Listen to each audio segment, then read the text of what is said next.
Shash and Blats and Wagons. Hope you have visited an episode, man.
All right, here we are.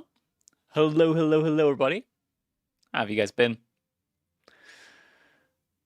Ah, man, why can't I see any ads? Because YouTube is different. YouTube is built differently.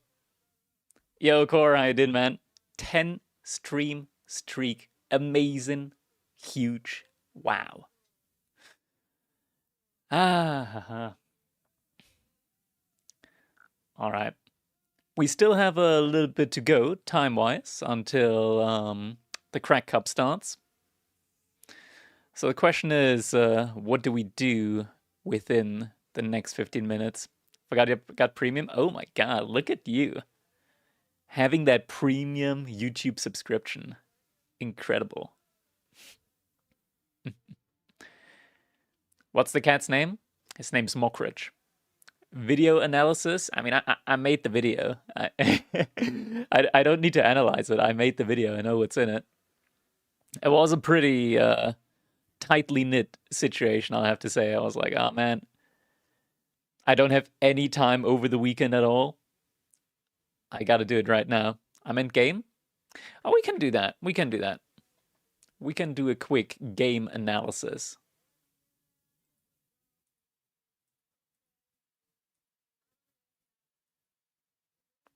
Weight, 75. You inspired me to do treadmill AV4. It's not as bad as I thought. It really is not bad. Not bad at all.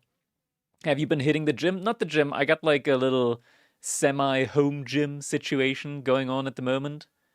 I got my my dumbbells and stuff like that.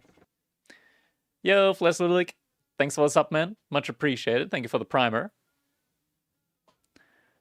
All right, let's see. Let's see. I'm on the wrong account.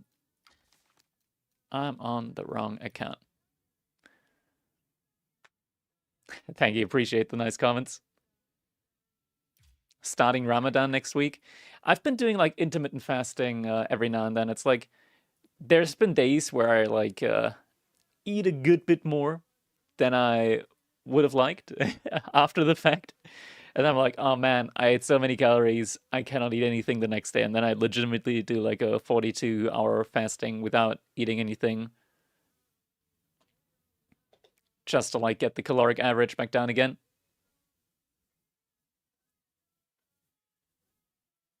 Do you avoid sodas at all costs? No, I frickin' die for zero sugar Sprite. Like I love that shit. It actually helps me, I want to say, like, reduce hunger. Like, if you're hungry at the end of the day, instead you just drink a zero sugar soda.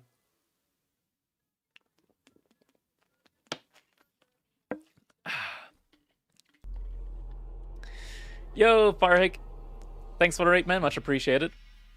I would die without Coke Zero, man. It's nice having these like zero sugar alternatives in general. Like ever since I started looking more at the like calories of foods, I've realized that there's a ton of like low calorie alternatives. Yo, Farik, thank you, man. thanks for the hat. Yo, Swaggy Professor. Thank you as well. Yo, Appan, how you doing, man? Coke Light better? You gotta keep those calories down, my man. Alright, sign-ups for Crack Cup are about to be over, so let me just quickly go over there and end the sign-up so I can do the seating. We're at 31 out of 32 participants. Water is the go-to all drinks? Yeah, like, water is by far the best, obviously. Like, if you just drink water, it's very good. Very, very good. Genuinely, for, like, the first year of my weight loss, I've been entirely only water, not even, like, zero sugar drinks or anything like that. Only for, like, the past half year have I been, drinking zero sugar sodas again. Now it's like half-half-ish. Where do we have it? Admin panel. And unpublish entry portal. There we go.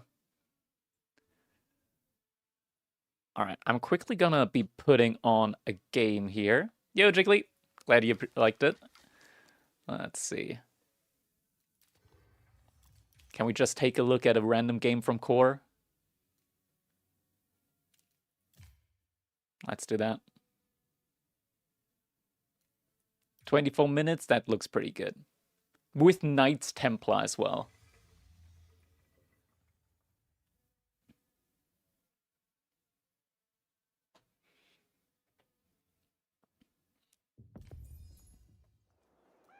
Alright, let's do that.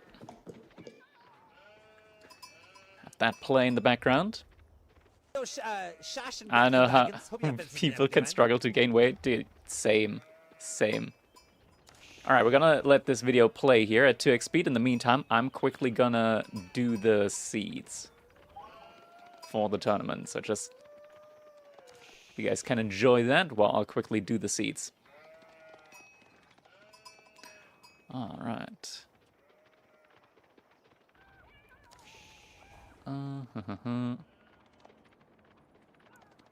Where do I have creator?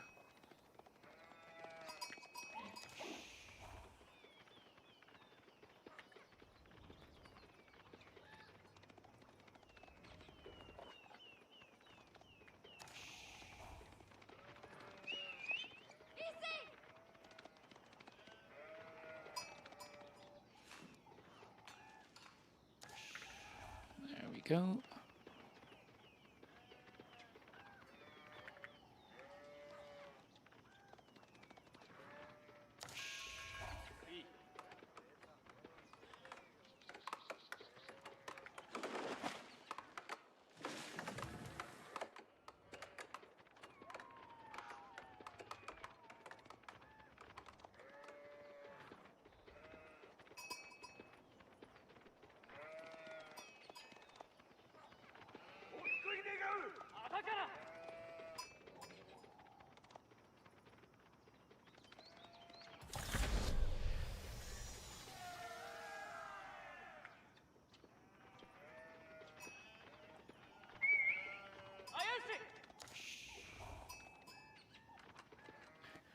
Weekly tourney? Yeah, we're in week number 8 now. I'm quickly going to be doing the seeding. So we'll be able to start soon. Hyoko, where's Hyoko? There he is.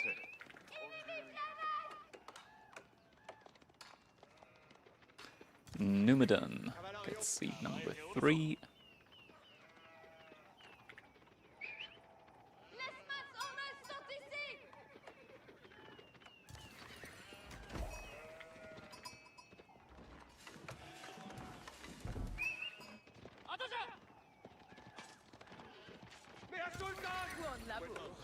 Where do we have Ayama?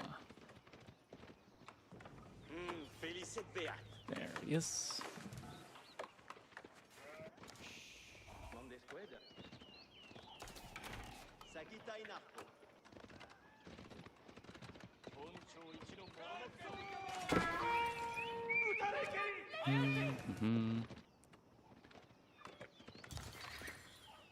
Vegeta as well.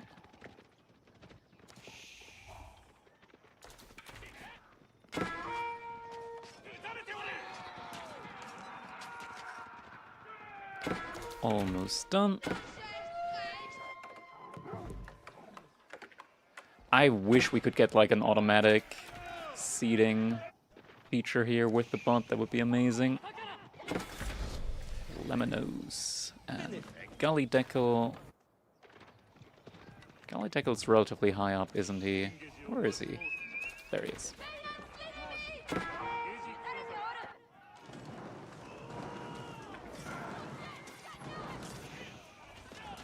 We got Myriad in today as well. Deniskia, where's Deniskia? There he is.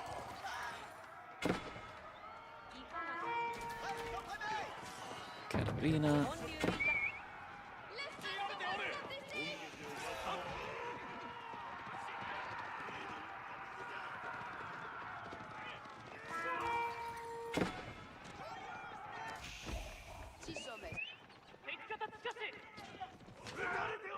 Alright, seeding is done.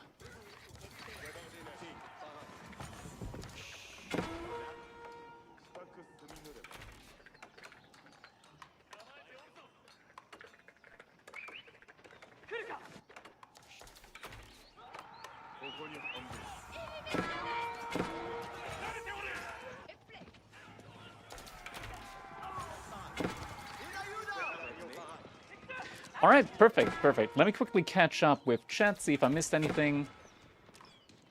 Alright, Core giving good advice for muscle growth. There we go. Alright. Now what do we have here in game? How's this one progressing so far?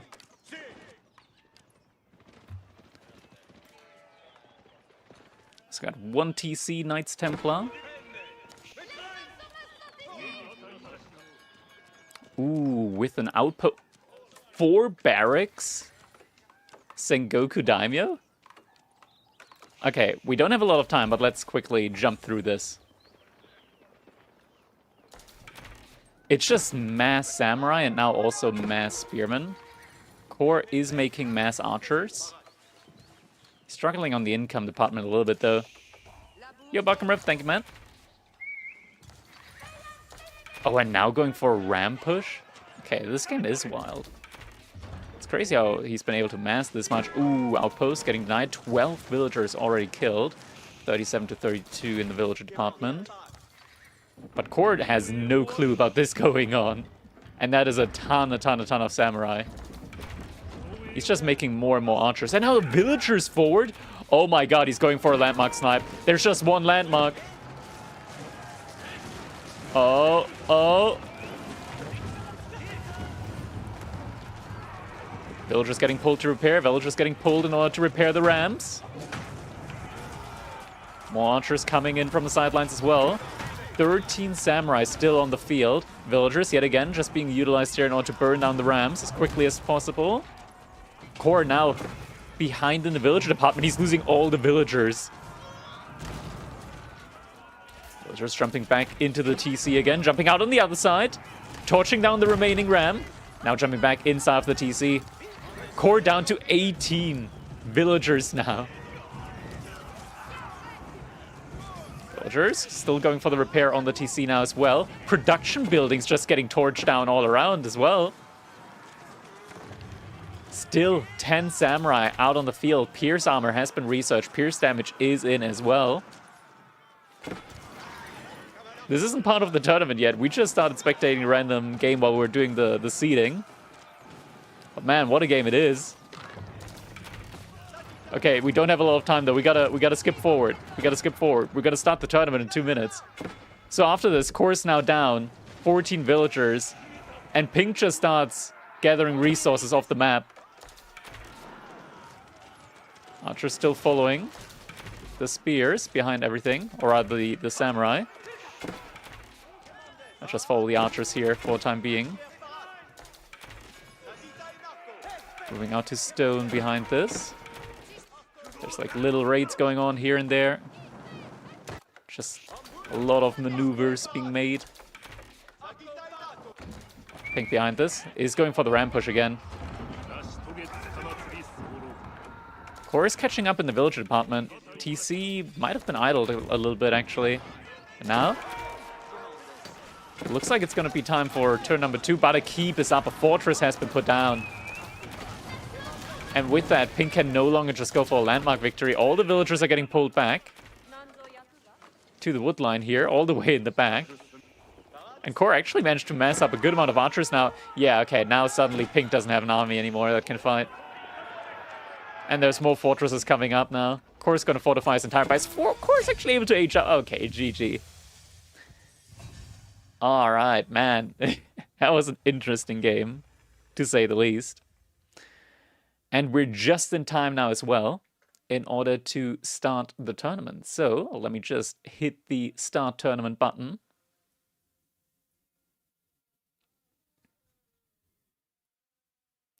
And we'll be able to jump in just a second here. Games up being prepared.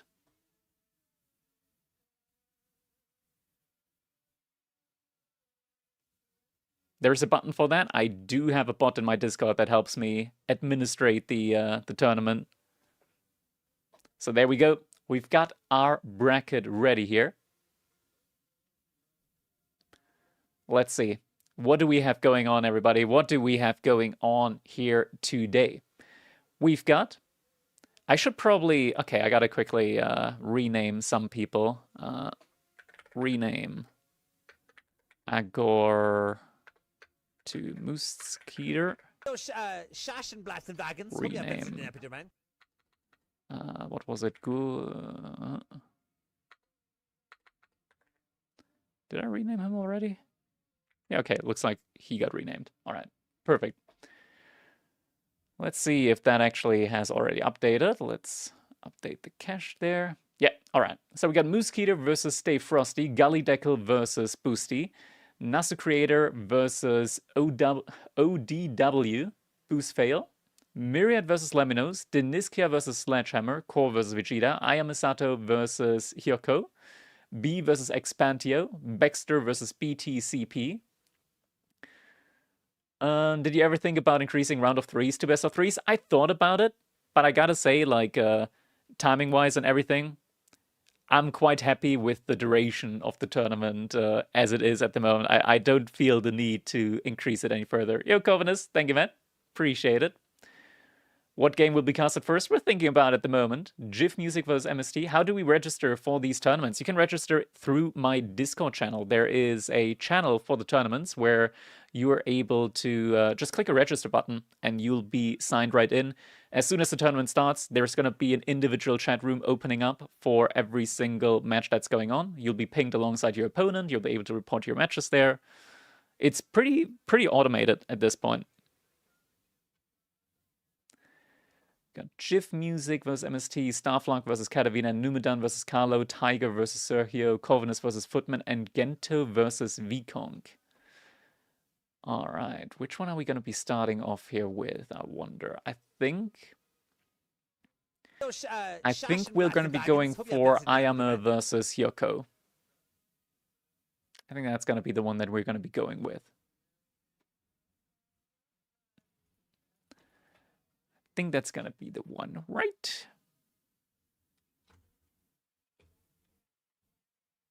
Yes, yes, yes.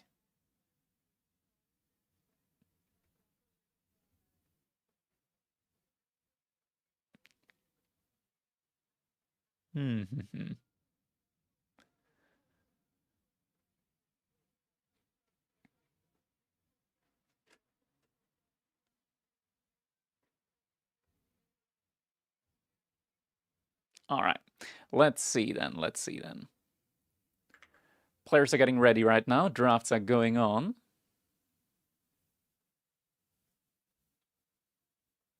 Shash and Blacks and Dragons. Hope you have visited an Epidurman. Yo, Andy, thanks for the primer. Much appreciated. Thank you, thank you. We're going to be starting with Ayamisato versus Hyoko. They're drafting right now. Civilisations are getting picked here. Yo, Deniskia, thank you, man. Appreciate it.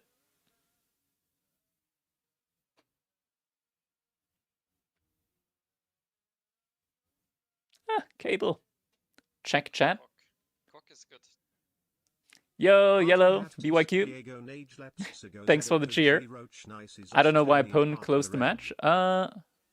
Give me a second. I don't see any... Oh, wait, there it is. Wait, did your opponent just forfeit? Yeah, it looks like it. It looks like he just forfeited. He gave you the point. Sometimes it do be like that. Yeah, Gento with too much aura in here.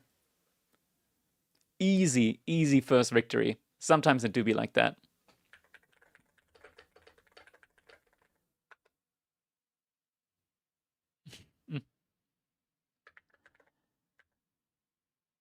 Oh, he actually left the Discord from the looks of it. Okay. Yeah, kind of weird. All right. So, our game number one is going to be Ayamisato versus Hyoko. we're going to be seeing Ayamisato playing as the Sengoku Daimyo. His opponent Hyoko is going to be playing as the Chinese. Our game number 1 today is going to be on Dry Arabia. So let's just give these players a second in order to create their lobby, and we'll be jumping right on in as soon as possible. How long do we need to wait? My opponent is offline at the moment. Give him like 10 minutes after tournament starts, so 5 more minutes. And if he's not there by then, you can feel free to report your score with 1-0 on your behalf.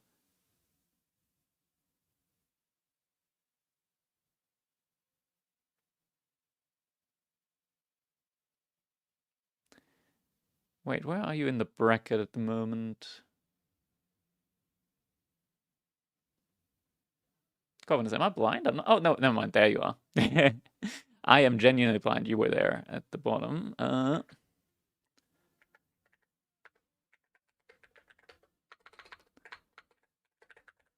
I'm gonna just ping your opponent one more time. And yeah, if he's not there in 4 minutes, your audio and video are out of sync. Yeah, I've noticed. I just haven't been able to quite tune it. I feel like the delay always shifts around a little bit. I'm gonna shift it a little bit more again. All right, now it's 180 milliseconds delay on the audio. Maybe it's better now with the video sync. Yeah, unfortunately, like high bandwidth camera, there's a little bit of a delay. There. So I gotta like delay the audio just a couple of milliseconds in order to match it up there. Do let me know if it's like still overly out of sync, and I'll try and fix it. All right, course already in game. We're still waiting for Ayamisato and Hyoko to start theirs. Just gonna be a little bit longer. We can pet the cat in the meantime. It's still a bit? Okay, let's do... Okay, we're gonna go a little bit higher this time then. We're gonna do 220 milliseconds. 220 millisecond delay. And you guys can tell me if this is much better now. What rank is more crit in AoE4? Easy Conk 3. Easy Conk 3. Conk 4. Conk 5, actually, now that I think about it. Just one Conk higher than chat is. Yo, thank you guys for the patent anniversaries. Thank you, thank you. Is anyone streaming the matches? I'm new here. We're going to be streaming the matches. Players can also feel free to stream the matches as well. We're currently waiting for the game to begin between Ayamisato and Hyoko.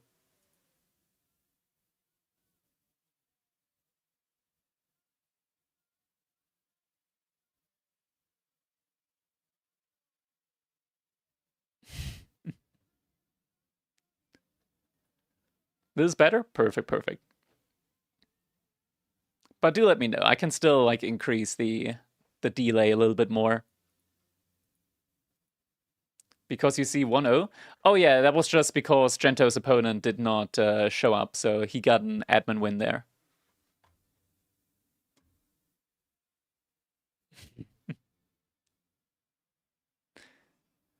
Alright, GIF music's in game, Starlock is in game. Still waiting for Ayamisato to begin. Just a little bit. Oh, wait, there we go. They just started. Perfect, perfect. We're gonna be able to jump right on in.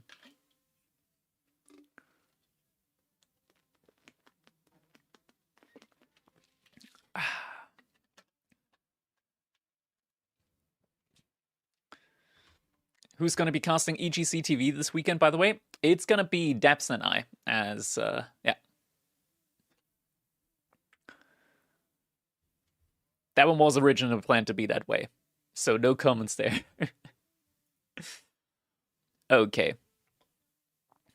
Let's jump on in over here. We don't have scores yet in these early rounds, so I'm going to quickly get rid of the scores there, as these early rounds are just best of ones. So if you lose one game, you're out early on. That can happen, even to the best of players. We've actually had it happen a couple of times, even to pro players that have lost their game very early on. Do you know, or do we know who the Wolo caster is yet, the new one? I have no clue. I can guarantee you it's not me.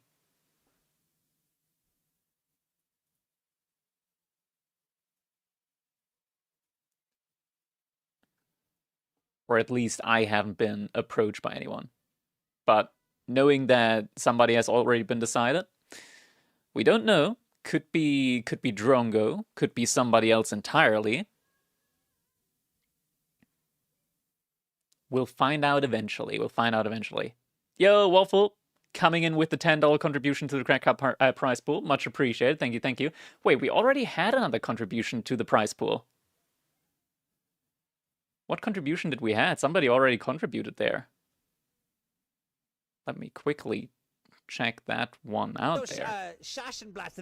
Yo, Tony Beeswax came in with a $15 donation earlier. Thank you. Much appreciated. I assumed you and KP were the casters? Nah.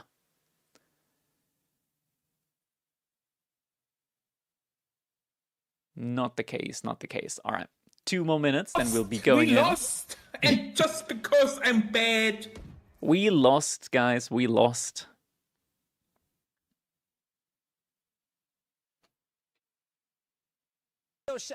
Did you turn it down? I was never asked. I mean, to be fair, like I've been very critical, and I still am very critical in my commentary on my streams in regards to the developers, the studios, Microsoft as a whole. And also, I've been very critical. Very, very, very critical of Red Bull as well in the past, especially like the Red Bull after Wolo Legacy. Been very critical there of the prize pool split between AV2 and AV4 and the format overall. And I can imagine they probably don't want me there. Just downright. Like I'm very mean to them. I'll put it like that. I'm very mean to them. When I think stuff is wrong, I'm gonna speak my mind freely. That's crazy. You definitely should be there. I'm not sure about that. Like, I don't think I should be there. I think it could be cool, but I think there are probably like I would much prefer to have somebody like Ozzy Drongo there, for example. I would love to have him there.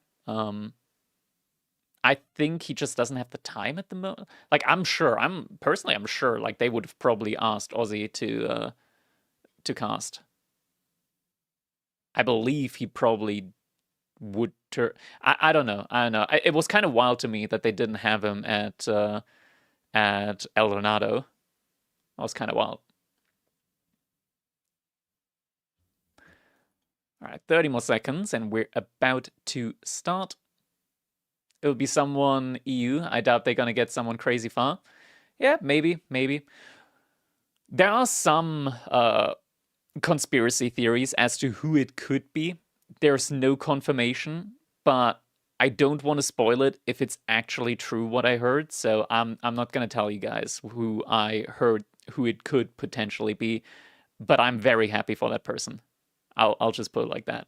Anyways, ladies and gentlemen, it is time for us to jump into our first game of this week's Crack Cup. It is Crack Cup number 8, and we're jumping right on in the color teal. Yes, I'm calling this teal. We got Ayamisato playing as the Sengoku Daimyo. His opponent in the color purple, it is Hyoko, and playing as the Chinese. We're here on Dry Arabia, a classic map, and we're witnessing 2 great Asian players fight it out here. Ayamisato as a Sengoku Daimyo. Many people might not be too familiar with him. Ayamisato is a, how do we say, ladder enjoyer. He plays a lot of ladder games, and he is also very well known for his Sengoku Daimyo, because this guy plays Night Civilisations, man. I'm telling you what, he's playing Night Civilisations, and Sengoku Daimyo is, if not anything else, it is a Night Civilization. His opponent, Hyoko, playing as the Chinese. Chinese in general being hailed as like a pretty strong civilization overall, economically, transition-wise, and whatnot. I think, personally, to me, the main issue that China has is they kind of struggle when it comes to the eventual farm transition, just going for food transition in general.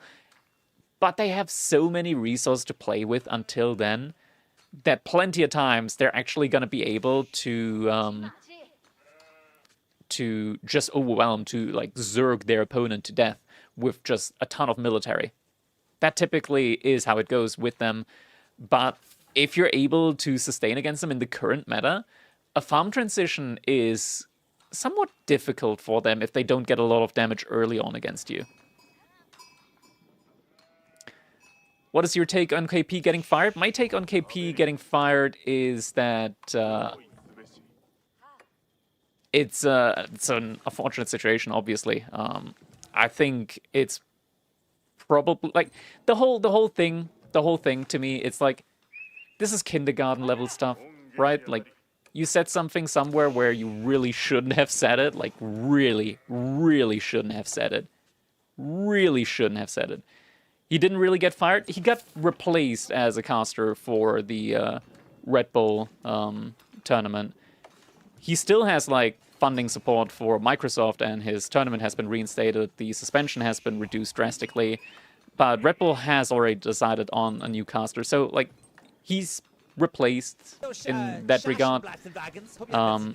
But yeah, he decided to not continue Age of Empires 4 because of that replacement with Red Bull. But yeah, my opinion overall on this is, like, it was such an unnecessary outcome overall. Like, just a one-liner apology in even, like, his own Discord or EGC's Discord channel could have probably, like, saved the entire situation from the beginning. And no apology at all. No public statement up until the very end.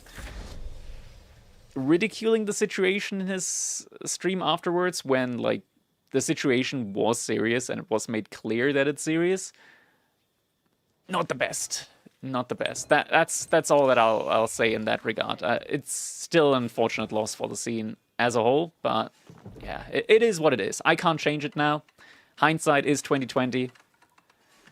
But yeah, it is what it is. Anyways, back to the game. Ayamisato, age up coming in now for the Sengoku Daimyo. We got the Ryokan, and this is actually, like, I really like this. Just a small tweak to the stats on the Ryokan, turning it from 3 health every 6 seconds to 4 health every 5 seconds, makes this actually a pretty good landmark now. You can basically imitate the chivalry research from the French on their knights, and you do actually have stronger horsemen. So you can kind of play like the value game there. And it's not just the fact that it's on horsemen, it's like on all of your units. Whenever you're able to take a fight and leave with some units, you're getting a ton of value back that way. Yo, Duke, thanks for the primer. Much appreciated. Hyoko behind this, already in H2, has the Imperial Academy, is pumping out those Imperial officials, which are cheaper, of course, from the Imperial Academy. Mainly also because they nerfed Shinobis. Yeah, that also plays a role there. To be fair, the Shinobi play at the end of the day, like the strongest thing about it is the damage taken debuff. It's not necessarily about the damage, but just being able to debuff units, it absolutely crazy scales the value that you get on knights. Like a knight does like 26 damage-ish with the upgrades for Sengoku Daimyo. Getting an additional 40% on that means that for the duration of that buff, they're able to absolutely shred even their counters like crossbows or spearmen. Spearmen especially. That is like one of the reasons why Shinobi are still a pretty strong unit. Like the debuff is absolutely crazy. We are getting some production buildings in now from Hyoko, both a stable and an archer range. And looking at the overall sheep that Hyoko has found, we're going to take a quick look. 6 sheep carcasses and 5 sheep that are still alive. So Hyoko has found a good amount of sheep this far into the game, still having that many sheep alive. That's pretty good. Now, Ayamisato on his side, he also gets some pretty good food scaling here. He does have the Yatai here, has a Yatai over there. So it's generating a lot of passive resources. Ooh, the Yatai food trader. He's been found out. He's more... Oh my god. Yeah, he's getting taken down. That is 50 food loss, but not only that. It is also a delay on the first Mitsuri trader that is going to be coming in. That is 5% additional resources gathered. Additional efficiency. Not additional resource gathered, but additional efficiency on these workers, on all your villagers around it. It's like the main way you scale your economy. Behind this Ayamisato, though, he is looking for an age up. He's looking for that castle age play. We do have, as a defense, a daimyo. Early knight coming in here. He's going to be able to chase off the horseman for the time being. So horseman is going to have to run. Just gets a couple of additional hits in. Scout is going to be a little bit annoying over here. Horseman remained a little bit too long. Is now low in health, and Ayamisato behind this is going to be able to go for the age up here very, very shortly. Good base building as well. Most likely going to be going for that age up right around over here, so it's going to be in range of the Matsuri as well. Just needs a little bit more gold. One more gold drop off, and he will be there. Gold gets dropped off. Villagers are going to get pulled. Age up actually going in the back, and it's going to be Temple of Equality. All right, so we're not going to be getting the Sake Brewery here. That is an interesting one. Temple of Equality. Okay, I'm not going to lie to you, chat. I'm not going to lie to you. I might be 2.2k rating on ladder. I might play this game a good amount. I have no clue what the Buddhist temple does for Sengoku. I just don't know. I've never seen this landmark being used before with Sengoku. The Civ came out. I could not be bothered to read the wall of text, so I've just been vibed playing the Civ. So this is gonna be our Sengoku review here on the Temple of Equality. Acts as a Buddhist temple that contains unique Ikko-Ikki upgrades, reduce the cost of training Ikko-Ikki monks by 25%. Yeah, I can see why people go for the Sake Brewery.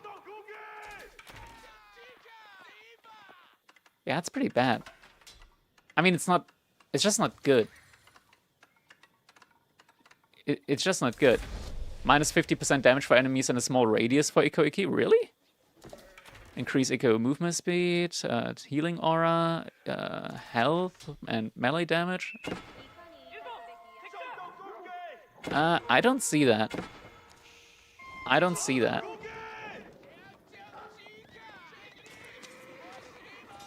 Ooh, we're going to be getting a takedown now on the Yatai. Hyoko still deep in the feudal age, but he is gathering the resource to go for an age up. It's just going to be focusing the Yatai. Spearman behind this, going to be able to take down the scout, but will get taken down by the daimyo here eventually. Just horsemen now remaining are not going to be able to do much damage to the daimyo. He's been auto-upgraded, 29 melee damage. This guy is an absolute tank. Look at that, 284 HP compared to 241 of a normal mounted samurai.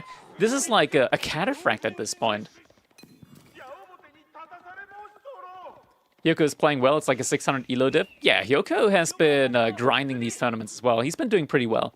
And now, Age Up is going to be coming in for him. Imperial Palace is on the way, and he's been pro-scouting behind this as well. Unfortunate pathing. There is a video on pathing, actually, for Age of Empires, so on YouTube. I don't know the exact title, but there is a video on that. Maybe we could get somebody, a moderator. I know Cal, he saw that video, so he can probably link that. That's some interesting pathfinding right there. More attacks are coming in. We actually have some archers taking down one of the Yatai, or about to be taking down one of the Yatais. Just gonna need a couple more hits, and the Yatai does get taken down. Loses a lot of archers, in theory, value-wise. Not a worthy exchange, but does deny Ayamisato some food gathering here. Scout also delaying the advancement of these knights, and Spearman in position. Great reaction, though, from Ayamisato. He's gonna be able to pull the daimyo back in time, does not lose him to the Spearman. So far, we already have 2 Ikko-Ikki monks out on the field. One is still sitting over here. He just put 1 relic back into the building. Next Ikko-Ikki monk is out on its way as well. Scout's still trying to steal away those deer, and this is actually pretty nice when you're up against the Sengoku daimyo. Taking away their deer also means that the Yatai have less resources to siphon off of. Oh, but the knights are gonna get found out. The scouts drop the deer and do make a run for it. Does he lose a scout here, though? There is the additional movement speed upgrade on these mounted samurai, so they're actually able to catch up to the scouts. Typically, they've got the same amount of movement speed, but because of the unique upgrades from the Sengoku daimyo, they're able to catch up, and looks like the one scout earlier got pulled back to... Oh my... He just drops the deer and picks it back up again. Horseman also taken down. Ikko-Ikki monk still actively gathering up those relics. Next Ikko-Ikki monk out there as well. Are both players Asian as well as their civs? Yep. Might just be a coincidence.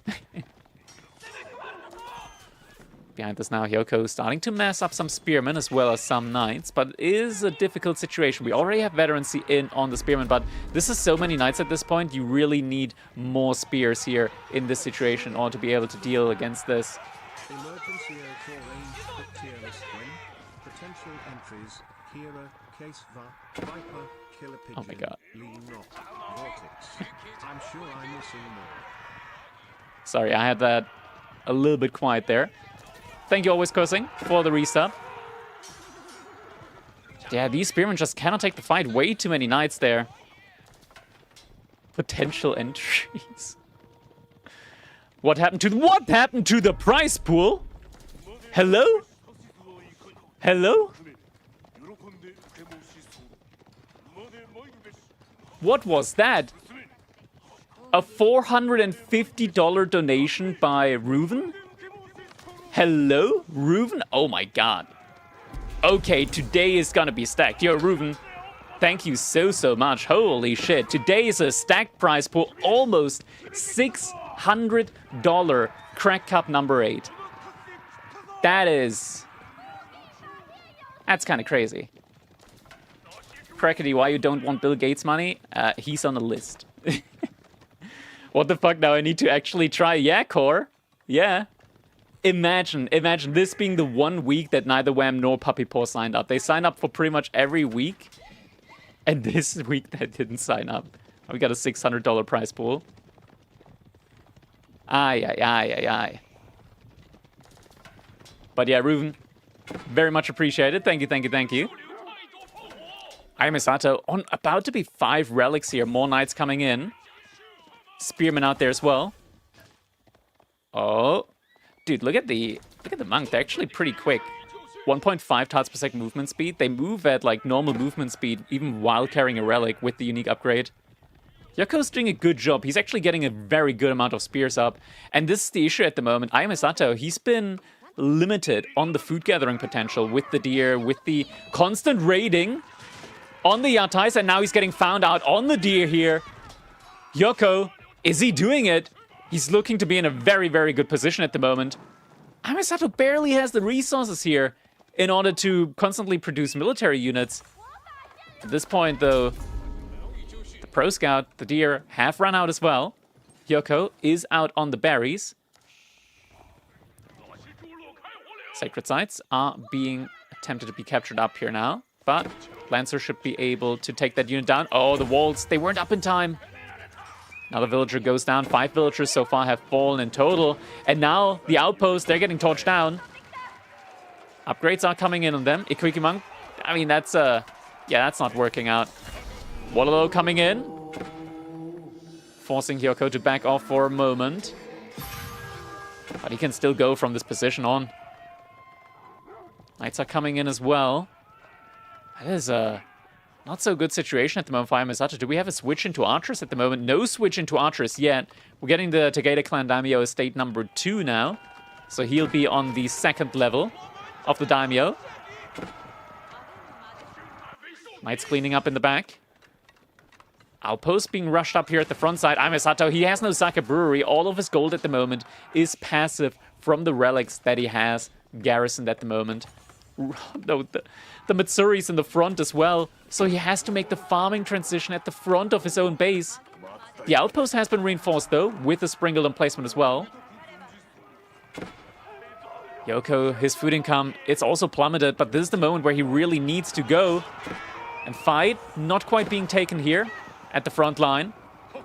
Hyoko, he's still hesitating at the moment. He's still trying to look for raids rather than the point-blank engagement, and still no move out into Yumi archers yet. These slight little engagements here, they just buy Ayamisato so much time. The couple of units that did get injured as well are going to be able to get healed up. More Yatais coming in behind all of this as well. Hyoko, he needs to get a fight in. He really does. He's trying to mass up more knights, and to be fair, the knight count is rising, but the food income at the moment is something where Ayamisato is actually starting to lead. Is finding some Yatais here, though. Doesn't pay attention to it. Now he does. Is gonna find it. We're starting to get to uncomfortable numbers here again. It's starting to be a 2-to-1 split rather than a 3-to-1 split between the Spearmen and the Knights, the Mounted Samurai. Yatai did get taken down once again.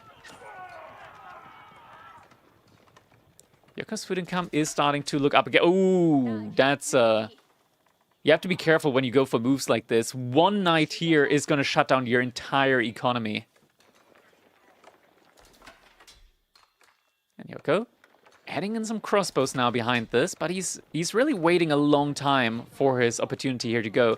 But the crossbows are going to significantly increase his win.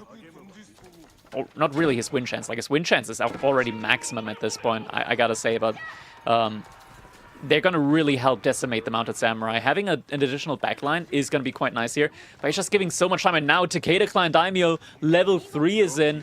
At this point, every new Mounted Samurai that comes in is gonna be giving an additional, or is given the deflective armor, and now the fight is coming in. At the same time, another $100 donation to the prize pool coming in. Michael Bowie coming in with the $100 donation there. Very much appreciated. $700 tournament coming in. Still fight not being taken here. Hyoko really taking his time with the engagement. Still not quite going for it.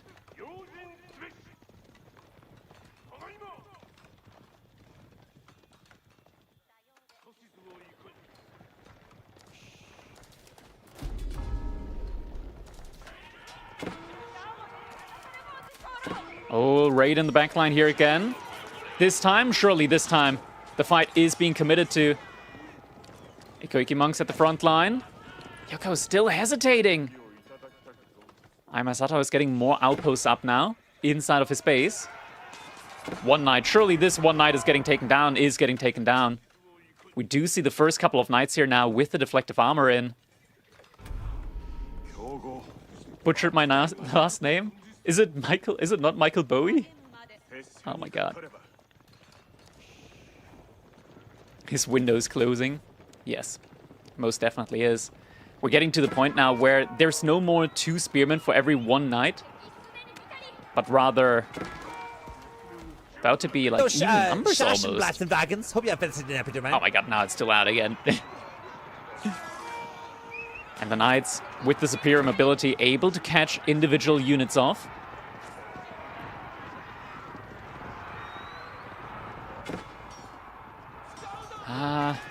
It's starting to get rough. Starting to really get rough.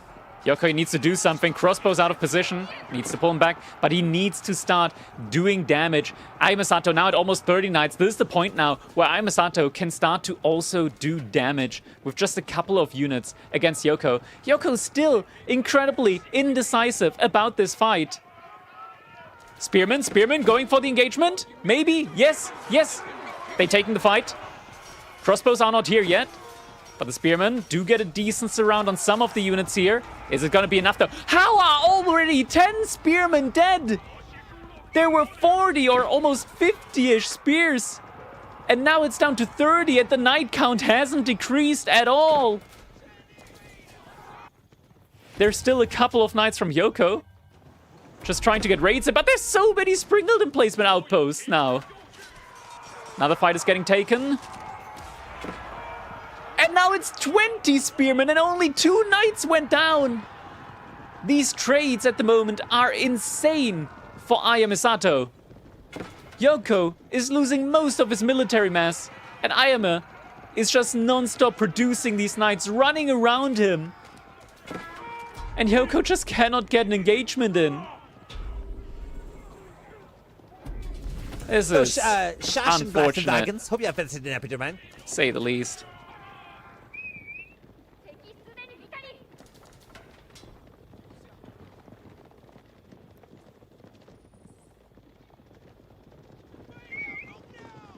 And now he's just going to be going inside of Hyoko's base. And Hyoko, he doesn't have enough units here. He needs to pull everything back in order to defend against this. Knights are running in, and there's mass outposts already inside of Hyoko's base. So he is going to be able to keep his villagers alive. For the most part, I want to say. Imperial official. And now, he's actually going for the outpost torch. Units coming back just now. That's a lot of villagers going down.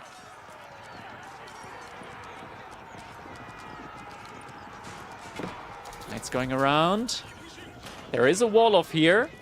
So the Knights are potentially trapped, but he's making it out alive. He's able to get out alive at the same time. Still some raids going on, but Ayamisato, he now has more Knights than Hyoko has Spearmen. Villagers out on the boar are going to get found out eventually here as well, as that is exactly where Ayamisato is going to be moved on to next. Just the strength on these Knights is going to be strong enough. Ikoiki Monk taking down the Monk from Hyoko. Villagers getting found out, absolutely decimated now. And wait a second. Oh my god. Oh my god. Steve L91, another $100 donation to the prize pool. We're at $800-ish now for this week's Crack Cup. Insane. Insane. Absolutely insane. This is by far the biggest Crack Cup we've had so far in the set, like in this tournament series. And we've gotten up to like $500 before. That is insane, topping that now.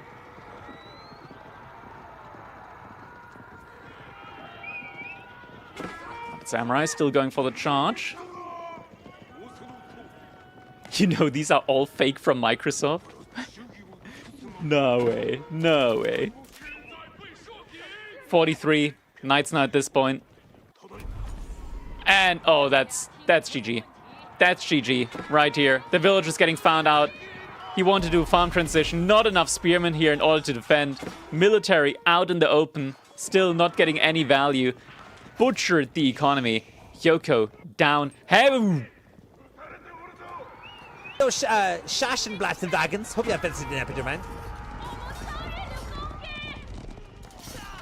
And that truly has to be GG now. I do not see a way back, especially as the next charge comes into his base. Hyoko, he's trying to go for a move here as well, but it's only unarmored units against only armored units inside of his base. Villagers sneaking out for the farms. They're sneaking out for the farms, but... Oh, Ayamisato did not notice it. But honestly, at this point, it doesn't really matter. Everything is getting torched down inside of the base from Hyoko. Because I'm bad. Everything is gonna get torched out. All the villagers are gonna get taken down. Sure, he's getting idled out a little bit inside of his base, but nothing's truly dying. GG is gonna be coming in, and it is gonna be Ayamisato advancing in this set.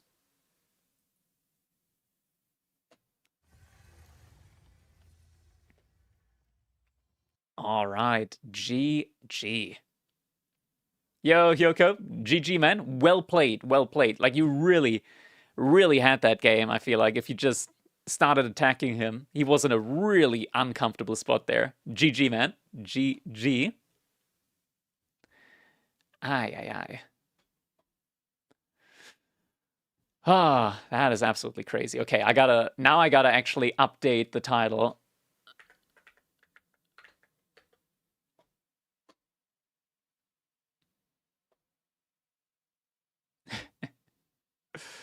Oh, that is absolutely crazy.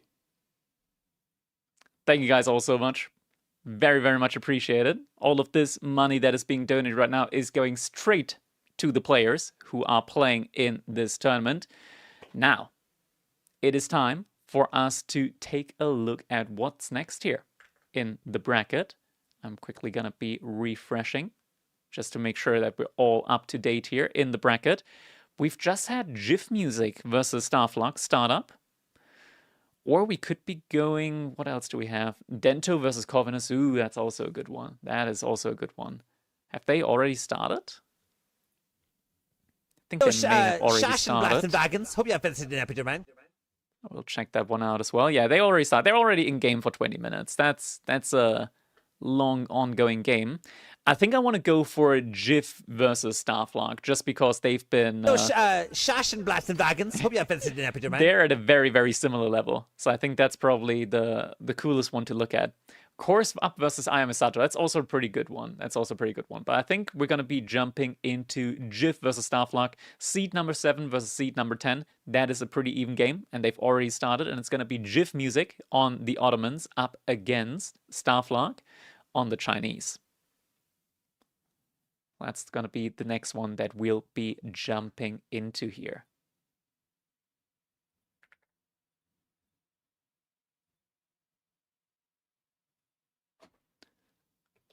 All right.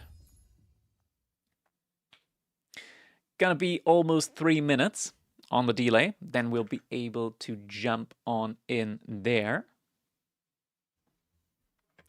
Is New Moon an hour-long game? What's going on there? Let me check. I've actually been pinged a whole bunch of times here in the meantime during that last game.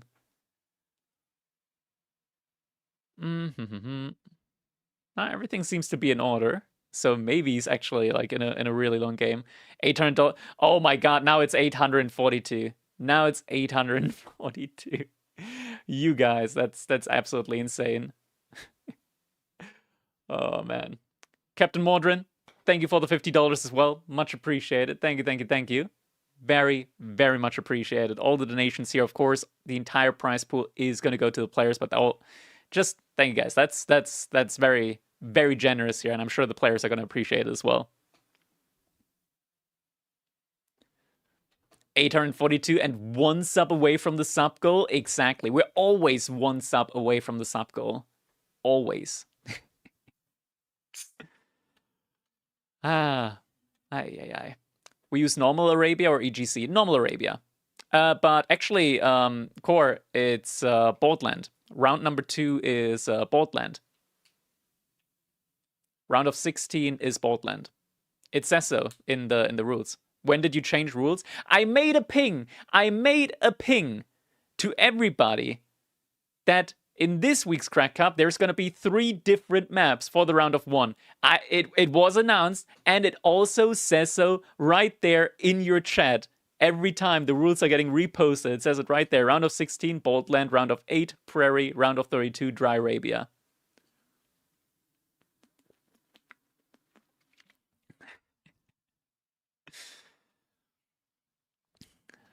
People won't read, man. They won't read.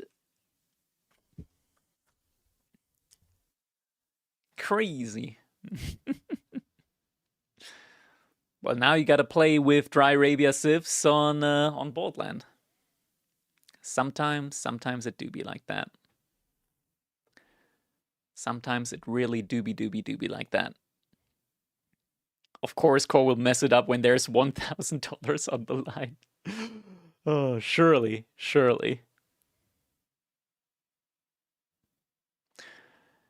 Man, this is crazy.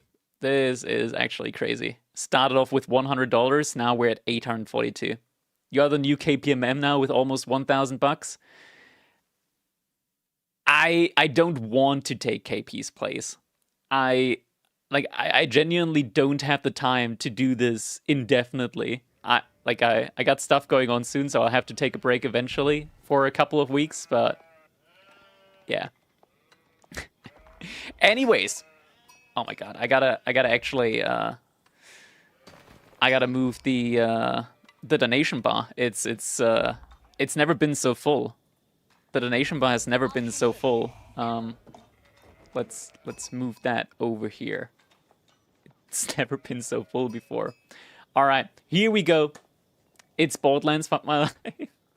What's so bad about Borderlands? Ladies and gentlemen, it is time for our round number 2, our round of 16 in the Crack Cup number 8. We've got, spawning in the color red, we got GIF music playing as the Ottomans. His opponent in the color blue is Starlock playing as the Chinese.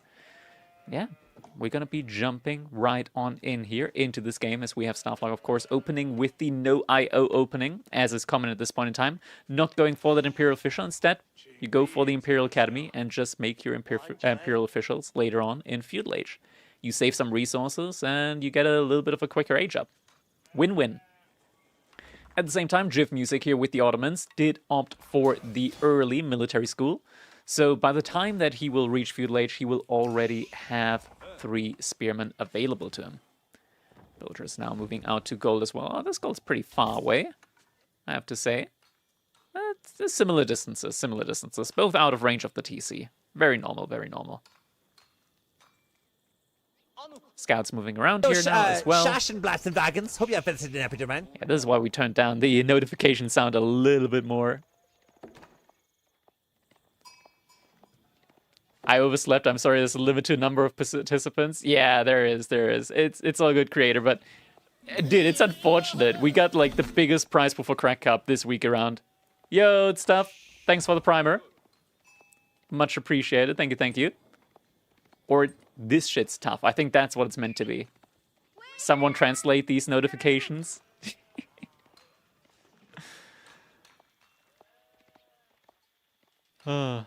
Exclamation mark follow. You actually get a little quick, a little bit of a story on the follower sound with exclamation mark follow. All right. First spearman is about to make his way out onto the map. Yo, Dicey One. Thanks for the primer as well. Much appreciated. Thank you. So we'll be getting a spearman out here shortly. Where's he sending that spearman off to? It's going to be sending him out to the gold there. It's not that deep, just T stuff. All right. You know, we got a player. I'm gonna actually name him here. We got a player who is very young in Age of Empires 4. He's a pro player in like the top 20 in the world. His name is MSN. He's like 16 years old. Whenever he's in chat, it's the most whatever the latest generation is type talk. And I'm 26. I'm not that old, but I'm struggling here. I'm struggling whenever he's in chat. Innocent? No, MSN. Anatent isn't that young. Anatent's like a year younger than me, maybe? Or like 2 years? But yeah, it's the most insane abbreviations that they come up with, I have to say. Alright, Spearman now arriving on the gold vein. Is probably going to be able to cause some idle time here. Starlock still gathering for the time being. Is going to have to pull the gold villagers here soon. You absolute toddlers. That's fair. That's fair.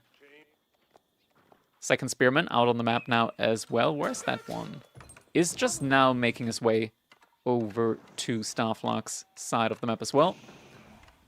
And Starlock, what's his plan here right now? In theory, if he just waits a little bit... Hope you have visited an epidemic, man. If he just waits a little bit, he's gonna have enough resources in order to just research professional scouts, even without actively gathering the gold. So he'll be very fine in that regard. Is this first game? This is the second game. The first 3 rounds that we have every weekend is best of ones. So just 1 game in a set in order to win it. After that, the semifinals are best of 3s and the grand finals are best of 5s. It's a very short tournament. Very short, weekly, beginning of weekend type tournament where we just celebrate that it's finally the weekend and we're getting off of work. We are going to be getting a barracks response in from Starlock, so he isn't actually opting for an archer range against the early spearman, instead going for barracks. This is smart, and I'm telling you why this is smart. This play originates from the military schools. The spearmen are coming from the military schools. Once the age comes in, you can see GIF music already switched over to Sipahi. This always happens with the Ottomans. It's a very predictable play. So going for the barracks, sure, you're not immediately countering out the spearmen, but you will be countering the follow-up with the Sipahi, and you're going to be even up against the spears here.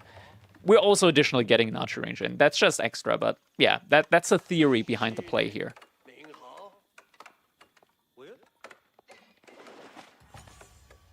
We are also getting a blacksmith in now for GIF music. That is also going to be buffing up the nearby military school. Stop leaking my plays. Unfortunately, these are everybody's plays. Oh, okay. GIF music immediately going for an archer range here. So it's going to be going for his own archers. This is actually fine. If he gets like to a matter, he's going to be able to take better trades up against Starlock. Or rather, up against Starlock's archers. 800 Dularus, who's the big donor? Multiple. We've had multiple, but one very big $450 donation by Rune was very, very generous. In general, very generous from everybody who has donated here to the prize pool today. Alright, getting a couple of archers out now, spearmen as well, and we're going for the try composition here from Starlock, as we're also seeing the stable coming up now. so we'll be able to add in some horsemen. But most likely, I'm guessing, next up is going to be a professional scout play here from him as well.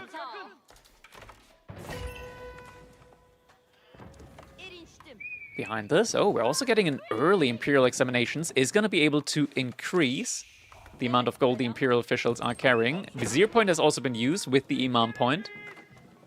So is going to be able to utilize some early healing here in the feudal age.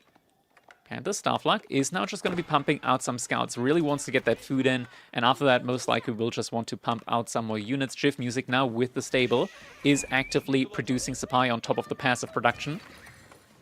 So now has 2 Sipahi out on the field. But he's biding his time a little bit here. It's already 7 minutes in and there hasn't really been any outgoing pressure. Now the scouts are making their way onto the map. They're going to start bringing those deer back towards his base. Sipahi are moving out. The archer still inside of the base here from Jiff Music. Has just now started producing a couple more of them. And a matter now in queue as well for him. And the matter is probably key here. Because the matter always gives you like a very nice buff, you can switch either between 15% more attack speed, 2 melee armor, or 1 ranged armor. Depending on whatever unit your opponent has more of, or if you got a good mass, you can just switch between these buffs. And they can really change the outcome of a fight. More production buildings now coming in for Starlock, so he's really heavily leaning into the production here early on in the game. So we'll be making a pretty big feudal age army here, I'm guessing. Apologies for the dumb question. How do I donate to the Prizepool? No dumb question. You can find the link to the donation page either underneath our Twitch channel in the biography, or if you put !Prizepool in the chat, the bot is going to link you a link to where you can donate directly to the Prizepool. Up to 4 Sipahi now. Imams out on the field as well. And actually, archers out of position here. The spearmen too far away, not able to support them. Fortitude gets activated on Sipahi, increasing their attack speed, and the archers just get absolutely obliterated in an instant. Sipahi keep moving forward though, gotta be careful. The spearmen will do ample damage up against them. But I guess Starlock realizes that he does not have enough mass here in order to take a fight. So he really has to fall back now for the time being.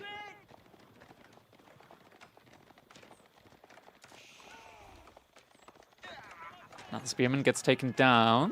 Scout on the retreat here with one of the deer. Couple of remaining spearmen in the front line as well. Oh, horsemen diving onto the archers. Little wrap around here.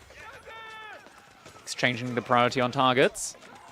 And Sipahi now able to focus down the archers from Starlock, but he's not diving quite yet. Jiff isn't quite diving yet. There's a lot of idle scouts here at the moment that can move out in order to take the deer at the top side. Now, Jiff Music, he did send the Imams forward. That is risky. If he loses a position, there is no way for him to rebuild these in the feudal age. That is his one-off healing card that he cannot get back. And it's a slow one as well. Granted, Starlock at the moment doesn't have that big of an army. This gathering here is also a little bit inefficient currently. Yeah, Starlock, is he just kind of cooked? He's really struggling on the military production.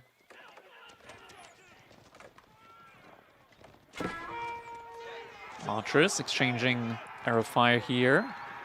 But there is the matter. So we'll always have access to that healing.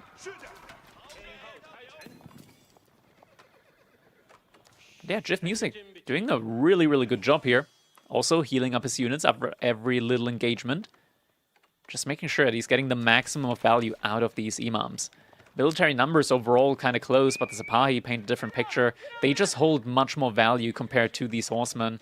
And Villager on the gold vein. Getting sniped out here. Not like Starlock needs any additional gold at the moment. He is very much starved in the resource department, or at least when it comes to like wood here as well. Ooh, this is gonna all get idled out now. Wagons. Hope you have been sitting up, man. Scout is getting found out over here.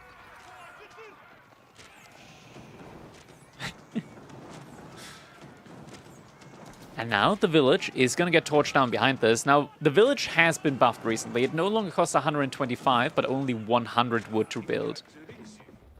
We're actually getting a market enough for Starlock. This could be his way back into the game. He's getting a ton of passive gold from all of the taxes, so he can exchange that now for resource. And at the same time, he's actually going for an engagement.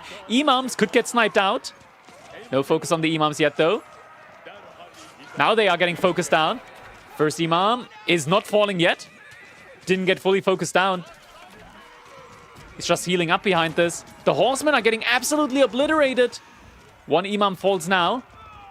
And the archers have to retreat. There's nothing else left here now for Starlock. He's got to run all the way into his own base. And Jif, he's just following. He knows that this is his chance now to end out the game right here and there. He's able to idle out the entire economy from Starlock. Military units popping out of the TC again. Villagers exchanging. Now actually pulling the ships, not jumping inside of the TC. Big mistake not jumping inside of the TC, with the villagers actually doing less damage on the field instead of being on in the TC. And he's losing everything. Starlock now down so many villagers at this point. 12 villagers down, 14 villagers down. Everything. He's losing absolutely everything. His entire economy is going down, and Jif, he's just focusing on killing villagers at this point. He doesn't mind exchanging the military. Hell, he's already rebuilt the military. The military's already back on the field. He doesn't mind. Villagers now have to get pulled back over to the deer, and oh my god. Another big donation from Nextic coming in, rounding it all up to an even $1,000 for the Crack Cup number 8. Nextic, thank you so much. Very, very much appreciated. 200% of our prize goal. Something that I didn't even think we would reach 100% of. Now at 200%. That is absolutely incredible. That is absolutely, absolutely incredible. Does this make this week's rendition now like a B-tier tournament? We're almost getting to like A-tier format at this point. Oh, that's crazy. That's crazy. Much appreciated, man. Thank you, thank you. Archer still pushing forward. And yeah, Jif Music, he's got the time of his life here. Sipahi's still going for these little engagements every now and then, just causing idle time. Starlock tries to get an army going again. He's got some spears, he's got some archers. But yeah, indeed, we've got no Barbican yet. No Barbican for defense. Granted, at this point, the Barbican probably wouldn't do too much here for him. It's also an expensive building to go for. And now, renewed effort. The army from Jif Music has been completely rebuilt at this point in time. Got the Sipahi front line here. Actually got funny hats on, looking at them up close. They're not looking too threatening for how much damage they actually do. For how well they perform. I'll put it like that.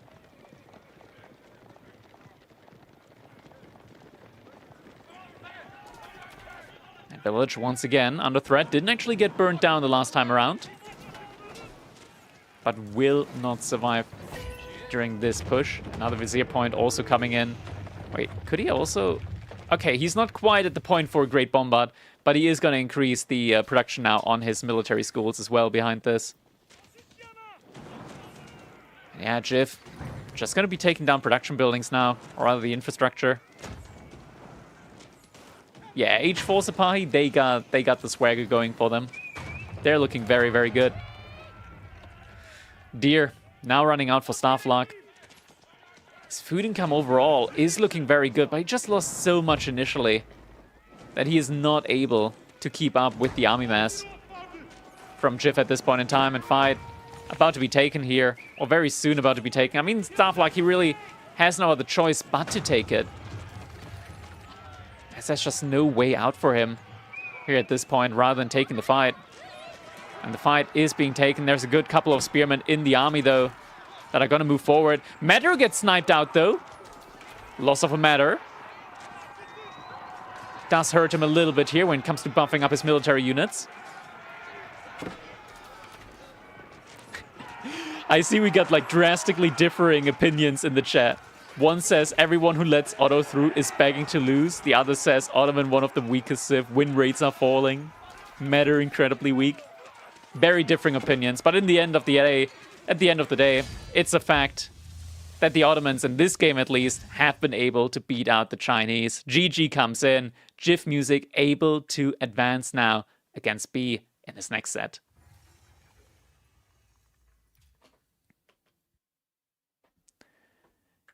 G to the G in round number 2. All right.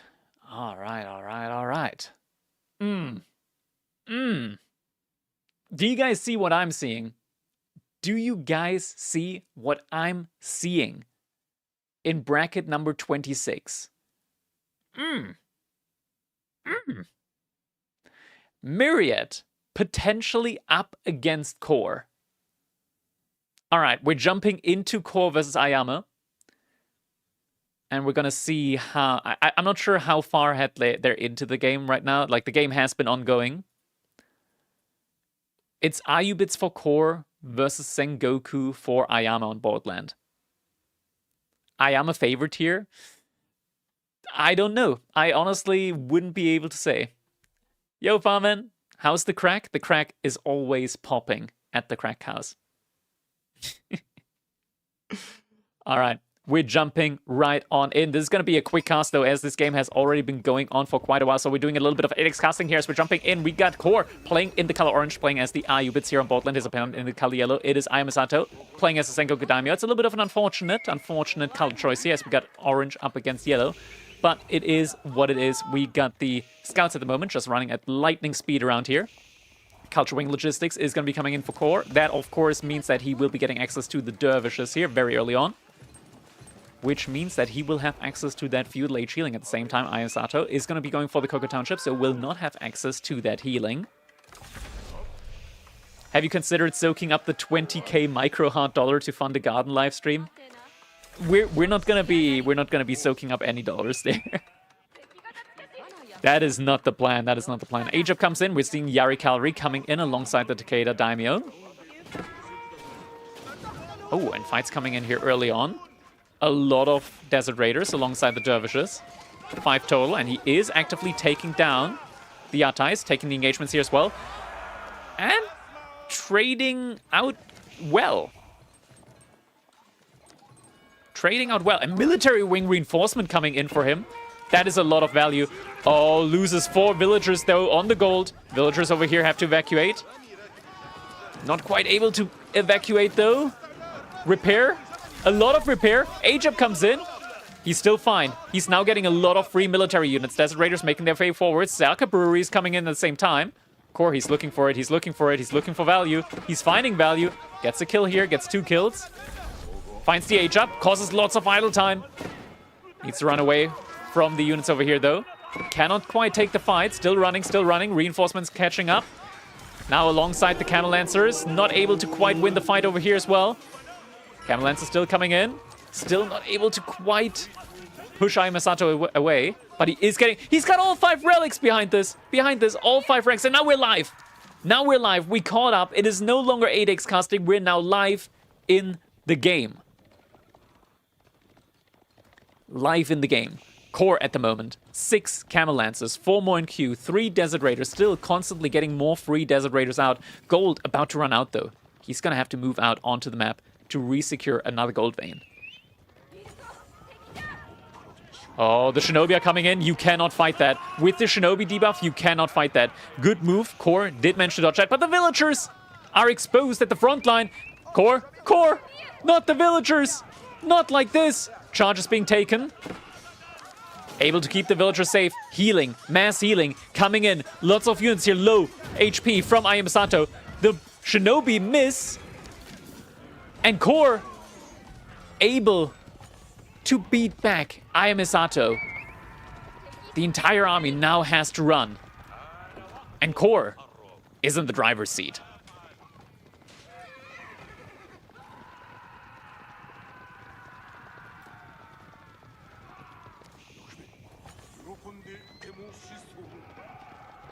Mounted Samurai. Have to be really, really careful now. Yo, Theory. Thanks for the primer. Much appreciated. Thank you, thank you. Hope you enjoyed the tournament. Now forward outpost coming in here for Core. He's going to be able to secure this forward position now.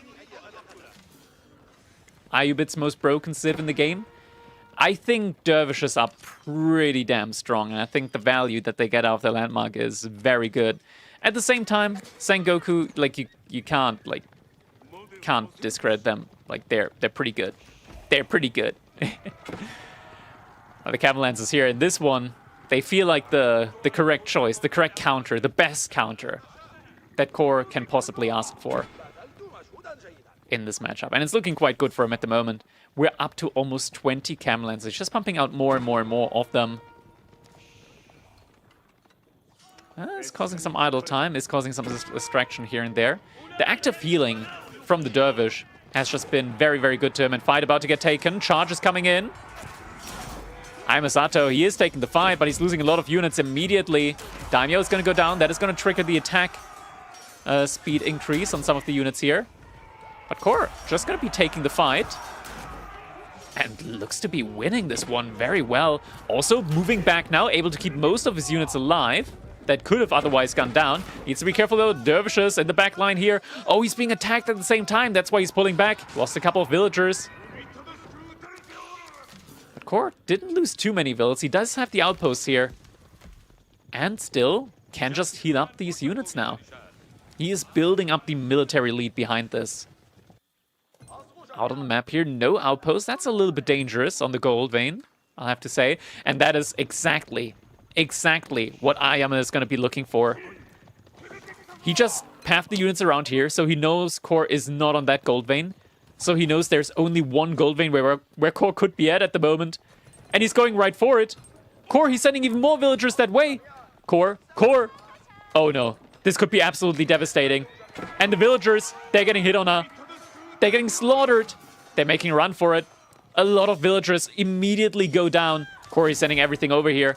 That is like 6 villagers that Core just lost there. A little distraction up here. The military is going to chase after these mounted samurai now. What is the difference between a prime sub and a regular sub from a streamer perspective? Prime sub in general is a little bit less than a normal sub. It also doesn't count towards the partner goal. But it's like free, it doesn't cost the viewer anything. It's included in their Amazon Prime subscription, so that's nice.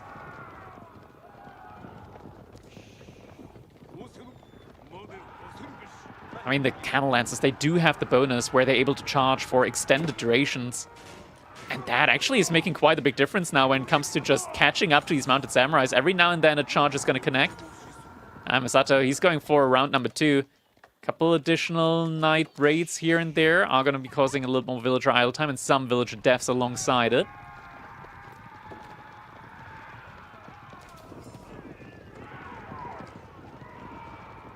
The villagers have built some outposts here, so they're going to be able to stay entirely safe from these raids. And the Camel Lancers, every now and then, the charges are going to be coming in. They're going to last a while. You can see like damage going up and up and up and up during these charges. 10 villagers, actually 13 villagers over here next to some additional outposts. Core might need to jump into. Ayamisato not going for the charge. He's going for the charge now. Core jumping in, does have the healing over here. So it's going to be able to just immediately heal these guys up again. Next up though, Mounted Samurai Adachi. Equipped Mounted Samurai with an Adachi alongside that. It's +4 damage against infantry. I can't even count the amount of infantry that Core has on one hand. It doesn't even begin at 1. So this doesn't really help him right now. That really doesn't help him at the moment. We're up to 26 compared to 16 cavalry units from Core, and he still has like 10 veterancy Desert Raiders behind it all. So Core, much bigger, much better military at this point. So, Shash and Blacks and Dragons, hope you have visited an epic man. And now, Camel Lancers gonna be trying to go for another connection. At this point, Core must realize that just how far ahead he is in this game. Shinobi are getting summoned. Oh, that could actually be a difference maker. Shinobi are vile with the buff. But there's actually 7 dervishes. Giga healing. The most healing I've ever seen in an engagement. And GG comes in as the fight tips over in Core's favor. And Core, he's now going to be able to face off against Myriad in round number 3. Another best of 1. Oh. Time me out.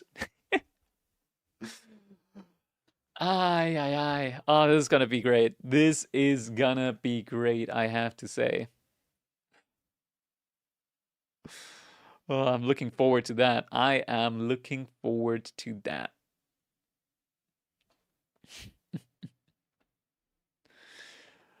All right, all right, all right. Let's go. Core W versus Myriad. Exactly. Time me out for a few hours. Oh. Would you not be able to contain yourself or what? Is it too much for you, Sass? Is it too much for you? It's gonna be a great game, man. It's gonna be a great game. You're gonna enjoy it, Sass. Embrace it. Embrace it.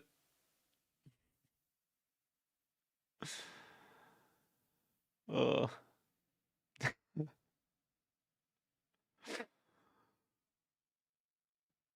Ay, ay, ay.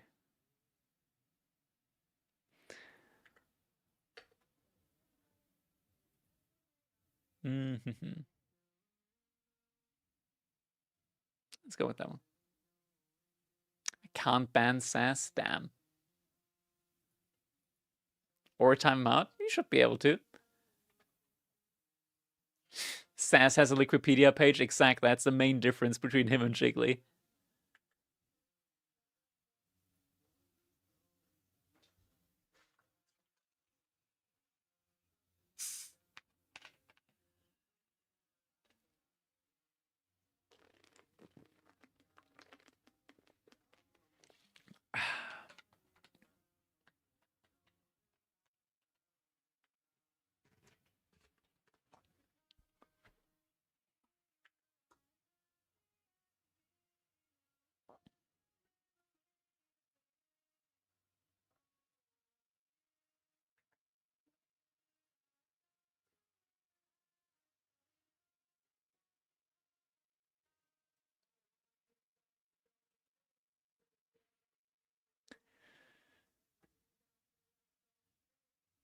Ah.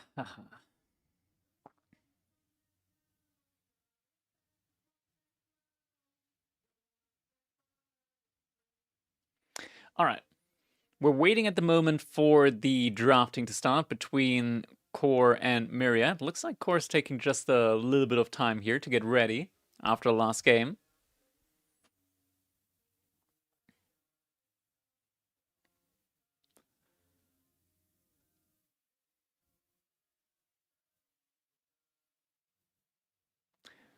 Core said he needs 10 minutes, 7 minutes ago. Ah, okay, okay, I see, I see.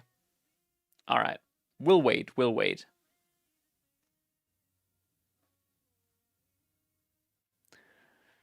We will wait a little bit. That is fine, that is fine. In the meantime, let's actually prep the scene then. That is still from last week.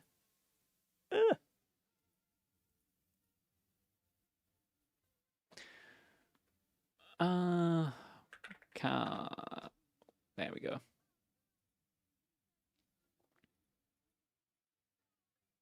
There we go. Let's set the scene for this one.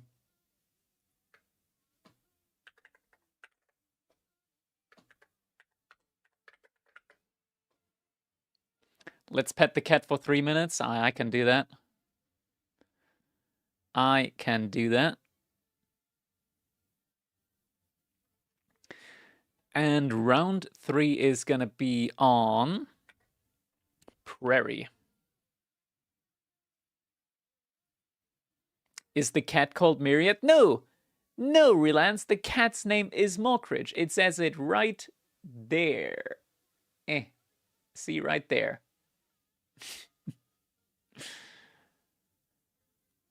But below, no, that's Myriad's name. Can you turn the cat towards us? Oh yes, let me turn the cat towards you guys. See now he's towards you. Easy. Easy. Now the cat is facing you guys. How you doing, cat? I still get to pet him.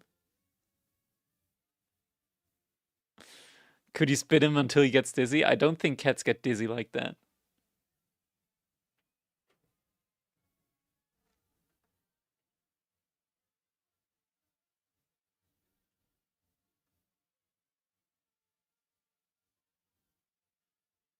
Cats get dizzy. All right, all right. Do you get hair on your clothes all the time? All the time, and an absolute ton of them. Sometimes I cannot tell what is hair and what is the clothes. Where do the hairs end and where do the clothes start? Do you sometimes wake up with purple in your mouth? Luckily not. Luckily not.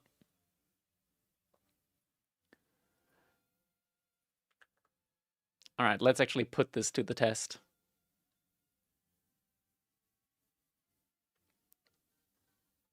Civ draft going on now between the two.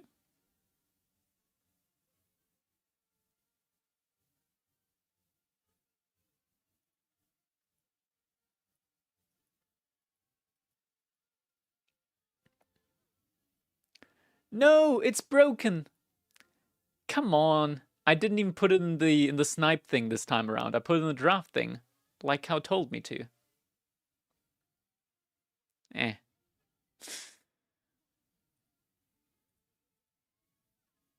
Wait, do you still have the old version? What do you mean the old version? I only have one version. Well, it crashed. It crashed. Tragic.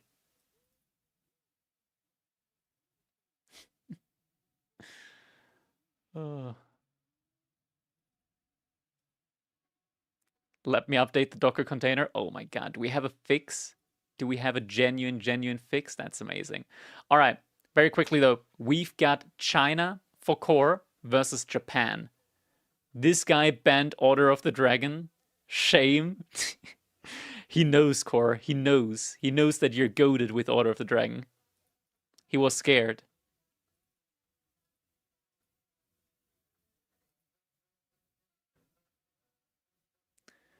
He knew what would happen. Alright. Mokridge is a strange name for a cat. Can we rename it? No. He's had that name now for 8 years. You're not gonna rename my cat for me after 8 years. Imagine the audacity. The audacity, yeah.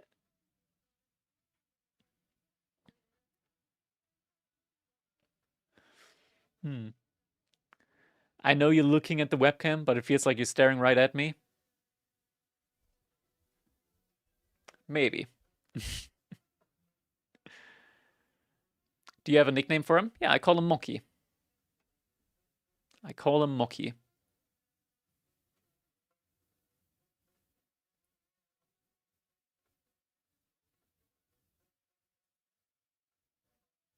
All right, game should be starting soon.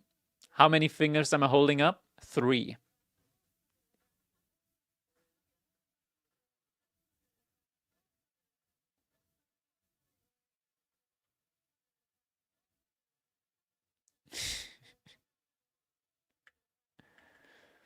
Do you have a girlfriend or wife, or why is he with you all the time? I have neither. I have neither at the moment. I've got work, that's what I have. Just tons and tons and tons of work. That's the main thing that I've got at the moment.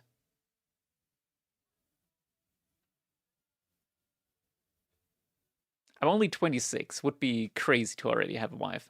Actually, not too crazy. Who do you think is going to win the tourney? Probably either Beasty or B, but there are always upsets, potentially. I thought you were getting a house. Is that still in play? Yeah, it is. It is. What do I do for work? I work in IT. In the company that I do IT for. We create plastic polymer profiles for... Our smallest position is automotive. It's mostly industrial machines, like the big industrial machines from companies like... Actually, can I name them? I'm just going to say big industrial machines. Big yellow industrial machines. Wagons. Hope you have visited an Also trains, and other stuff. I'm doing CAD cam. A little bit of that CAD cam. That's a real German job. It is, isn't it? It is a decent. It's a pretty decent job. I gotta say, like, I love my job. I love my job. I have really nice projects and We're like redoing our entire Wi-Fi infrastructure at the moment. That's fun. We finally finished or have like 3 more devices out of like 350 that we're finally migrating to Windows 11 from Windows 10 to Windows 11. Dude, we had the previous IT person before me. I'm not sure if it was on him or on whom it was, but they had like a lot of machines with like relatively modern processors without TPM modules. No TPM 2.0, so they weren't or aren't Windows 11 compatible. So yeah, it always sucks having to replace pretty good hardware. What even is TPM? Trusted Platform Module. It's a requirement from Microsoft for Windows 11. Tissue paper machines? Almost. They might as well be. Because realistically, what do you do with them? You save your Microsoft credentials on them. Could also do that in the password manager. Yeah. What is this song? Let's go with another song instead.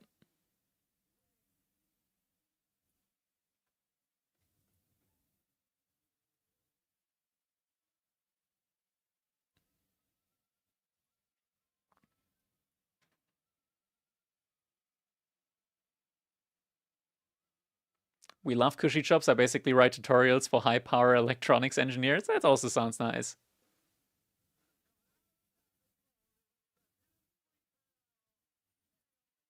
Can we have a drywalling discussion next week? Oh, that's all gonna be fun. That's all gonna be fun once that stuff comes around. I currently have like a little bit of drama going on with my with the company that I'm building the house with. Wagons. Hope you have visited an episode. So basically, it's been a little bit delayed, like building the house and whatnot. We're past a year now at this point where we made the contract. So now they want more money because I had like fixed price for 1 year. And after that, if I'm responsible for the delay, they're eligible to like increase the price. And now they're asking for like 12,000 more euros from me. But the thing is, I'm not the one responsible for the delays, or not entirely. Just like by majority, they are responsible for delays.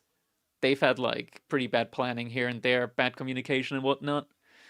So now I got like that stuff going on. I got to argue back and forth with them, and it's a whole thing at the moment. 12,000 euros sounds like a lot, but honestly, like over the entire, like mathing it down to like the cost of the house, it's not that much. Like a lawyer up, I'll go with the talking route because you also don't want to be like on bad terms with the people that build your house, right? We'll see. Maybe we can get a compromise in, like maybe split it like 50-50, the increase or something like that.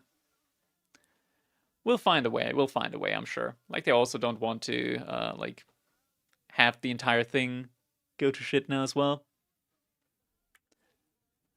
We'll work it out. Anyways, 5 more seconds. 5 more seconds for the game to start, and we will be able to jump right on in. And I believe that it is time now, ladies and gentlemen. This is what we've been waiting for. We're jumping in as we are witnessing VES Myriad in the color red playing as the Japanese. His opponent in the color orange. You know him, you love him. It is Core. Did I jump scare you? Yeah, I bet I did. Oh no! Oh no! Oh my god. That actually got me there for a second. I hope everybody is awake now. It was actually great timing. That was actually insane timing. We've got Core 7525 on Discord for coaching in the color orange. Oh my god. Playing against the Chinese civilization. We're here on Prairie. On Prairie, witnessing these two giants play it out. You had the face come off, you could have just pretended nothing happened. Yeah, true. Nothing happened, guys. Nothing happened. Predictions are, by the way, so you guys can put your Poggy points on who do you think is going to be able to win this game. Is it going to be Myriad? Or is it going to be Core? I found it.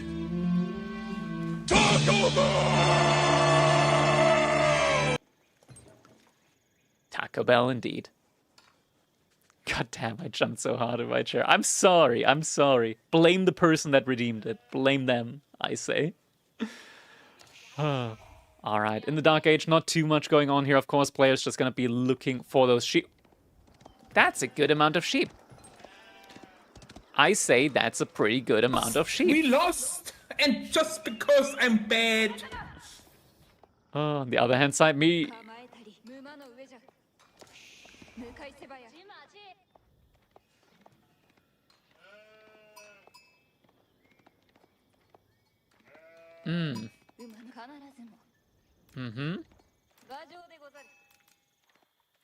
Yep. There's a little bit of a sheep discrepancy going on here at the moment, I would say. Taking a quick look at it.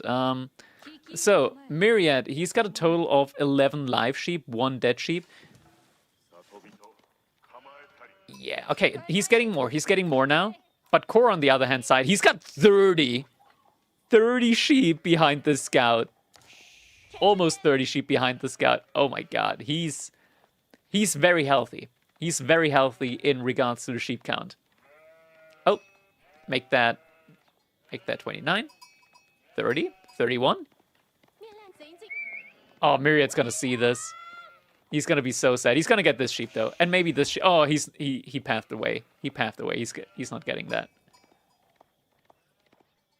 Yeah, he is not getting that. Core 7525 on Discord for scouting guide. Yeah, looks to be something along those lines.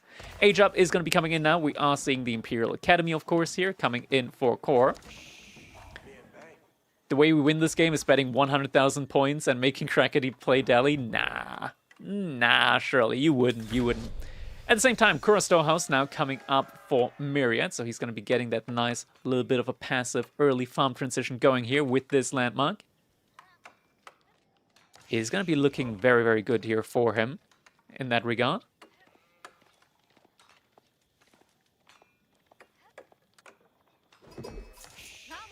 Sheep are going to be running out here soon for Core, so he needs to return.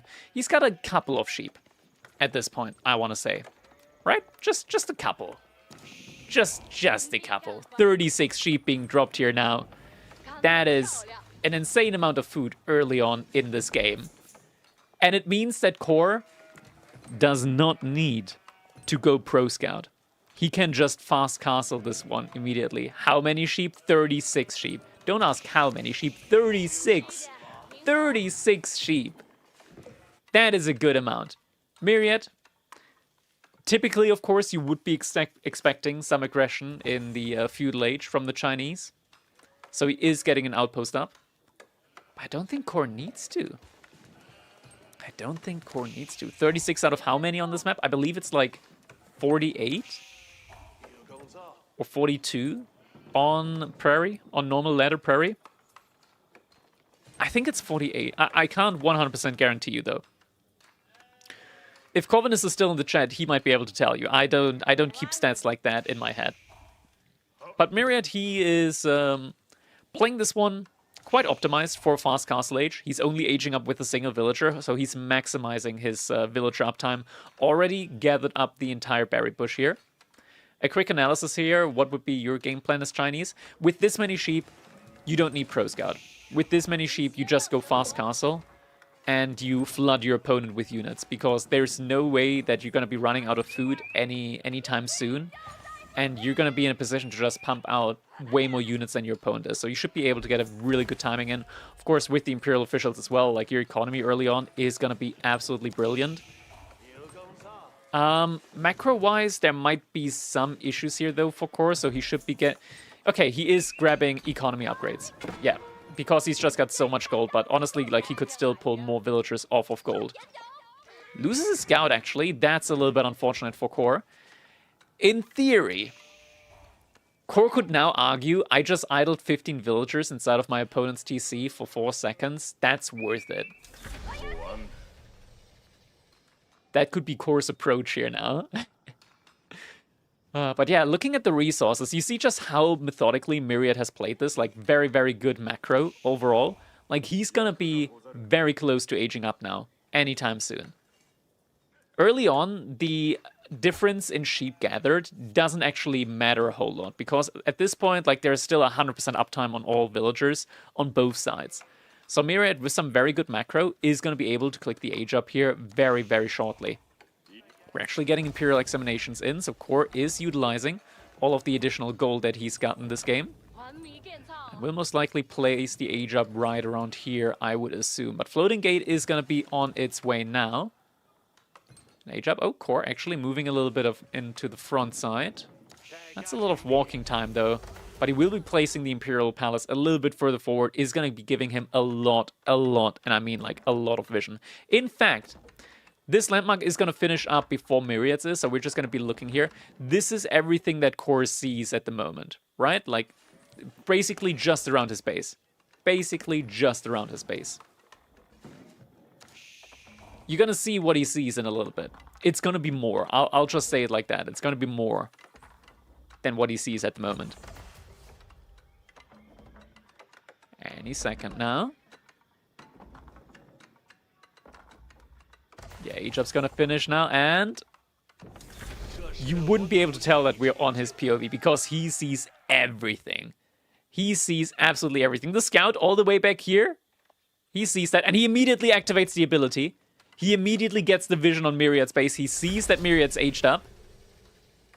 He sees the monk as he came out. He sees the stable. He gets every little bit of information on Myriad's base. And we already have the first knight coming out now. Scout also out and about, getting some information in. Second stable coming in now for Core. Uma Beneman now also out on the map. Core, where's he going? Where's the... Oh, the Shinto priest did not move forward, actually. Uma Beneman trading favorably here early on. But Core, he's just looking to go for a relic denial, but Myriad's actually going for the closest relic to his side. Oh, an Knight count isn't looking bad for Myriad, so Core needs to back off for the time being. The issue is, this is why this is still probably not an easy game for Core. Core, at the moment, he is making Lancers versus Mounted Samurai. Mounted Samurai, good unit. Mounted Samurai, strong. Mounted Samurai need to be respected. Lancer, not respect against Mounted Samurai. But villagers? Villagers moving out to the berries. Core is finding a raiding target early on. Knights are getting pulled, though. Does Core have enough over here? Villagers are getting pulled back. Knight? First Knight is going down. Oh my god, the Mounted Samurai, they're doing so much damage. Myriad, though, he's prioritizing getting some villager kills on his side. Scout is going to go down. Myriad able to keep his units alive for the most part. Core diving inside of the base. Core just got it. He killed everything. Core, he just killed so many villagers. He killed 8 villagers in total. And idled out the entire gold income for Myriad. This is tragic. This is absolutely tragic now. And Core is still far from running out of food inside of his base. Nobody move. Okay, everybody move. Everybody move. It's a party. But that's a lot of weak knights. A lot of low health knights. Yeah, this one's going to go down to the charge now. He's just going to be going for the run. For the run away. Yeah, Myriad is not in a good spot at the moment. Another knight is going to go down. Some more charges connect over here. Corey's just continuing to mass out more and more lances now. Still in a very good position. He's now also going for his own relic play. Myriad, he's brought back 1 relic so far. And there's just... Core, he knows that Myriad's going to be struggling for food, so he's just keeping this 1 lancer in the back of his base here.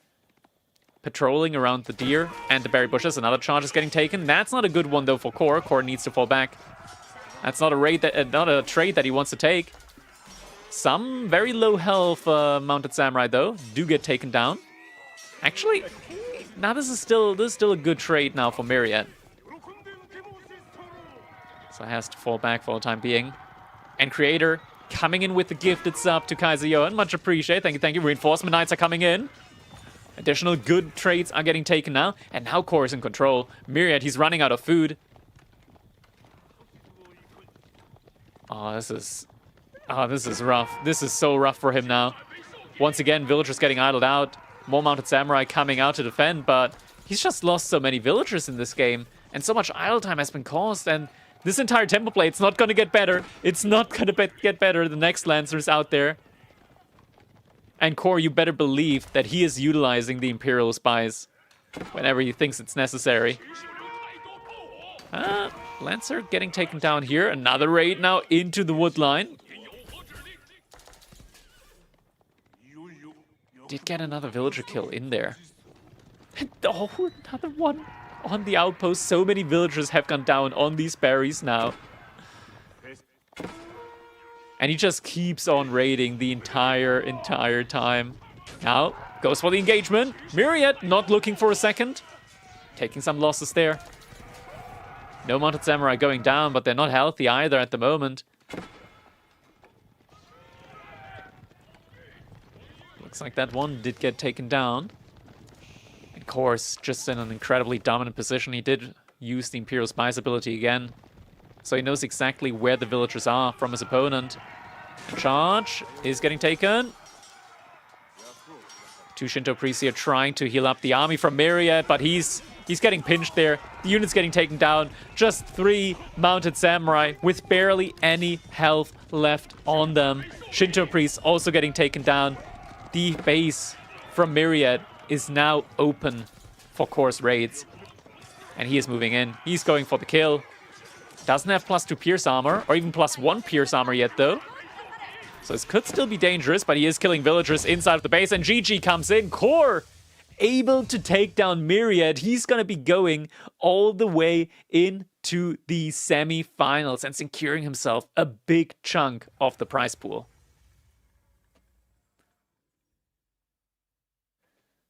Aye. That's crazy. GG, Core, but don't you worry, Myriad. You're still getting a cut of the prize pool here, as we did, of course, reach all of our goals here today. So there is going to be a payouts all the way to the top 8 in this week's Crack Cup. So, Myriad, you're also going to be getting a prize pool cut there as well. Ah, man. Great game. Great game. Now, oh, nice. We're getting a Beasty versus Core. Best of 3. Potentially. I'm not. Wait. No. I'm not counting Gully Deckle out yet. I'm just saying the odds are not in his favor. Okay, Gully Deckle is the GOAT. He could still do it. He could still. No. We're in fact.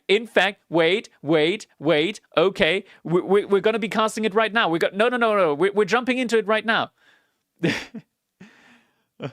What does place 4 pay? I need to do the math later on because it changes. It changes now that we've got the top 8 pool. And the prize pool might still change. I put the percentage down somewhere. I have to look it up again. Let me quickly actually check in the past tournaments where we got to what I put it at. In the meantime, we're quickly going to be doing like a little 8x Castorino of this because they have been in this game for a little bit. But doesn't say like, oh my god, doesn't say how much exactly that is. Wait, I'm not logged in. Okay, admin. Only the Civ picker used for best of 3 should go in the game Civ draft. Format also needs to be the ABBA format in the format dropdown. Words, man. I don't understand what you just said there.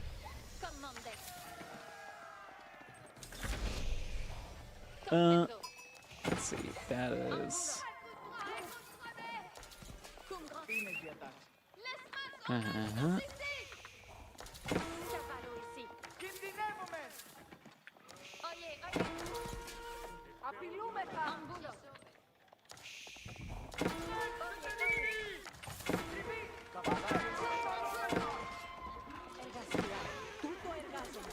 Alright, so it's 15% of the prize pool for plays like spot 4 to 8th. So they're going to be splitting 15%.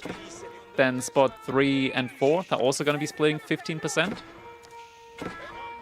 That's 7.5% for each for 3rd and 4th place. Oh, we actually got a...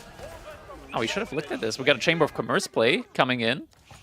Gully's just going Mass Knights at the moment, alongside Chamber of Commerce, up against the Mass Radari, denying the relics. That makes no sense, no? Yeah, it does. Who's Sign? Sign is Beasty. Beasty going for the raids here. Onto the Chamber of Commerce. Ooh, taking down the market. So 70% for 1 and 2 and 30% for 3, 8. I'll check on the math again, but yeah, I think it was around about like that. I think it's like 35% for number 1, 25% for number 2. So yeah. Did I have it? I can't do the numbers right now while I'm like casting. I can't do the numbers at the moment. I think maybe it was like 20% between 3rd and 4th. I'm not gonna like fixate on numbers right now. I don't have them. I don't have them right now. I typically do all of that afterwards. I've never written them down or anything like that. Oh, we're actually getting a key brush. Don't you worry. Don't you worry. It'll be like the other tournaments. I just have to look at them. You can see the split on Liquipedia. Oh, is it there? Okay, yeah, you can just check the split from Crack Cup number 6 then. That's where we had the last time around. It was Royal Institute as well. Yeah, rip.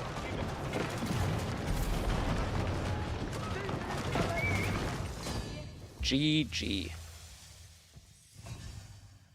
All right.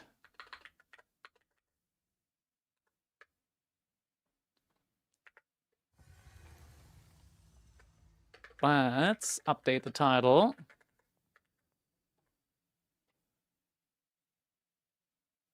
There we go. GG coming in.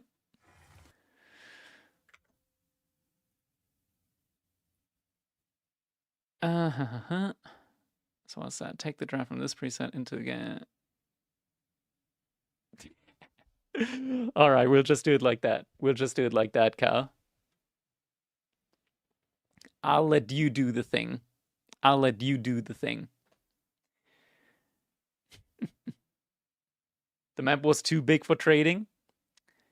I mean, it's perfect for trading. You got like 2 markets on both sides. You can switch between them to like avoid raids and whatnot.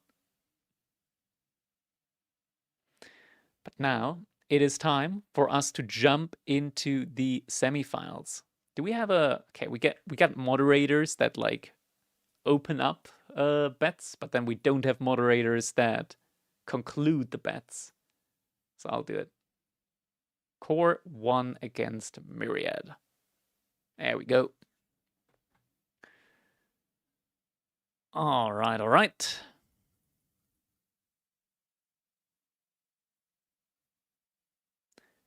Perfect, perfect. Okay, Production Cow is on the case, doing the overlay for us. Much appreciated, Cow. How to trade versus Radari, they're basically horseman speed. Yeah, they are. They're pretty good. They're pretty good.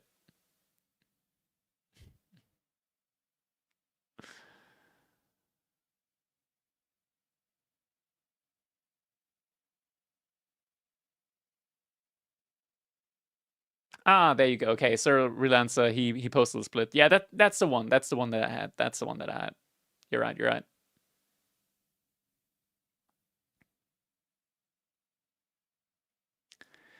Much appreciated. Let's go with... What are we going to go with? What playlist are we going to go with? We're going to go with this playlist.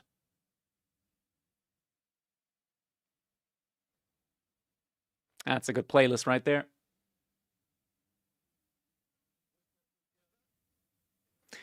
while we're waiting for the draft to go on.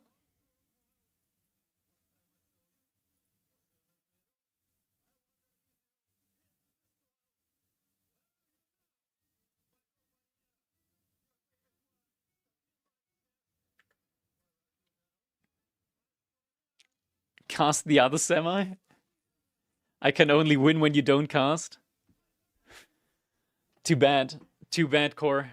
Last time you complained at us not casting your run. This time we're going to be casting yours.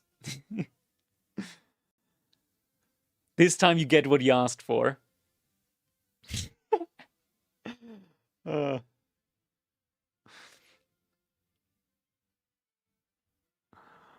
a good one. Can I embed? I should be able to embed that one. That one should be working. Ah, it's not working. God damn it. The embed didn't work. No. So the tenor embed did not work in chat. I've had it set. Oh, wait. No, I was in the wrong chat. Was that it? Was that the issue? Does it work over here? No, it also doesn't work over here. Sag. Unfortunate. That was the GIF that Cow posted in the drafting channel between Beasty and Core, because they were taking their time with the draft.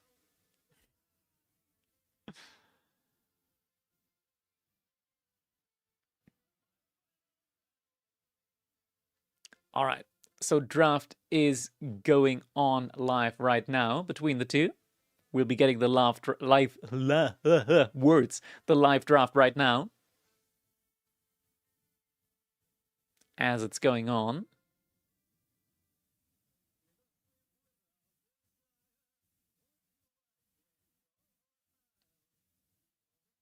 All right. We're getting Socotra banned. Holy Island's getting banned. BC does not want to have a water map in there when he's up against Core in a best of 3. Best of 3s can be quite brutal because, of course, like, you lose one game, your opponent's already on match point. I believe in you, Core. We all do. We all do. Of course, Beasty is the GOAT, but Core, he's the GOAT.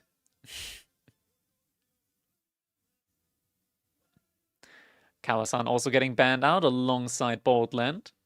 Did Core really ban Socotra? He did indeed.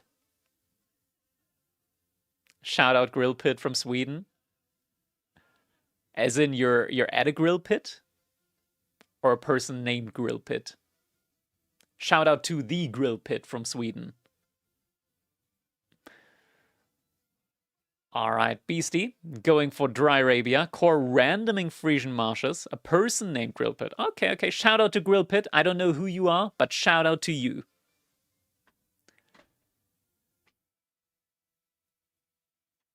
First map is going to be Hill and Dale. Alright.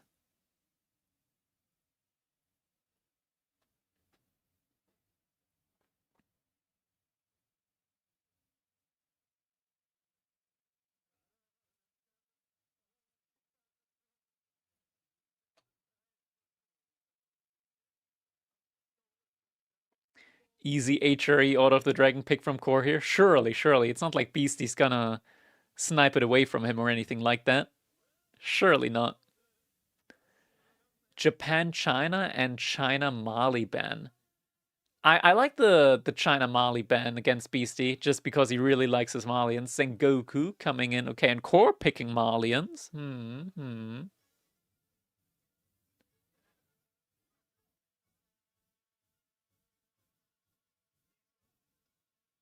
I got a space there between the exclamation mark and the bracket. That's not going to work.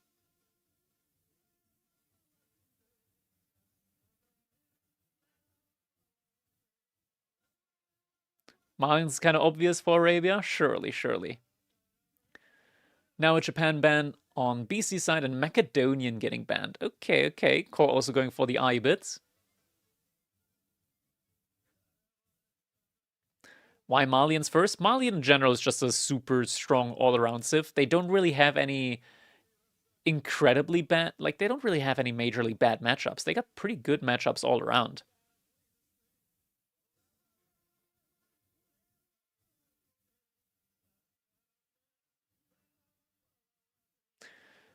Now we're going to be getting Byzantines and Ottomans in for Beasty. Byzantines in general, Very good Zergy type civilization. And Ottomans, just in general. Just in general, really strong with the Zapai. Zapai did receive a slight nerf, of course, but honestly, I think they're still very good for their cost as well. Still very, very strong. There are people that would disagree with me, but yeah, I think Zapai are pretty good. Oh, and we're getting Achery and Order of the Dragon in for core. Tukluk Dynasty in for Beasty. Going for Tukluk. Could be on Frisian Marshes. Tukluk on Frisian Marshes are very good. And Macedonians. Macedonians or Macedonians and Tukluk on Frisian Marshes. That's pretty good. That's a pretty solid draft to have right there. They have no counter elephants for Malians. Yeah, they don't have crossbows, right? Like that's one of the main issues. But at the same time, I would say like Tukluk doesn't make war elephants a ton of time. They typically go for the raider elephants, where you do actually have counters against. What's the middle map? Hill and Dale? It is indeed Hill and Dale, the hillest of dales. Chill and Scale. Oh, that's a good one. That's a good one. Core picked Malian first despite banning them for Beasty. Yeah, he did, because the chances that Beasty bans it next, like with a words. Oh my god, stuttering. With his third ban, Beasty still had a third ban, so Core really wanted to get the Malians in there. Beasty's draft is cracked. Yeah, it's pretty good draft. Like very solid civilizations. I personally think that Macedonians and Tukluk are still very strong civs overall.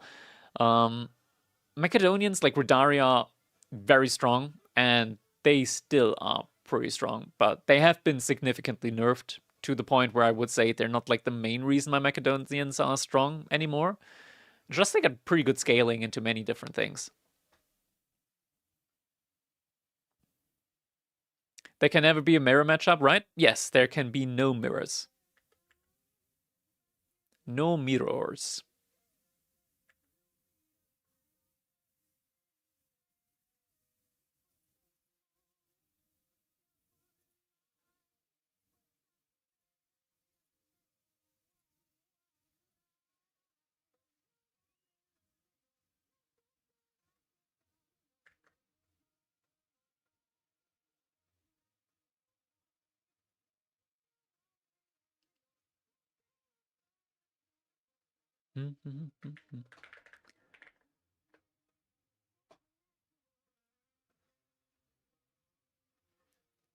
All right.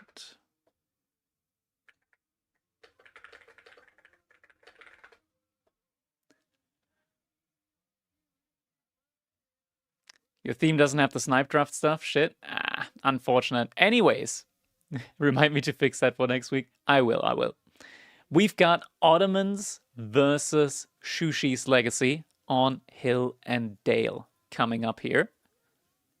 That's going to be an interesting one. All right.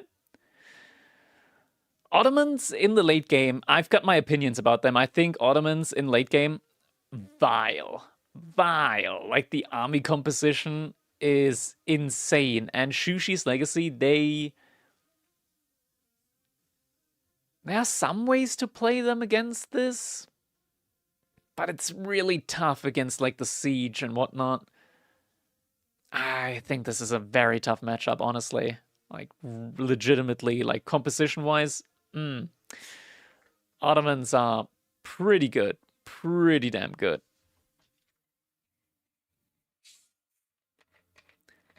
You get good castle time with the deers, though. You do. You get pretty damn good castle timing. It's just that composition-wise, right? Like you're lacking normal archers, so you're very slow with your range units. You're lacking hand cannoneers in the late game.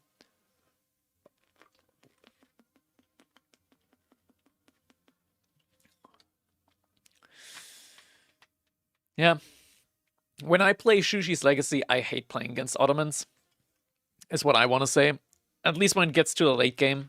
Late game against Ottomans, in combination with all the siege and whatnot, I've played some very frustrating games in that matchup. I'll put it like that. I'll put it like that.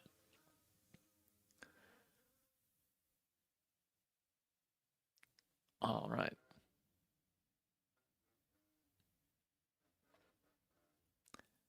Looks like we're jumping in now.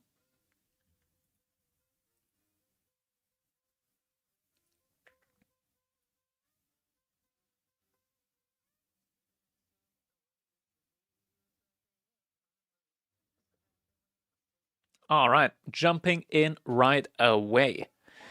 Everybody, this is it, our first game in the semifinals of the Crack Cup number 8. We're at a $1,000 prize pool in this one. And we've got, in the color blue, Beasty playing as the Ottomans here on Hill and Dale. His opponent, he made it all the way past Myriad into the semifinals. It is Core 7525 on Discord for coaching, playing as Shushi's Legacy.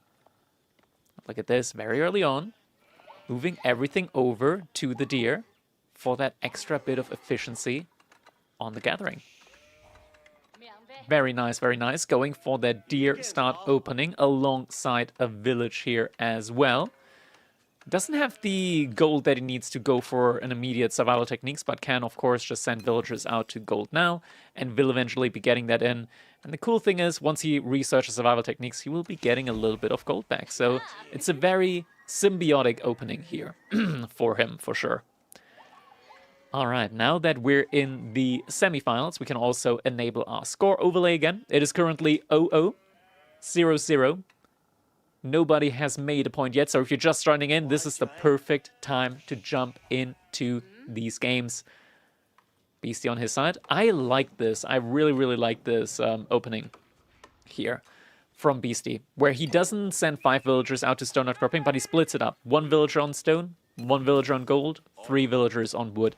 Just a very nicely set up macro play here for the Ottomans. Is the prize pool worth more than Mockridge? I got Mockridge for, I believe it was 70 euros from an animal shelter. But if it's like about the actual net worth of Mockridge, that's priceless. That is absolutely priceless. Military school coming in now. Didn't even realize the prize pool is so high this week. Yeah, you're actually getting a pretty good pay cut this time around, Khalid Heckle. Gonna take a look around the map here, and we'll see. We'll see. Oh my God! Has Core spotted this? Has Core spotted this? Yes. No, he hasn't. He hasn't spotted this.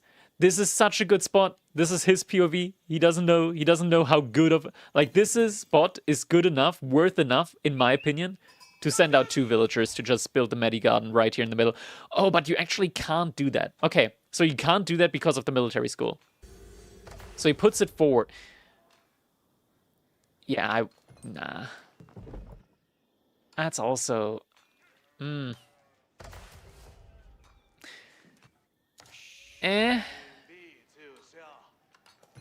Yeah, that's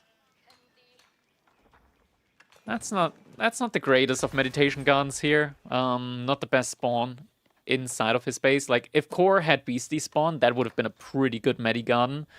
Unfortunately, not the case here, so is going to be forced to put the Meditation Garden in the back here, next to the stone outcropping and the gold vein. Still going to be getting 50 resources, excuse me, 52 resources with 2 trees in there per minute, so every little bit counts. The MCWT. Oh wait, Mockridge's weekly tournaments? Okay.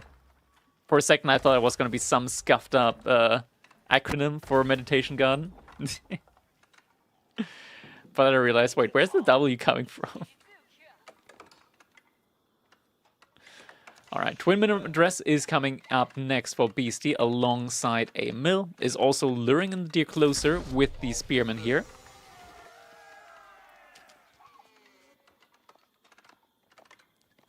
H-up should be coming in soon.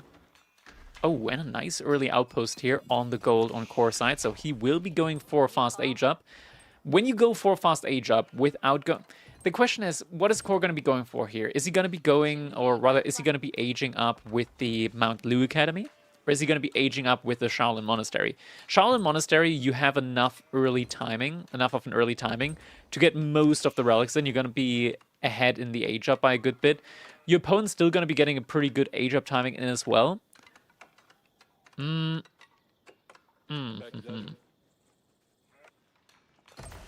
Yeah, I'm guessing most likely that this is going to be... Like, in my opinion, what I would go for is I would be going for the Meditation Garden in this one. I just think getting all the relics in should be enough value. Should be good enough value. Looking at the relic position, they're fairly even, and Core has a lot of the information there on the map as to where they are. Oh, he also found a very good amount of sheep. Beasty Bear... How many sheep did Beasty find? Core, he's got 19 live sheep. Beasty also still has a couple live sheep left. Beasty's still fine in the sheep department. Now is adding in a second military school. And Core should pretty soon be going for the age up. A little bit of a mismacro, but there it is. Shaolin Monastery is coming in. 4 villagers working on that. 2 villagers on wood at the moment, is probably rallying more villagers over to wood now as well. Oh, actually, that's a lot of villagers he's rallying over to wood. Granted, he still has a lot of food in the bank, so yeah. Makes a lot of sense he can afford sending a couple more villagers out there. Beasty, he's trying to look for this age up. He's going to be getting the information in shortly. The issue for him is that Spearman and even a Sipahi are not going to be able to really hold back a Shaolin monk. Maybe with all 3 of them combined, but if there's like 2 Shaolin monks, then they're going to be able to break past that as well. Beasty, just throwing a single torch, he's going to be like, hey, I know what's going on. I see this Shaolin Monastery. I know what you're doing. I know what's going on. Oh, the Sipahi are still far away from coming in. Yes, Beasty can choose the sheep vizier point next. He hasn't actually chosen a vizier point yet. But now Age-Up is going to be coming in. We'll immediately be getting that Shaolin Monastery queued up, or rather Shaolin Monk queued up in the Shaolin Monastery. Beasty at the moment just has the spears in the middle of the map, center of the map, ready for that Shaolin Monk when he comes out. And yeah, he just wants to know where he's going to be coming from. And the Age-Up, or rather the vizier point, is going to be, drumroll please, we don't know it yet. Hasn't selected it yet. Yeah, we'll see later. We'll see later. Doesn't look like he's selecting it right away. Oh, and Core, he sees that Beasty is heavily invested on gold. We also see the Shaolin... Oh, not the Shaolin monks. The Imams from Beasty moving out now to try and secure some relics as well.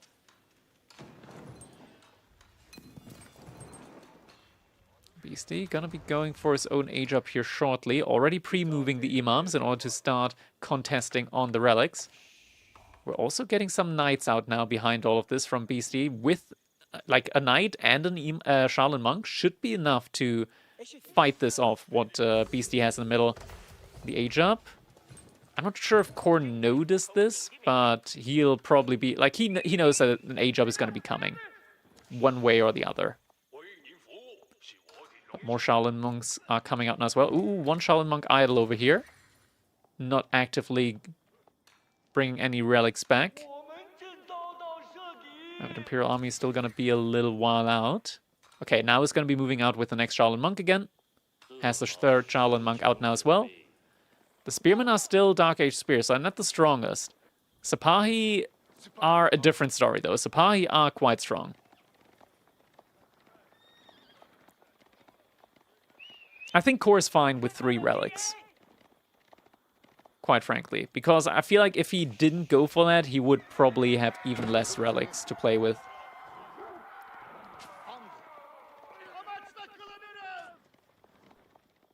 Oh, we're also getting an early wall out. Oh, double wolf! Double wolf! Okay, one wolf did not want that beef. But the worker, the bitey infantry, puppy paw.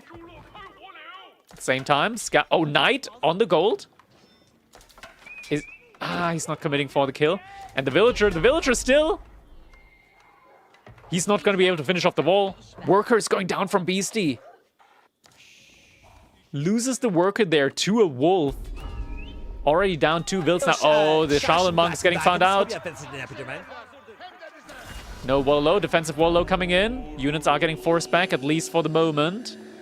They will eventually take that Shaolin Monk down. More units coming out now from Core. Still not upgraded, though. And the Shaolin Monk, I don't think he's going to be able to survive until he catches up to those units. Shaolin Monk is going to be able to take the fight against the Spears here. Spearman also able to take the fight against the Zapahi. And the Spears need to go after the Imam. They're not doing that, though. Not at the moment. Core, he's got so many resources. He's going for Yuan Dynasty. Core behind this is trying to go for the Yuan Dynasty. But looks like Core, he's only going to get 2 relics in. Although he is running around with the Knight, but there are so many Spears in at the moment for Beasty. Yeah, looks like Core is only going to be able to field 2 pagodas. But, oh, doesn't get, oh, come on. He really doesn't get that villager kill. Oh, he gets the villager kill. And he gets the Imam kill. Picks up the relic. Wallow is not going to go through, though. There's 1 relic right in front of Beasty's base behind all of this. But yeah, we are going to be getting the Mount Lu Academy in. And Core has enough for 2 pagodas at the very least. So, not the worst, not the best. Scout is going to get found out. Pulls the boar onto the Spearman here.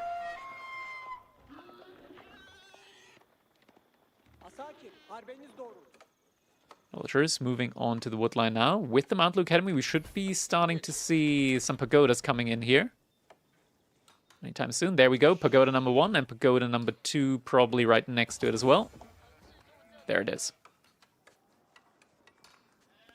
So with 2 pagodas, that's already a good amount of passive income now for Core, but he's kind of weak at the moment. He needs a lot of military. Actually, with what Beasty has at the moment, like Palace Guards would be quite good here for him. Relics now getting put inside of the mosque, and Beasty can be quite happy with the 3 relics that he's gotten in. Core, unfortunate for him, not getting the 3rd relic in. And he was quite close to achieving it, but 2 pagodas better than none. Aren't the Bolt Monks actually a good unit against Ottomans? They're pretty good. They are pretty good. A little bit of some patrolling going on outside of the base from Core there. Looking to get information on any outside food gathering. Of course, sending Scout out. We're now also seeing crossbows and men-at-arms coming in for Beasty, so he's going for an infantry mass now. Of course, villagers gonna be spotting this raid before it comes in. It's just a lot of units at the moment here for Beasty, and yeah, Core doesn't have any big army at the moment. He's now going for his own ranged units. The issue with that is that Beasty already has some siege with the first Mangonel out, and the second Mangonel soon to be out as well.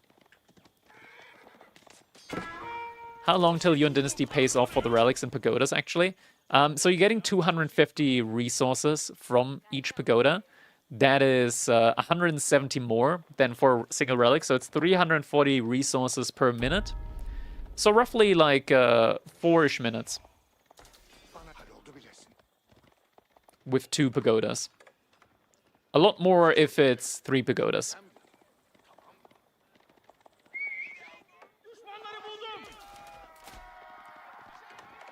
Or rather, a lot quicker if it's 3 pagodas. Getting some Jugunu in now. Actually gonna get sniped here by Sapai. Oh, loses Sapai for it though.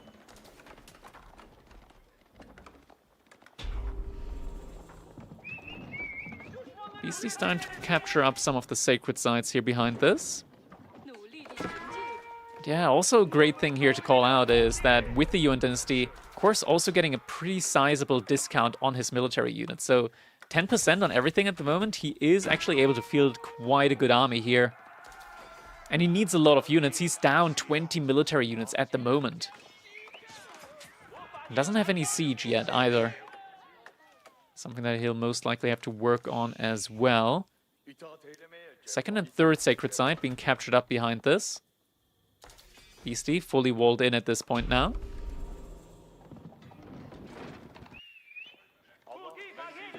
Corey's got a lot of units in queue. I'm just worried the Jugunu just don't sound convincing at all, since there's already men-at-arms and Janissaries on the field. Corey's got a lot of resource in the bank. We're seeing now some Palace Guards coming in as well. Still early Palace Guards, is going to have to upgrade them. I hope he realized that he needs to upgrade them. These are still feudal age Palace Guards. More walls coming in now for Beasty behind this. Yeah, Beasty.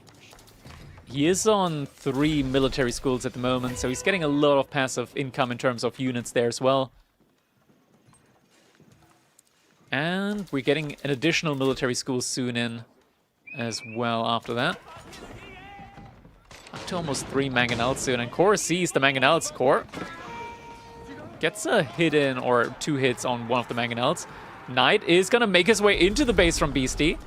But there's enough units chasing after him that most likely he's not going to be able to do much else here. But he did see just the sheer size of Beasty's military. And he saw, most importantly, that his army at the moment cannot compete against that. Do we have any siege workshops yet? No siege workshops yet from Core. Charlotte Monk is getting bullied off the sacred site. Additional Pierce armor could also be coming in with the Matter. More blacksmith upgrades coming in as well behind this. Palace Guards have been upgraded. But double mangonel, about to be triple mangonel play.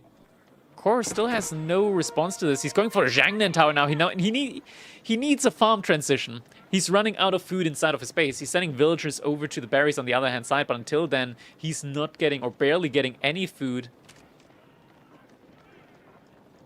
This is a rough one. This army from Beasty, it is so difficult to stop. Core, he's got no crossbowmen at all. No siege in order to counter out what Beasty has at the moment. Left side also isn't walled at the moment. Doesn't make it easier. He's got a ton of stone in the bank. But a keep at the moment, not realistic for him either. Villagers are getting pulled. Imperial official is going to go the way of the dodo. There's the siege workshop now coming in.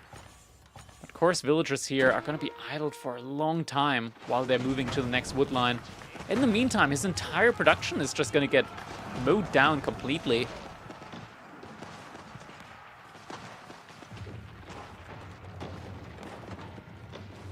Definitely a rough spot to be in at the moment. Imperial official also, villagers, looks like they were still being rallied to the wood line. We're outside. Oh my god, there's Nest of Bees, but Core, he's housed. The village has been torched down. He needs a house. He needs a village. Village has been put up. Nest of Bees are starting to come out now. But all of the production is getting taken down. Core, he's positioning himself. He wants to cut off the way out of his base for Beasty. But Beasty could also torch down the walls up here. He's just going forward. More Nest of Bees behind this coming in. Core is trying to decap the sacred sites. Third and fourth Nest of Bee coming in behind this. Ton of resource for Core in the bank, and Beasty's just going Imperial behind this.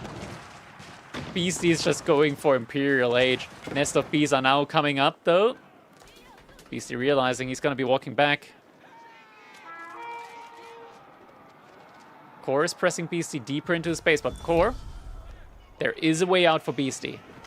This Palisade Gate is not going to stand for a long time up against what Beasty has in store. And yeah, Beasty is just going to be able to get out there. Istanbul Observatory now going to be coming up. And that is going to be Imperial Age Ottomans with a ton of production speed on everything they do.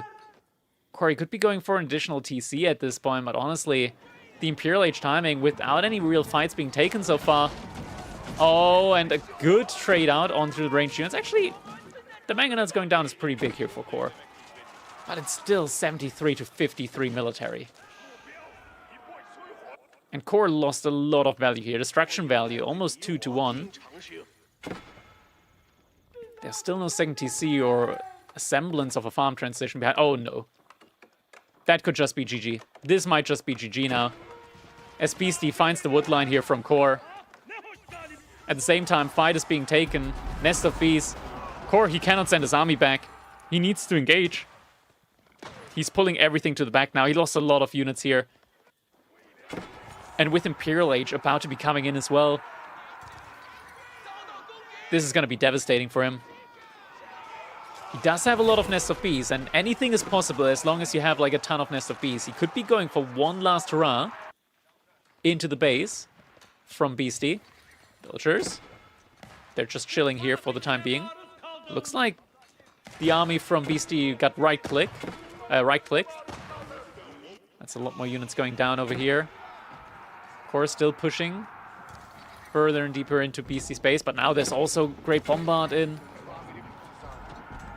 Utilized with the Vizier point. The entire economy from Core has been shut down. He's out on the berries on the front side. Now military schools coming up as well.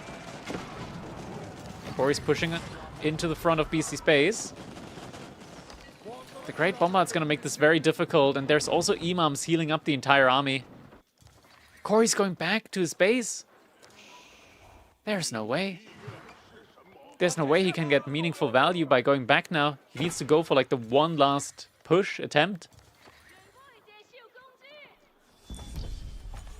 He's getting a keep up in the middle of the map, securing a gold vein. Also walling in the military units here from Beasty. Losing a couple more villagers in the process, though. Gets rid of these units, but he's still down 12 villagers at this point. And behind all of this, there's Imperial Age upgrades looming on the horizon. Beasty, he's really researching them now as he pleases. Doesn't really need to worry about anything. Little Palace Guard raid on the outer gold vein. Does manage to get 2 villager kills in. But it's not just the villager kills, right? Like, Core has also been idled out on his villagers for a long, long time. Still pushing forward. 6 Nest of Bees alongside him. He's gathering up a lot of resource behind this. Okay, he's remassing into Palace Guards. But it's also Elite Sipahi, and Elite Sipahi, they're so good at taking down the siege. They can probably just dive onto the Nest of Bees here. These aren't Clockwork Tower Nest of Bees. Great Bombard is moving forward, wants to get a snipe on those Nest of Bees. But Nest of Bees, they're also stepping up. They're trying to get some shots in onto the siege. Gonna be able to take the first Mangonel down. But the Nest of Bees, they're very low health now. They're barely able to trade out evenly against the siege now that the Great Bombard is there. And the entire front line just got absolutely demolished here. GG comes in. Game number 1 is going to be going to Beasty.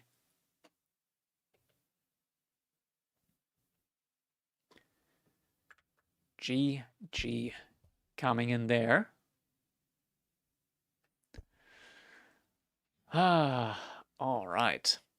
Yeah, I dislike this matchup when I'm playing Shushi's Legacy. I really think it's not that good for them.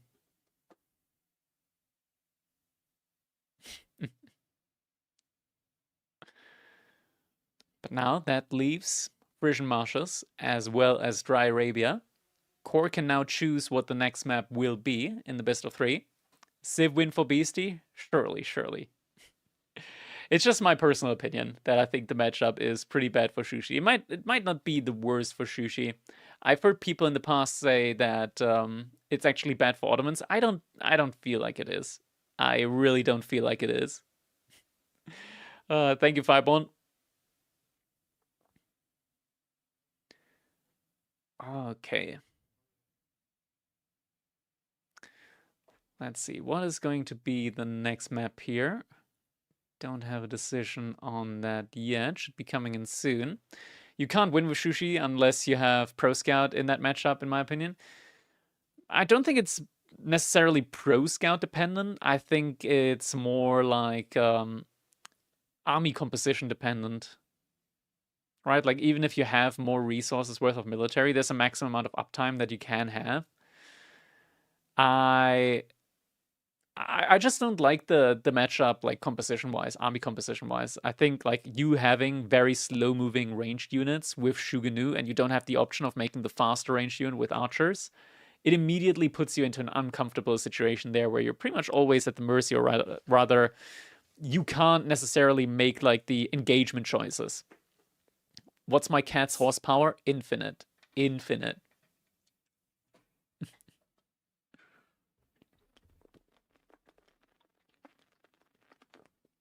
What you looking at, cat? Yes, yes, yes. No, that's my sprite. Cat jumping up on my desk. Yes, yes, yes, yes. I hope that sprite is sugar-free. It is, of course. Of course it is. Come on, come down again. Yes.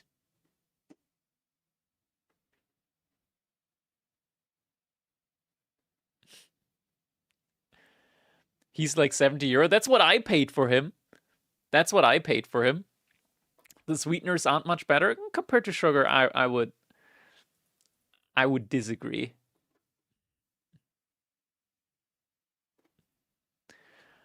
All right, we're waiting for a call on what the next map will be.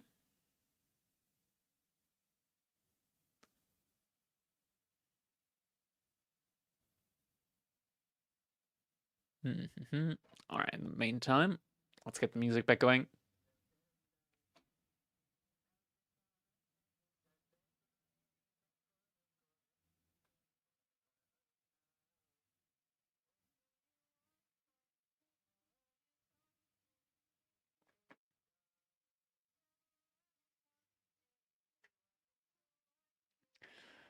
Yeah, Alchemy, thank you. Cascade as well. They're already in game? They didn't draft. How would they be in game? They didn't draft yet. Huh? Being rushed. Huh? They didn't post the drafts. Huh? Did they DM each other the drafts when I have like a specific chat room for them? Okay. Okay. They did draft? Yeah, but like we have a chat room for them to draft and they just DM'd each others the drafts instead of just doing it in the chat room. Alright, alright. Okay. So, that's funny. That's actually funny. Okay. I don't mind though. We'll be jumping right into it because we've got Frisian Marshals here. We're jumping up in it right away. We're catching up to a live game as well. We've got Beasty in the color teal playing as the Macedonian dynasty. His opponent in the color orange is Core. Now, because there is a bug at the moment with the Macedonian dynasty, I cannot switch their positions on the map. Like, not on the map, but like on the overlay. If I flip it, they're gonna be... Yeah, it's gonna screw things up. So instead, what I'm gonna do is... this. Alright, perfect, perfect. This is fixed now. Is this best of 5? No, this is best of 3. So yeah, Core on the right-hand side now, playing in the color orange as the Holy Roman Empire, his opponent. Beasty in the color teal, playing as the Macedonians. Aging up now with the Imperial Hippodrome. Core, he went for the early dock opening. Now has a lot of villagers on gold. Will be going for his own age up here shortly. Most likely, I want to say Archon Chapel, but never say never. But I'm going to say most likely an Archon Chapel over here. Behind this, Beasty, he did not go for an early pond. 3 fishing ships out there for Core. Looks like he's not going to be going for any more now.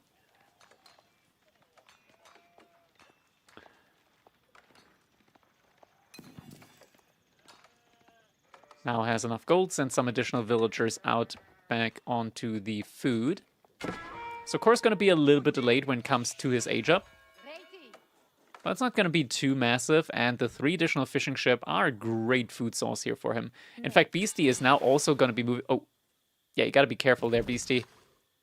Yeah, he's not touching that. He's not touching that. He sees, okay, This little pond here is a little bit scuffed. I can't get a dock up without deleting one of my shoreline fish. I'm just going to move on to the next one.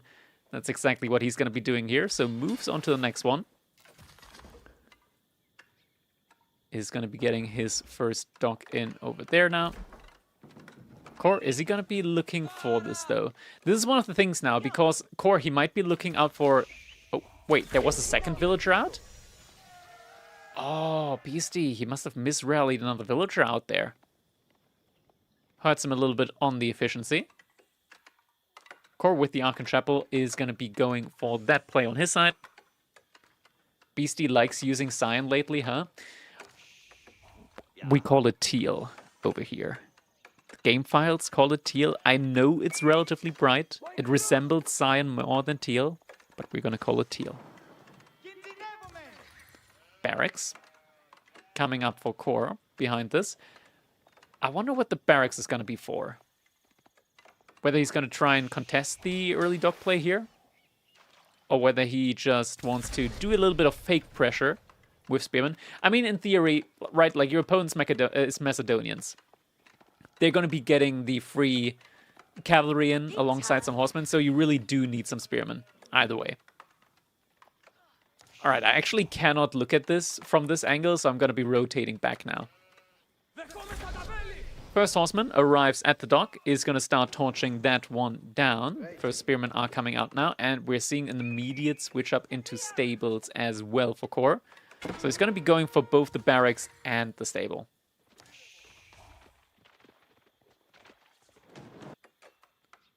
Corey's getting a lot of wood in at the moment with the villagers here. I'm wondering if he wants to like do some additional docks then, or if he's going to be switching some villagers over to sheep soon.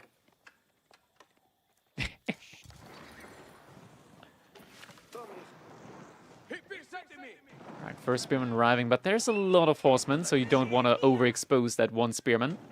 Alone, he could be taken down very, very quickly.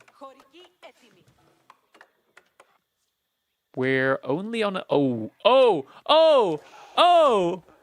no! Spotted! Do we get an immediate move out from the horseman?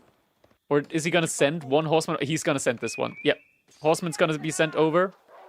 Core realized that he's found out. But this dog has been put up now. And Core, he's got a foot in the door now on Beasty's side of the map when it comes to the economy play. More horsemen getting pulled now over. He wants to torch that dog down. But this actually gives Core a little bit of the tempo advantage in this game. The second dog is only just now coming up for Beasty. Core already has his up. Getting some fishing ships in there now as well.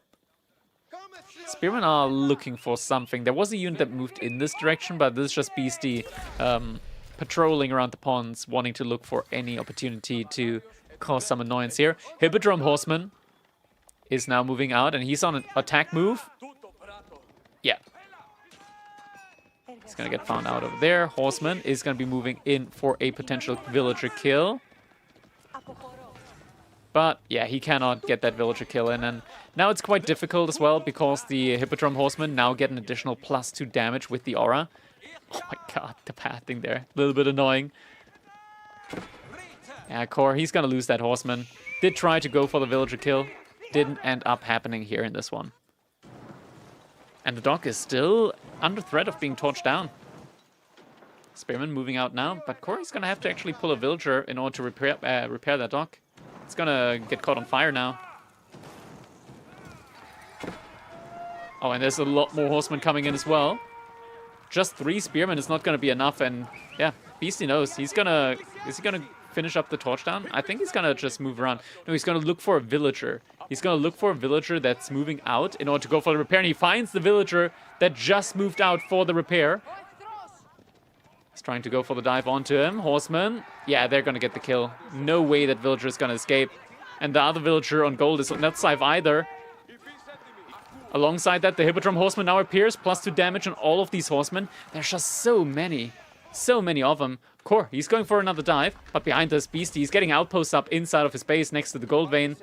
Could be one villager, could be going down. But no more than that. Core now fighting underneath it as well. Needs to find a way out. Yeah, now there's idle time on these fishing ships, and some potentially getting even taken down.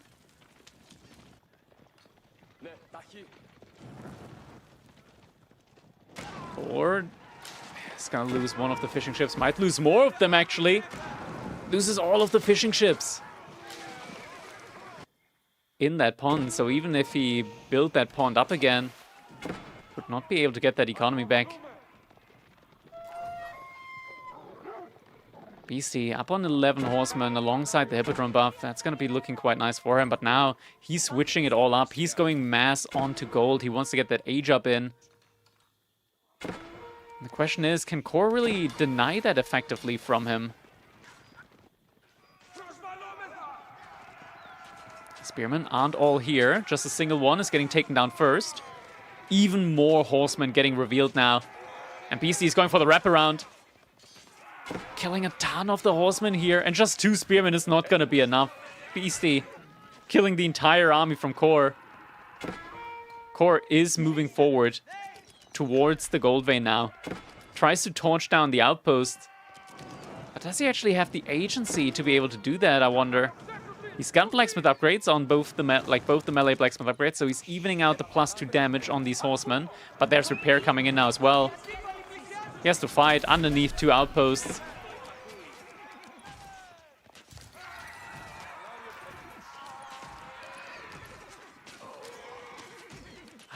And with all the units going down now, it just feels like there's no way out. And GG is going to be coming in. Beasty, with a 2-0 victory, is going to be able to secure his spot in the finals of this week's Crack Cup.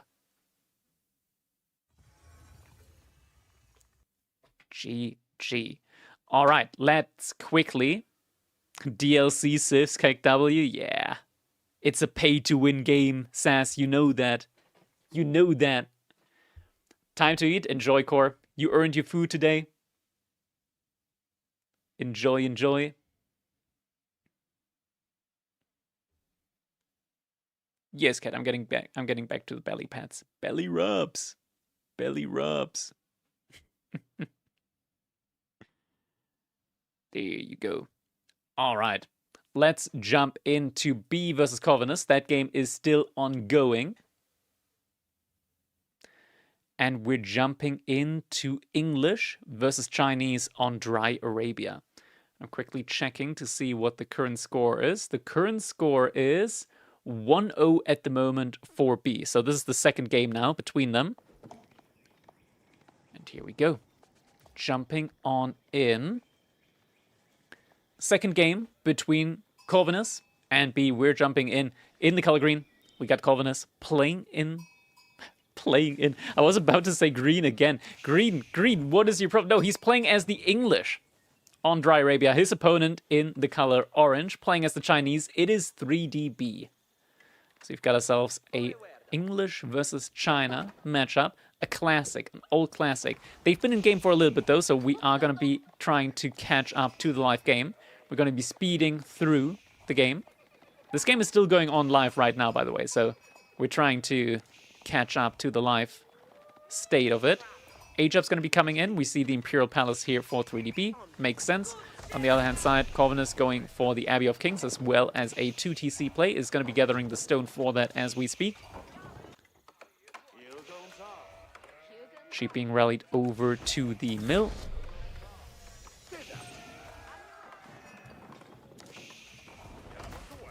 King coming up now behind this as well. TC is getting put up, so a second TC on the gold. King is going to try and do some damage here. He's going to try and deny some of the pro scouting, but there are horsemen now coming in that are going to be able to pull, or rather push that king back. We're seeing some spearmen coming in now alongside that. Abbey of Kings is going to be able to heal that king up at lightning speed. King is now going to be moving out again. Looks like Corvinus is just going to try and defend his own deer, which, to be fair, you don't need to be too afraid of your opponent taking. Just because they're quite slow, of course, and they're going to lose out on a lot of food, so that's not a big incentive. Age-up's going to be coming in now. We see the White Tower. Nice base building here from Corvinus. Also good placement on the farms. Behind this, there's a ton of units coming in from B. He's also reached Castle Age already. Behind this, we're seeing both Palace Guards and Knights coming in. Spearman and King are going to get sacrificed, trying to keep B out of his base for the time being. Though Corvinus, he does have the White Tower securing all of his resource at the moment inside of his base. So he is sitting quite comfortable inside of his own base. B behind this just continues massing up more and more army, taking all of the relics as well from the map. Corvinus not able to really secure any relics here yet so far. Knight still running around, trading out. Corvinus is able to, in theory, heal them up time and time again inside of his base with the Abbey of Kings. B still just massing up units, though he is banking up a lot of resources as well. And now we're seeing an Age Up coming in. Wingard Palace for Corvinus on the side coming in. Yuan Dynasty behind this for B, so he's going to be able to get some pagodas in. And we do indeed have 3 pagodas immediately coming up for B. So that's a lot of resource generation now passively coming in for B. Now we're also getting some Wingard Palace Raiders in. All 3 Sacred Site captured up B. He's got a lot of resource income. He killed 6 villagers so far. He's on the board. He's taking all the resources out on the map, on the other board. Now we're caught up to the live game. Corvinus, look at the food income. All these farms, 2,000 food per minute. The second TC fully paid off at this point in time. B, he's got even military count. And Corvinus, he's got the technology lead now. B, he somehow managed to get the Imperial Age in as well. Where did he age up, actually? Oh, over here, next to the gold. But he needs to keep his food safe. Food can be an issue when you're playing as the Chinese, because you're always going to be wanting to place your food next to the granary. So it makes it very predictable where your farms are going to be. You're not going to be spraying them out, and we do see the consequence of that is these raids absolutely demolishing the villager count here from B, pathing a little bit awkward around these buildings, and Corvinus just killing a whole ton of workers now. Yeah, B losing a lot of units here. And Corvinus with a very big army. Wingard Footmen now as well, pushing forward. There's some hand cannoneers in the army mix as well. Oh, need to be careful, needs to pull him as well. He does have the Yuan Dynasty buff going for him. So all of his units are a lot faster. He's able to utilize this greater mobility now to take this fight and maneuver the crossbows to the back line. Looks like some of the hand cannoneers are actively getting focused down by the crossbowmen here from Corvinus. But looks like the front line from Corvinus is not going to be enough here in order to end this game right now. Still continued raids, just a single knight getting split off there. Corvinus' army here for the time being is going to get completely cleaned up, but there's just more and more reinforcements coming in. The Wingard Raiders, it's costly in the food department, but genuinely you still save a lot of resources, and the production time is so quick, 25 seconds for 6 cavalry units. And the economy here behind all of this is just so much better for Corvinus. He's in a really good spot. We see a second TC now coming in for B. Still a ton of resources, 3 pagodas coming in. Overall income is fairly similar between them. And B is spamming mass hand cannoneers. The great hand cannoneers here from China with the additional range could be enough to give him enough time to survive this. The gold is going to be pretty hard to touch here for Corvinus, with the Great Wall Gatehouse being there as well. So B just needs to focus on keeping his gold, not his gold, but his food workers safe. And maybe potentially getting some raids in as well. He's got some outposts out here, so he would see whenever Corvinus would go out to the gold down here. But Corvinus, he's still got gold, plenty of gold in the back of his base. So doesn't have to worry about that anytime soon. Alongside that, of course, enclosures. Good food. Knights going for the run around. And B can, in theory... he didn't build out the wall. He could have jumped on top of the wall there. Raid still going on with the horsemen. Master Bees. Looking for trade outs over here. Villager raid still going on. B isn't pulling these villagers away. He does have Yuan Dynasty, so the villagers do move at 1.5 tiles per second. They can, in theory, with minimal formation shuffling, outrun knights for a good while. But B's not going for that at the moment. Just more and more hand cannoneers at the moment. B is building up a scary military force, but Corvinus... Ooh, this is gonna hurt. This is gonna hurt. We're gonna be seeing Wingard Rangers now. And Wingard Rangers, sure, hand cannoneers for the Chinese, they do get a lot of additional range, but they're still no match for the Wingard Rangers. 9 tiles of range on those guys.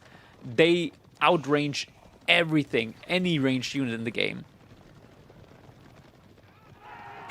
So that's gonna lead to there being like a lot of really, really difficult trades for Corvinus in the future that he's gonna have to take. Fight getting taken here potentially. Hand cannon is getting a good couple of shots in. Trading out against the Knights at the same time. Still more raids going on, but B, he's very much on top of this game. He is actively countering those raids out. I'm sure he's losing a lot of villagers. His villager count hasn't climbed above 70 in quite a while. But at least he's not letting these raids come in for free. And he is on 2 TC. Not in Song Dynasty, though. It's not the best situation to be in. The pagodas are really like paying dividends here. Every single one of them, 62 food per minute. So it's 180 food that he's getting here every single minute. That is helping him out a lot. That completely covers the production on one of his TCs and more. And Cannoneers able to take down the cavalry back here. Good enough base damage against them. And they do have better movement speed thanks to Yuan Dynasty being in. So B, with the better movement speed, can catch up to Wingard Raiders. Raid has been cleaned up. Food income still not looking that great overall. B is still on the berries here as well behind this. Now also gathering away at the gold from Corvinus. And Corvinus is struggling to get a good military count going. He's only been producing from the Wingard Palace. In theory, with his food income, he should be able to make a lot more units, and I think that's what we're seeing now. Yeah, he is starting to actively produce horsemen now from the stables that he has inside of his base, and also he's actively utilizing the White Tower for the hand cannoneer production alongside the archery range that he has. Now also going for arrow volley. That's going to be giving the Wingard Rangers the ability to use arrow volley as well for that increased attack speed. Yo, Yak. Thank you, man. Appreciate you. Eric Vogel, you are a super mega OP. And Carlo coming in with the gifted sub. Much appreciated, my man. Thank you, thank you, thank you. B is now going for some smaller raids on his own side, just trying to harass, keep Corvinus in his base a little bit. A single scout actually causing a lot of distraction there. The main army from B is quite frightening. 34 crossbowmen. That is a lot of units to have. A lot of... No, I say crossbowmen. Hand cannoneers. Why do I say crossbowmen? 34 hand cannoneers. Very strong, very strong. And I do believe that this is at a point in time, I don't think we've got Serpentine Powder in. Yeah, Serpentine Powder isn't in yet. And we're getting Ancient Techniques coming in for B. Plus 5% gather rate on all of these villagers for every single dynasty that B has in. And B, he's been in the first one, Tang Dynasty. He's been in Song Dynasty. And now he's in Yuan Dynasty. 3 dynasties. That is 15% bonus gather rate. He's going to be gathering at an incredible efficiency now in the late game. Keep is also coming up, is trying to protect his farms with it. Though Corvinus, ooh, he's going to be able to kill a lot of villagers as they're trying to get the keep up. More villagers getting pulled on the other hand side to finish that keep up. But B did lose a lot of units there. Fight's getting taken in the middle. Outpost is starting to get burnt down. I guess the villagers have been pulled to the back. Sacred Site has been captured up again. Still going to be 9 minutes left on that as a win condition. There's some spearmen in it at the moment for B as well, but now volley is being utilized. You can just see just how quickly these rangers fire, but actually, with how quick they fire, they actually shoot multiple volleys on the same target before that goes down to the first volley. But then clean up on all of the hand cannoneers without the Serpentine Powder. B losing all of them now here on the front line. Oh, that is rough. That is absolutely rough. Losing all of these hand cannoneers. It's now 50 to 15 military. And Corvinus, he's looking like he's in control.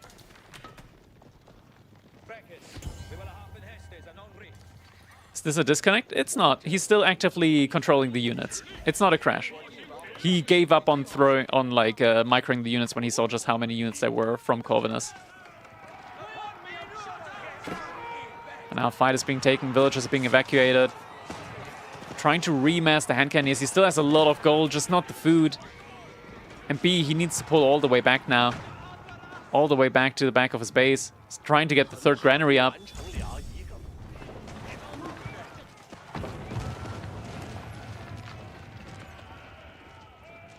University also getting torched down before the first upgrades are coming in. He doesn't have the food income. Look at this, almost 4,000 food per minute for Corvinus. He can lose all of these units and remass them again. Arrow Volley is coming in.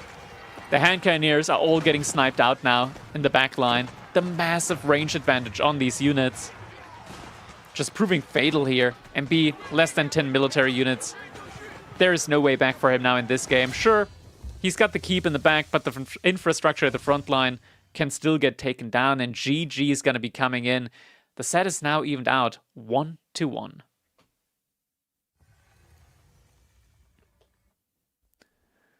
All right. 1-1. That means we are going to be getting a final match point between the two. A final decider game. And is going to be on Frisian Marshes. The first game was French versus House of Lancaster. Damn DLC civs, yeah. English versus China, damn those DLC civs. Damn them. The developers, they're doing it intentionally. Buffing all of these DLC civs like English and Chinese. Aye, aye, aye.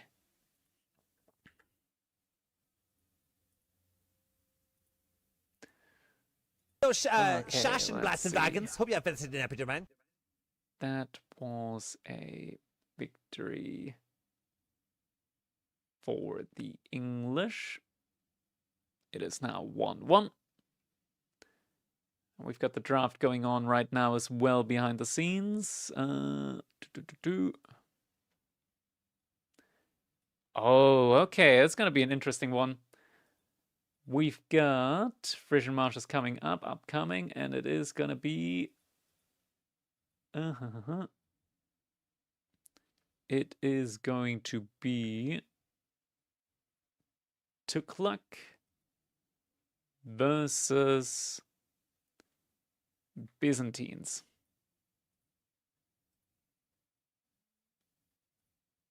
All right.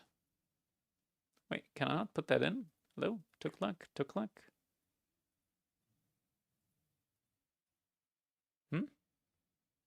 Okay, for some reason it won't let me... Where is it? Picked? Nope. Upcoming? Nope. Doesn't put them in. That's weird.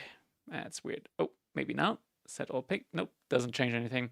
Anyway, it's Tukluk for 3DB versus the Byzantines for Corvinus. That is gonna be the next one. They're in lobby now, so we'll be starting very soon. Very, very soon. In the meantime, let's get the music in again. Shashenblatts and Wagons. Hope you have visited an Epidemic.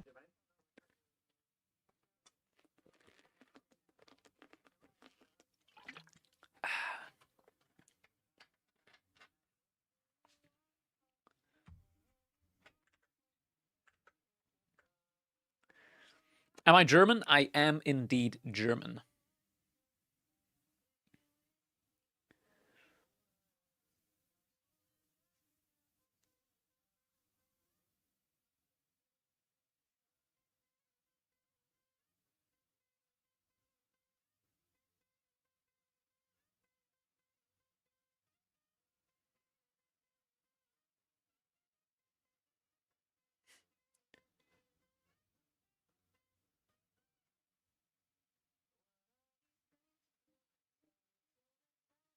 Oh, you can't hear him, but he's purring.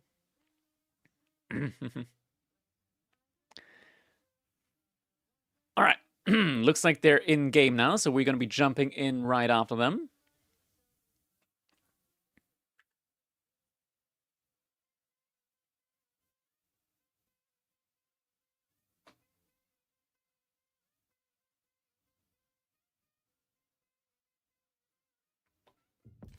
All right. Let's jump on right in, everybody. It is the decider game in this set between 3DB and Corvinus. This is the second semifinals of the Crack Cup number 8. Let's quickly flip the UI around. There we go. It is 1-1. A grand decider now between the two. And it is going to be Corvinus in the color green, playing as the Byzantines. His opponent in the color orange, playing as the Tukluk dynasty. do you think we can do some switcheroos with the best of 3, best of 5 map pool next week? Or at least have the best of 1 maps available? I've kept it up this way because...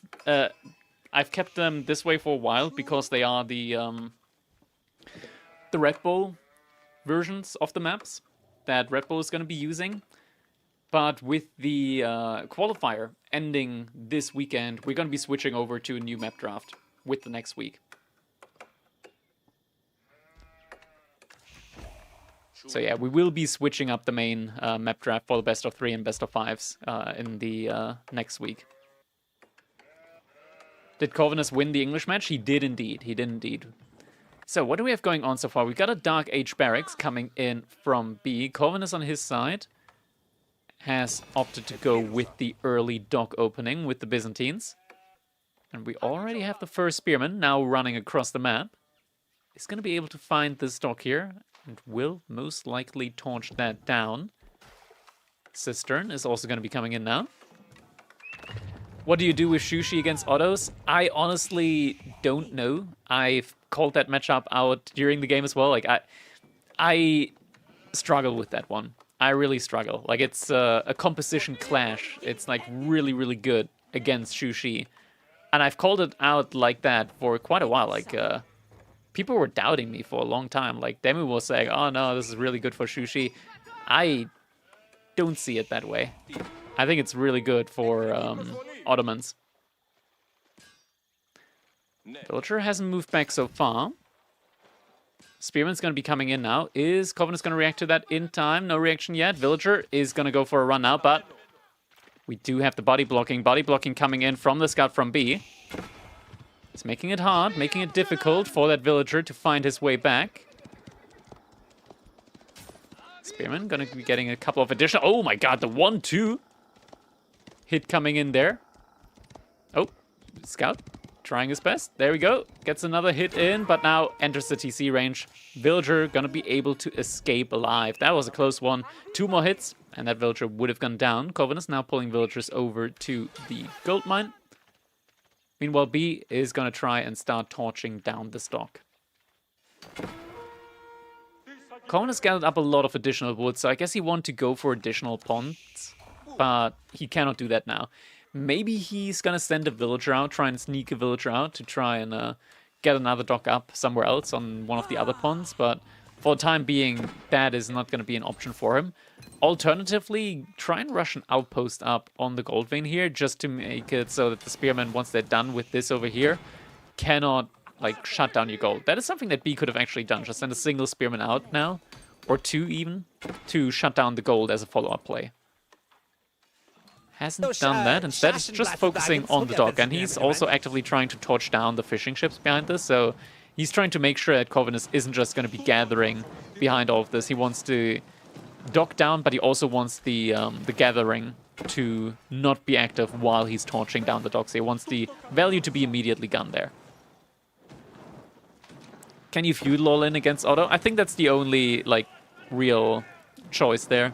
Like, the later the game goes, the worse it gets for Shushi.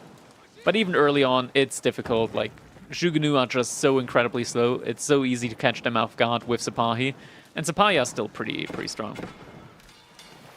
It's Beasty Auto, it's really bad.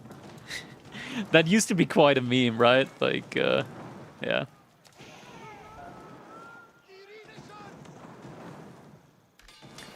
Dock eventually is getting taken down. It's gonna take a while.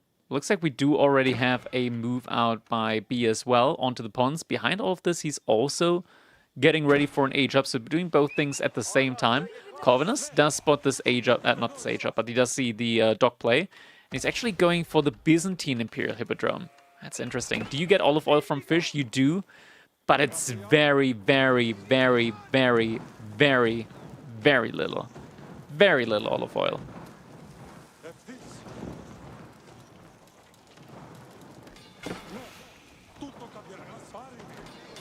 Dock should be catching on fire soon. Coven is still trying to milk every little bit of value out of these fishing ships. Dock now caught on fire.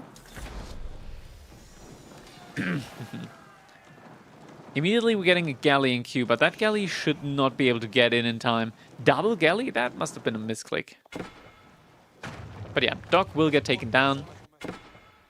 Corvinus, he is on the mill behind this, or rather on the berries, so we'll be getting in some olive oil here.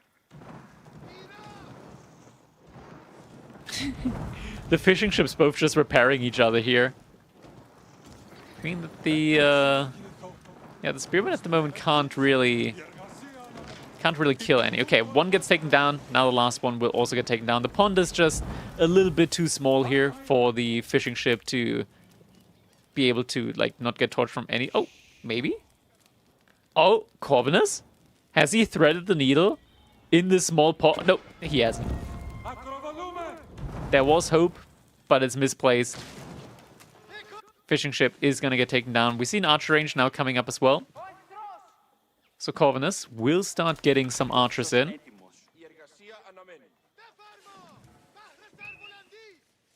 Oh, archer, a little bit out of position here.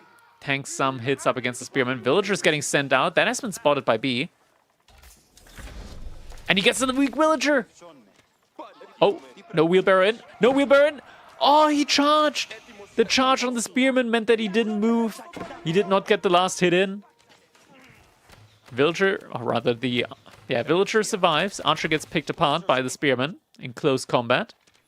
Single horseman did move out. Oh my god. B. There was a horseman that got sent out in order to take the villager down, but B, he made a transport ship in order to garrison the villager and keep him safe next to the dog. That is sly. That is wicked. You hate to see it when you're Corvinus in this situation. You thread the needle. You're like, oh yeah, I'm gonna get that one villager code, that one villager kill there on the dock, on the pond there, and then it's in a transport ship. It's an investment, 100 resources, but you keep a villager safe, and the villager is gonna pay off over time. Now we see Corvinus did sneak a villager out to try and get a dock up, but this did get spotted out by B. He's not there in time in order to deny the dock, and there's gonna be... Oh, he's going for his own transport ship. He's like, that was a... Yes, that was a very interesting strategy, B. I'm gonna immediately copy that. Oh. Dagger pull. Kills one of the spears. Needs to get around the dock, though. Can tank one more hit. Gets inside. Oh, he lives. And now the archers come in as well. The double transport ship play there. Saving the day for Corvinus. Behind this, though, I mean, B, he's already... Oh, my God. Okay. GG. Oh, he's putting everything inside. Why stop at the villager when you can also put the archers inside of in the transport ship? Ah, okay. He needs a house, though. He's housed. All the villagers on deck. Gonna get that house in. Galley's out there now. But he's got such a massive food income now. He can just pump out these raid elephants. Corvinus, he realized that he's got a bunch of food as well, so he's starting to go back into the Imperial Hippodrome. Where'd he spend his stone? He had some stone. Oh, there's the second cistern. He didn't connect them yet, though.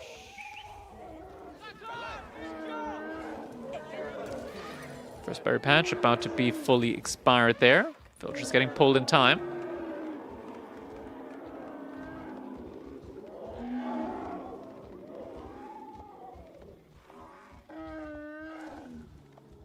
We're now also seeing a mixture of Limitani coming in, and we are getting the first batch in of longbows. So it's been a while until we've seen mercenaries in this game. Typically, mercenaries come in a good bit quicker, but now 10 minutes into the game, the first mercenary camp, or rather, first mercenary batch of production is coming in.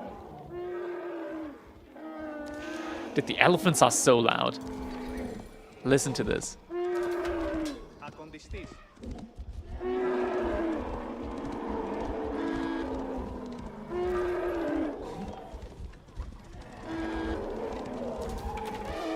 Why did they make them non-stop talk like that? Like, non-stop. Fight's being taken here. Trample's getting activated. And yeah, they're just taking the fight. It's still Dark Age Limitani. Yo, they're just taking it, dude. They don't care. Okay, Limitani upgrade is in now. Oh, and most of the raid elephants do get taken down. That looked threatening, though, I'll have to say. That looked very threatening. Oh, man. And B, he's not backing down. More raid elephants coming in. Now with support from some archers as well, though. So we'll be getting them in there as well.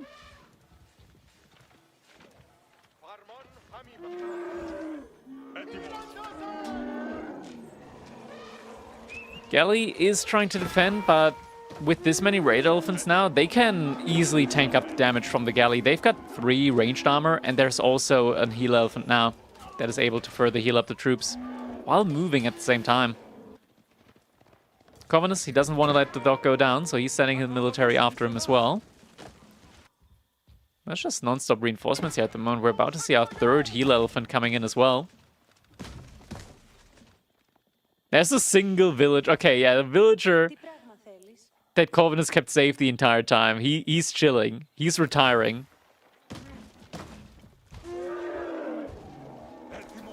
The raid elephants still looking for any potential targets that they could find.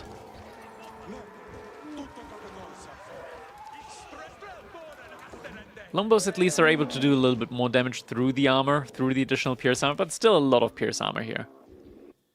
We don't have a blacksmith yet. That is coming in right now. And look at the house formation here. B, he's already setting himself up for the eventual Tuklabat fort in order to get the bonus food gathering in from it with the influence. Up to 9 raider elephants and the heal elephants as well. That's just mass elephant play. And oh no. He's got no health left. The wolf! Snarf, snarf.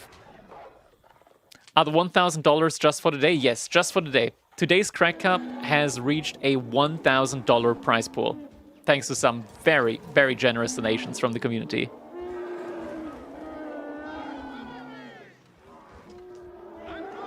Now, elephants charging forward. Fight about to be taken. Spearmen look to be getting sniped, but the elephants now is the meat shield. Archers fighting off against the Limitani. The healing, it's quite strong, though. Heal elephant's getting taken down. Acrotite defense has been utilized as well. B needs to retreat for the time being, but it's still a massive military advantage. Granted, some of it seems to be fishing ships as well. Actually, yeah, most of it is fishing ships, but oh, all the Limitani are gone. It's only ranged units for Corvinus. And they're getting surrounded. Complete surround on the ranged units. They're still moving back a little bit. Acrotite defense has run out at this point in time. Trample coming in as well. All of the villagers just getting trampled down. They're all dying. Full surround and the entire economy is gone. GG comes in. We're going to be having another Beasty versus B grand final.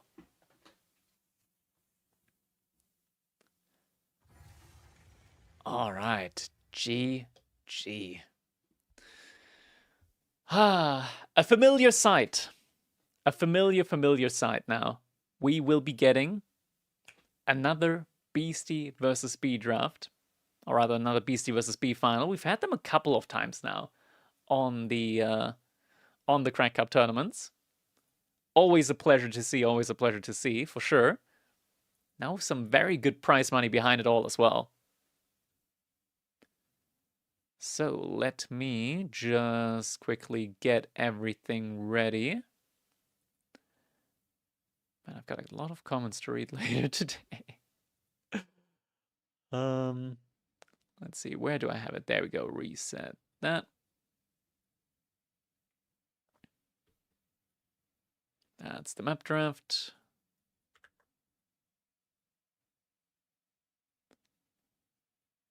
And the Civ draft.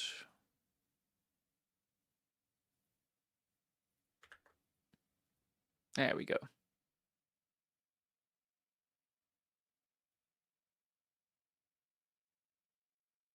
I'm gonna try the Civ pick, see if that's gonna work this time around.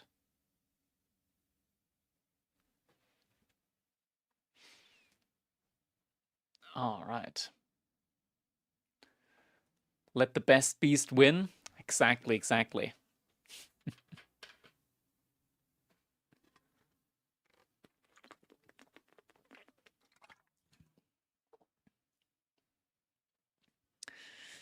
While we're waiting for the draft to continue, let's get the music going again. Best of 11, isn't it? You wish. You wish. And we don't have the overlay. We can just do the normal best of 5.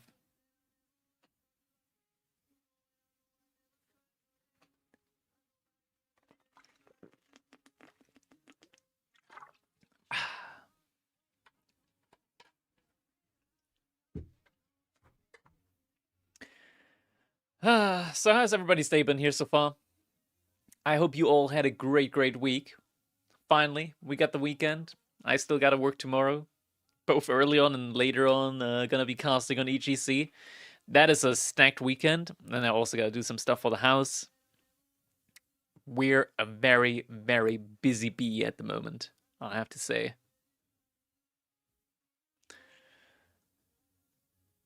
Ah.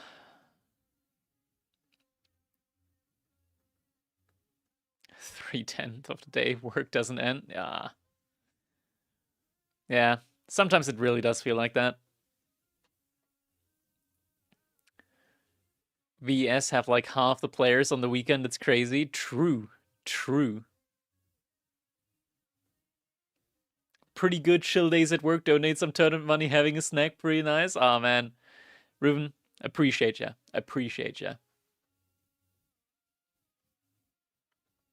Thanks for explaining the KP story.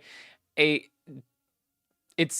think it's always better, like, obviously KP, he made a stream on it, but I think he, rightfully so, was like very emotionally charged in that stream as well.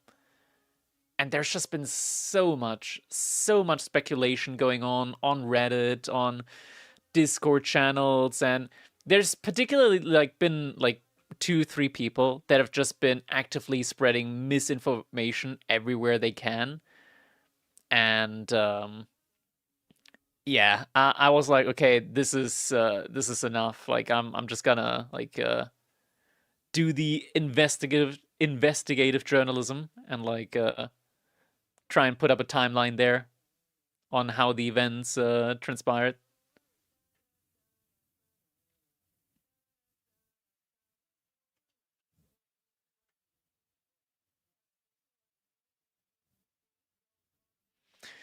Alright, draft going on. B. First picking French. Beasty, first picking Ottomans.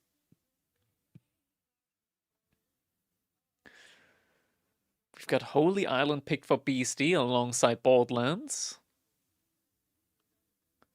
Front range for B alongside Frisian Marshes. When's the cat getting microphone so he can co-cast? In theory, he's got the webcam microphone, but that's not active.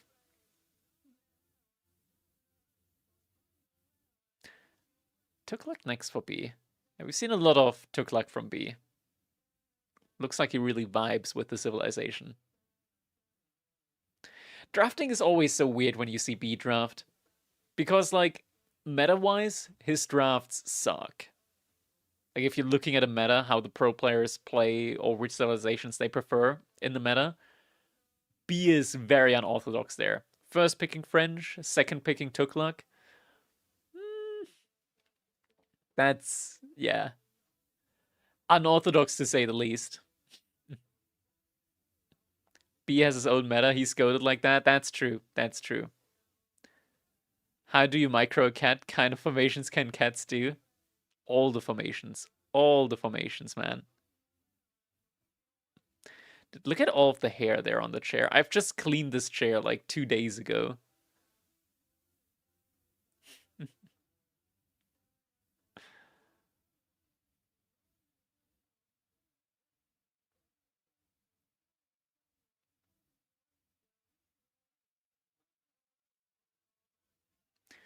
Atri and Macedonians for Beasty. How's the weight loss journey going? Did you already reach your goal? I reached my goal when it comes to weight. I haven't reached my goal when it comes to body fat percentage yet. I'm not sure if I'm gonna reach it until my surgery. I've got like a loose skin removal surgery in March, end of March, beginning of April. And what is the goal? The goal is 15% body fat percentage, and I'm currently at like 16.8, 17%-ish. And yeah, I want to get down to 15% body fat percentage, but I'm gonna be honest, like, work has been so stressful, I've legitimately been stress eating. Stress eating for me is like not a lot, it's like 2,000 calories, something like that. But yeah. Is building muscle the next step? Yes. After the surgery, after I've recovered from the surgery, my next step is going to be trying to get down to 12%, 11 to 12% body fat percentage. How to measure a percentage? There's a couple of different ways. A lot of them are inaccurate. The thing that I'm doing is also not the most accurate. Like, I'm doing BPA, which is like a scale can like pass a voltage, a current through your body. And yeah, basically fat and muscle or lean body mass is it conducts electricity in different ways, so it can like kind of measure how much body fat percentage you have. DEXA scan is the most accurate, but I don't have something like that, and I don't have a place nearby that has a machine like that or that I'm aware of, so I'm just using BPA. I got like two different scales. I'm like taking the averages there. 11 to 12 is hella low. It depends on how much muscle you have. I want to, like, with my frame, I should be able to reach it with relative ease. How much weight did you lose? I've lost 66 kilos.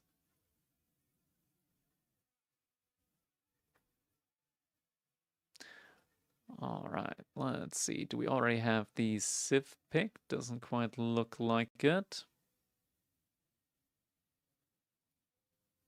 Let's check though. Maybe the overlay isn't accurate. How tall am I? I'm 181 centimeters or 5 feet 11.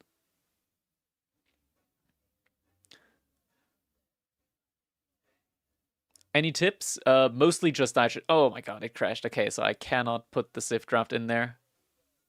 Aye. Okay, I've gotta refresh the cache again. Ugh.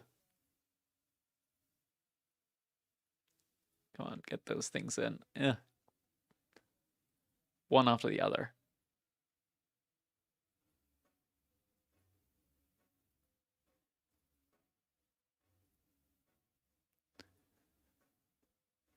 Where do we have the draft? There it is. Civ pick. So it's gonna be... Oh! This is what I did not want to see there in the first one. That is a pretty rough one. That is a very, very rough one. So first map is gonna be Dry Arabia. And we're gonna be seeing Ottomans versus French. That is an incredibly rough draft there.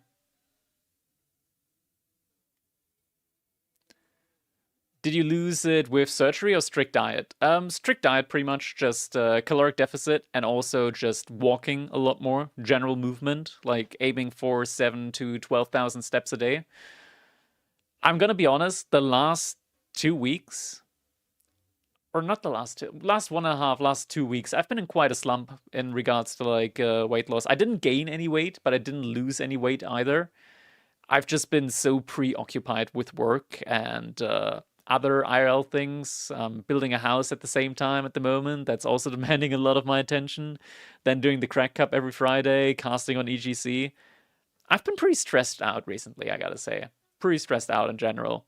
And yeah, so I'm like, I want to get back into it, but I'm currently like not sure if I can reach my goal body fat percentage-wise before the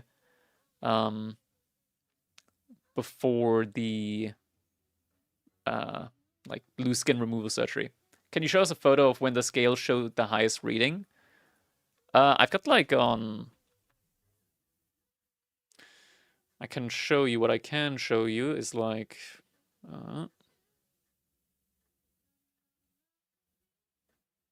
got like the weight documented in Apple Health. So this was in August. I can also just make it like this, right? This is easier to look at. This was August 2024. This was when I really started. This is like... this is right about now.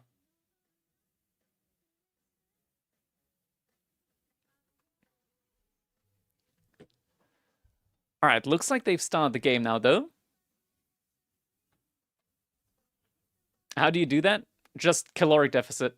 That's like the easiest thing to do.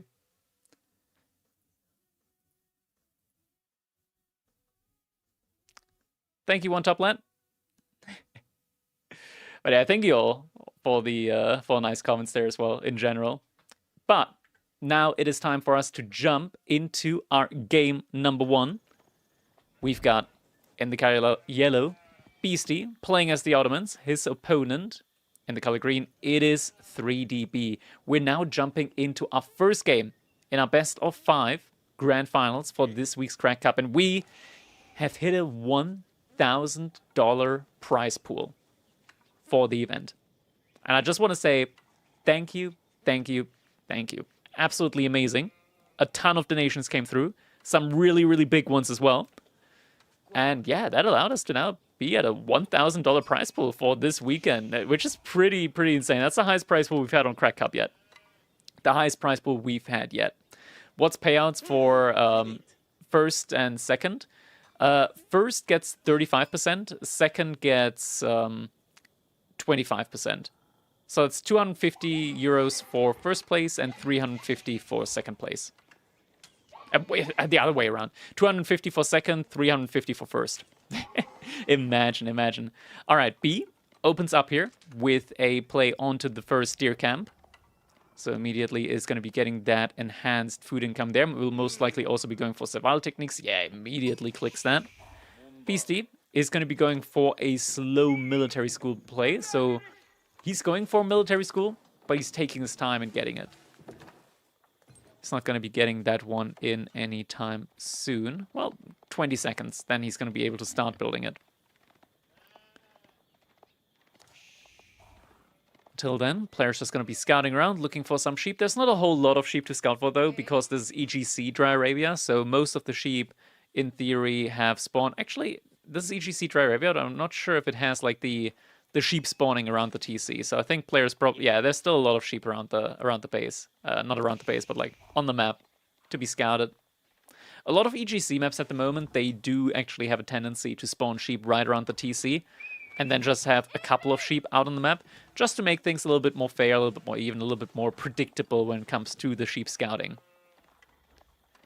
Do you have an oiled up 6-pack? I wish. I've got a lot of loose skin, especially on my stomach and my chest. And yeah, it doesn't look like a 6-pack. It looks more like a crumpled up towel. I'm gonna put it like that.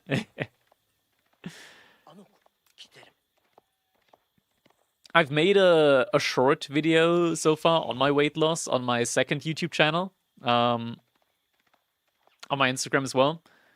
I think I'm gonna make like some more videos, like overall, like especially regarding the surgery and stuff like that, and yeah, like as a person that once was 140 kilogram, like 140 kilos, like holy fucking shit, I've let myself go in that regard. That is just so much. How long did it take to lose 66 kilograms? Roughly 1.5 years, but I lost most of it in 1 year. After 1 year, I was at like 90 kilos. And then during the last 6 months, I've lost like 15 more. Alright, School of Cavalry is now going to be coming in for B. Beasty on the other hand side going for the Twin Minaret Madras. Did you used to always have fast food, or what are we talking? Yeah, I used to just eat fast food pretty much every single day, just working all day, and then later when you get home, did want to cook or anything, don't want to prep a meal. And the thing with eating fast food, this is the heinous thing. The thing with eating fast food is the minimum order amount. So you can't just order a pizza. So you order a pizza and a burger, and then you're like, okay, I'll eat one of these things today and the other tomorrow, and then you end up eating both on the same day. No self-control, nothing like that. That's like, that was a common occurrence there, I'll say it like that. I mean, has to be in order to reach such a weight, right? That was bad times, bad times. Anyways, age up has come through now for B. We're seeing the Royal Knight coming in. There's minimum order amounts. That's, I mean, typical. Minimum order, like, yeah.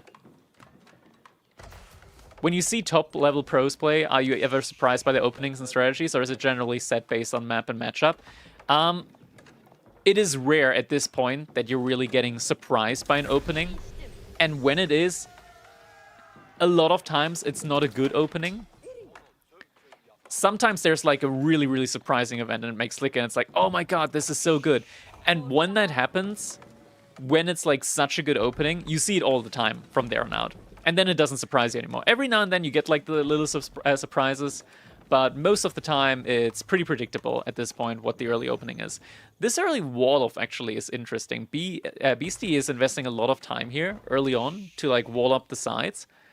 But this is very important, especially when you're up against the French. What do you do for work? I work in IT for a company that makes polymer profiles. Predictable until mystery turns? Yeah, something like that. I mean, B has also been very innovative with his plays all the time. Alright, Spearman getting pulled through here. Maybe not. But yeah, Beasty just wants to make sure that he plays it safe. The thing with Ottomans is, they kind of play the game for you, right? Like, you don't really have to do anything as the Ottomans, you just have to exist. As long as you exist, you're typically almost, most of the time, scaling better than your opponent. Seeing the wall up coming in now. Knight might be throwing a torch here at the center wall. It's not fully finished up and gets the kill on the villager. Charge comes through. B gets the timing in and gets the villager kill. Beasty, he pulled the spearman back a little bit too early. And just like that, first villager is going down. Second villager gets taken down as well. B early on in this game able to snag 2 villager kills. Needs to be careful though, doesn't want to lose a knight, but that is big. Early on in this game, getting 2 villager kills with the French civilization bonus of getting villas in a little bit faster. He's already 5 villagers ahead. Now we're also seeing spearmen coming in from B alongside archers, so he's going for the 1-1-1 army composition here in this game. Dude, Beasty has got a naughty spawn in this one though. Back deer, back gold with this wall off, like, that would have been insane had he gotten the wall off in. I 100% understand now why he went for the early wall. Looks like the knights are trying to go for a little early trade out. They killed 1 spear, but now the Eben's coming in. I'm going to be able to heal up the next spearman. Stable. Being dropped now as well by Beasty, so we'll be seeing more Sapai coming in. Sapai also coming in from the military schools. At the moment, B, he is not playing very defensive on these outer resources at all. We're not seeing any outposts coming in. He's actually moving out to the boar right now as well. He's just trying to play defensive by playing aggressive. By being very aggressive here, he is forcing Beasty to keep his military inside of his base because he needs every single unit. Beasty cannot realistically move out with a lot of units at the moment. So yeah, B able to just utilize this and get a lot of room, or rather expand a lot out onto the map here behind this. Chivalry now also coming in, so all of these weak knights at the moment are going to get healed up relatively quickly. Outpost now coming in from Beasty. He wants to further secure himself inside of his own base. I'm wondering at the moment if this was enough damage though. If B did enough damage. Beasty, he is on 2 military schools. So he is getting some sort of like scaling value in through them. We're seeing some early farms coming in now as well. Weak villager is getting pulled away. B does not want to risk losing that one to a single Sipahi yet. Chivalry not quite done yet, and B, he is looking for the Sipahi. Do you ride a motorcycle? I do not.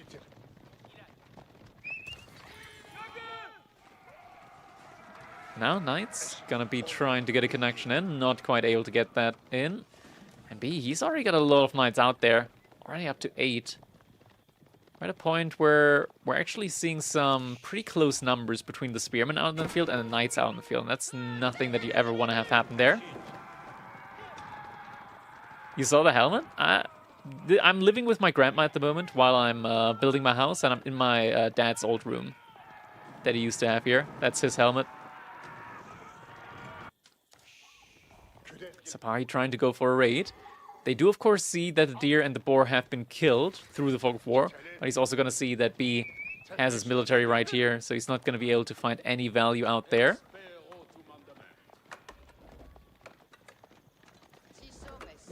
Are they all his books behind you? Most of them are, yeah. So your dad is cooler than you? My dad's the coolest, man. The coolest out there.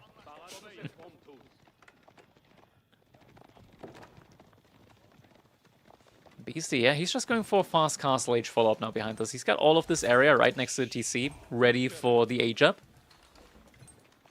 So he's going to be able to do Age Up right next to his TC, and happy. Keeping the Knights back in his base as well, and he's also going for his own Age Up. 13 Knights already out in the field at this point. And look at what Beasty's doing. He's sending one Sipahi in order to have all of the Knights chase him. And now that the Knights are chasing this Sipahi, he's moving in with the other Sipahi. Alright, Knights are getting pulled back now, though. Villagers not getting pulled back, though. First villager gonna get taken down. Reaction comes in now. Fortitude has been activated. With that, though, they are gonna start taking some additional damage. So he did lose one villager out here now.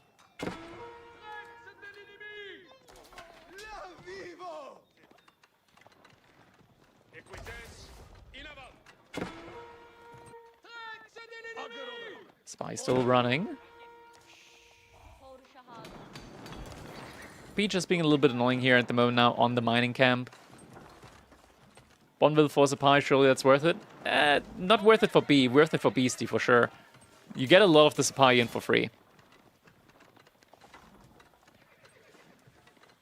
B, you have to respect the Sipahi, right? Like against the Sipahi, you can't just go mass Knights, especially when there's some Spearmen in for Beasty as well.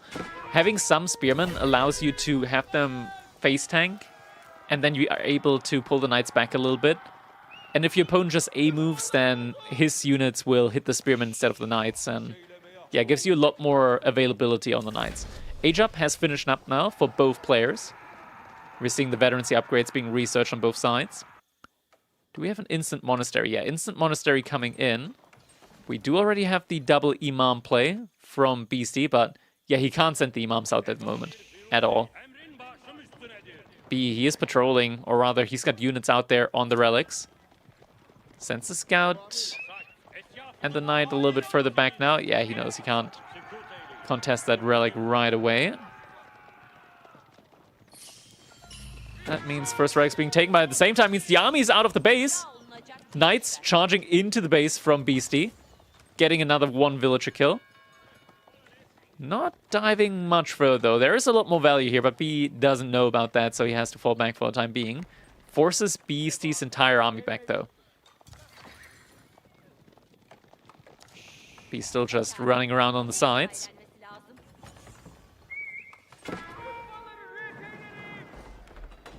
Palisade Gate now under attack. Imam getting found out there. That's enough Spearmen for Beasty, so he should be able to take this one relic in. B, I believe, is going to be able to get 3 relics in, so 3-2 relics, but with your opponent having gone for the Imam Vizier point is quite nice. Oh, and the units, they've been here the entire time. Beasty's going to find out. There it is. Imam getting focused down now. Gets taken down. And the Monk is right there behind it for B. Why are you so good at AU4? Rare to have a caster who's actually good at the game. I've played Age of Empires 4 since I was very little. Since I was like 4 years old on my dad's PC. Oh, Spearman. Don't get any knight kills, but it was a close one. Little return charge, point blank. But B, he has to get out with these walls coming up. I've always been like competitive in games. Even if I don't play games full time, I can still be competitive in them.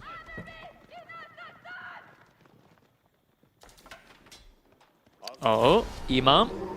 Charge comes in. That should be going down. Yeah, gets the Imam down. So second relic yet to come in. And now Beasty actually needs a mosque before he can get any more Imams out.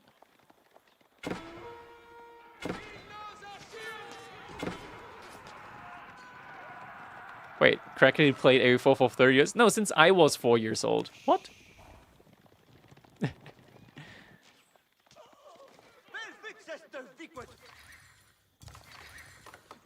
I've played from very early on. Let's just put it like that.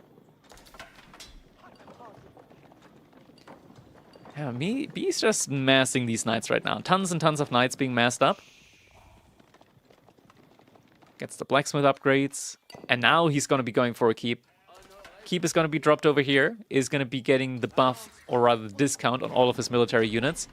That's going to allow B to just really start hammering out these units. Blasted Wagons. Hope you have visited an Peter, man. You most likely played a different AoE than AoE4 when you were 4? Yeah, okay. I'm not a time traveler, okay? I'm not a time traveler. Keep is coming in now.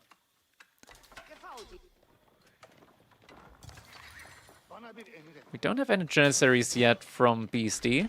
Outpost coming in as well. And looks like B just able to take the relic away there from Beasty as well. We're up on 4 monks. Massapahis moving out now, though. Oh, B, he might potentially see this with the monk if Beasty gets too close. Beasty, looks like he noticed that, though. Another mill is coming. Oh, the one knight here. The one knight from B. Alerting him here to this military.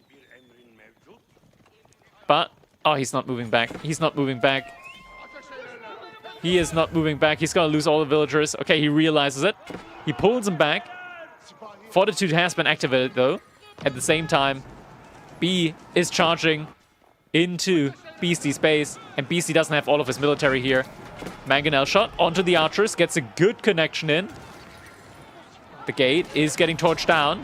Fight's being taken. Archers still taking good damage, but also able to dish out some damage up against the spears. B not able to break past the wall. Still continues trying to break through. The spearman count actually, for Beasty, is looking very, very bad inside the base. Warlow comes in. Beasty's taking down a lot of villagers, so B needs to find value here. He just needs to start torching down again. And a torch down comes in. And knights are charging through now. Onto the mangonels. Full surround on the military here from Beasty. Still 10 knights alive. Matter getting taken down. Mangonels getting taken down. Still raids going on, but now's the time where B is able to start putting on some pressure. A lot of production buildings just getting put up here. A lot of Janissaries in queue behind this. And B, it looks like he doesn't want to push this out much further. He's got a lot of weak knights, which he wants to heal up with chivalry. It feels like he might have done enough damage. We're going to check the Vizier point. Military Campus and Advanced Academy. No immediate redemption Vizier point came in so far. And even with the villager kills that Beasty has gotten now on B's side, B is still ahead in the overall eco count. And with the keep inside of his base, like, these units are incredibly, incredibly cheap to produce. Like, he is paying basically sofa cost for knights. And there's still a guild hall behind this, with 1,200 food inside of it, which is just going to get more and more and more.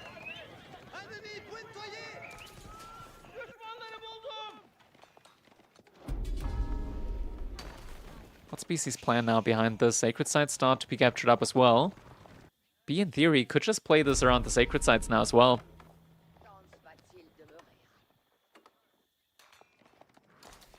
BC distracting some of the units here with a single scout and Sipahi. Still just sending individual Sipahi groups out. Oh, B gets the full surround in. Yokon, how you doing, man? And some additional troops just being sent around. Beasty, this is what he does best. Just trying to go for these individual raids with multiple groups of military units. Just that B, he's been looking very good so far when it comes to reacting to these. And the Knights able to find some villagers here. Able to take a good amount of villagers down. Oh my god, instantly. Look at how many villagers just went down. B finding insane value here in the wood line. Beasty, he did manage to get a second TC up. But he just lost a ton of villagers that he's going to need to replenish now.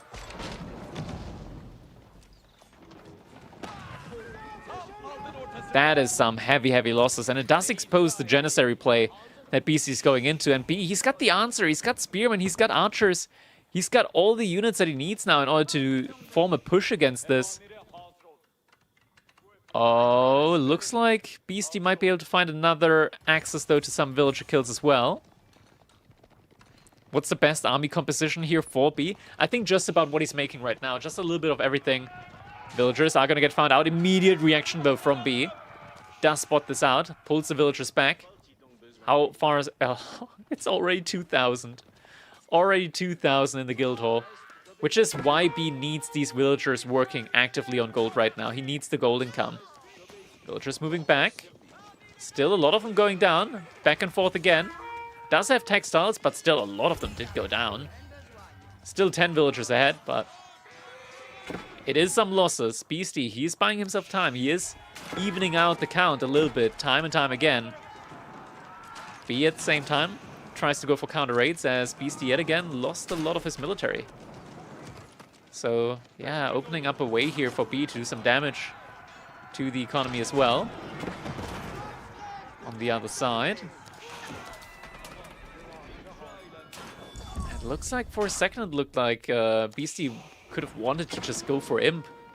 That's a very greedy play to go for at the moment for him.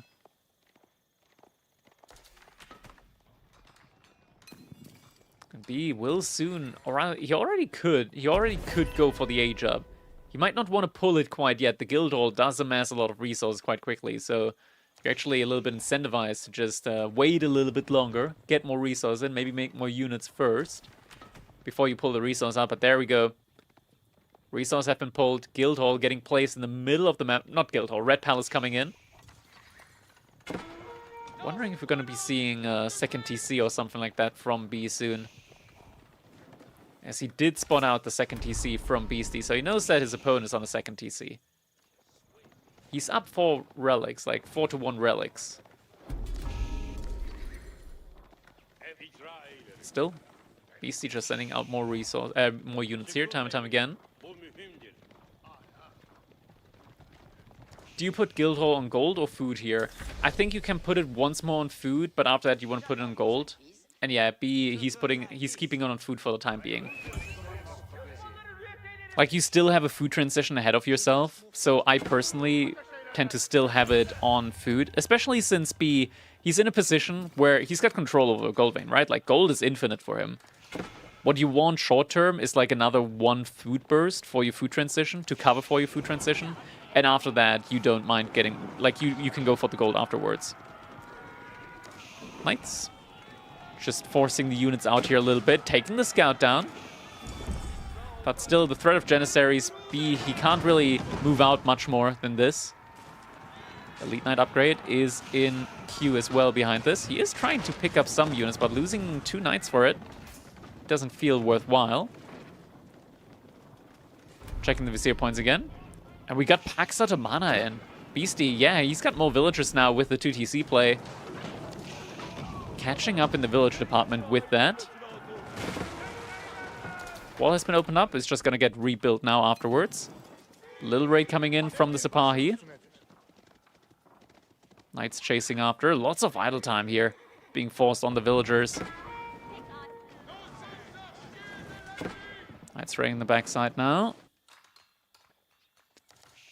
B, what's his plan? He's not actively gathering stone or anything like that at the moment. He's starting to make some more knights. We're also seeing some hand cannoneers coming in. But yeah, Istanbul Observatory coming in now. This is why Ottomans are just so toxic to play against, honestly. It's very difficult playing up against them.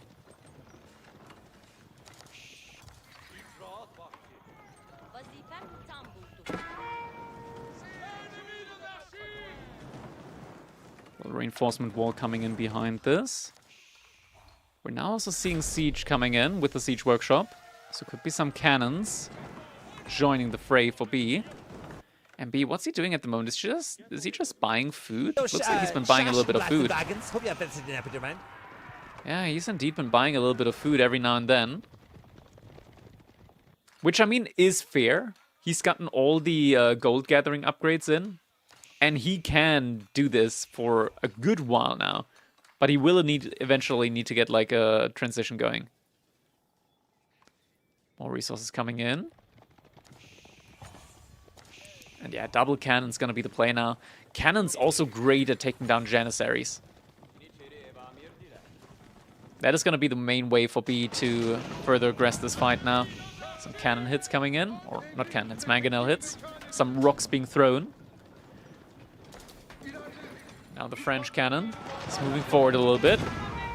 But yeah, one hit, enough to take down a Janissary. And these Janissaries are quite costly, so just being able to reduce the number like this from afar is invaluable at the moment for B. It's another, and another. Some big pickoffs here already. 4 Janissaries taken down. And now B's into the base, able to get some villager kills in. Big infantry mass behind all of this as well. Second cannon now coming in. That's going to be enough in order to start taking down some of these mangonels as well. Once the mangonels are down, there's enough hand cannon, not hand cannons, but like archers here. Oh, really? He's missing some damage there. Not quite able to one-shot them. 10 health missing on the mangonels after the 2 shots. And fights being taken. Mangonel shots trying to come in. B splitting up the military, still losing a lot of units. Janissary Vizier Point has been activated. A lot more Janissaries are now out there on the field. Still, Mangonel's gonna get taken down. All Mangonel's now taken down. Knights retreating back to the back line. Reboldekin coming into the front line now as well. Beasty's got no more siege. He's got no answer to Reboldekin. Third cannon is in now as well. Matter gun. And without all of that, is there a way back? And there's still the resource in the guild hall to be taken out. All the Janissaries are getting taken down now. Archers just firing onto them. And now with just a trickle of Sipahi, it's not going to be enough. The cannons going to be able to pick them apart one by one. Little raids going on as well. Just a couple of knights causing a lot of idle time here and there.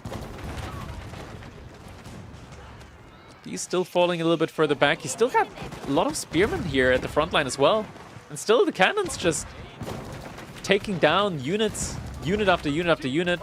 Slowly but surely, Twin Minaret is also getting taken down. That's landmark number 1. Military schools. The most important thing here to take down. Knights being remassed as well behind this. And look at this. He's just actively been buying food the entire time. With all of the gold that he's been gathering here, he's just been buying food in order to keep making units. The timing play here is insane. What a long timing push to go for. Now, Beasty thinks he's got enough units, is trying to go for the push. Reboldekin at the front. They just killed all of the front line. The Reboldekin just killed the entire front line, and now the cannons take down the rest. GG comes in. B able to win game number 1 and putting himself at a lead in this best of 5.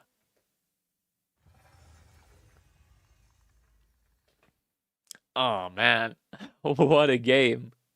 What a game. I thought this was such a doomed matchup for the French, but B able to win it in style. Oh my god. Crazy game. Crazy, crazy game. G to the G. All right, so B now going to be leading 1-0.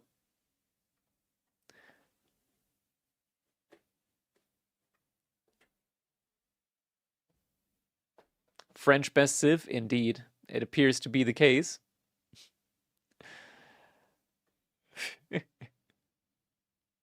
BC's lucky B isn't playing this weekend. True. True. Very, very true.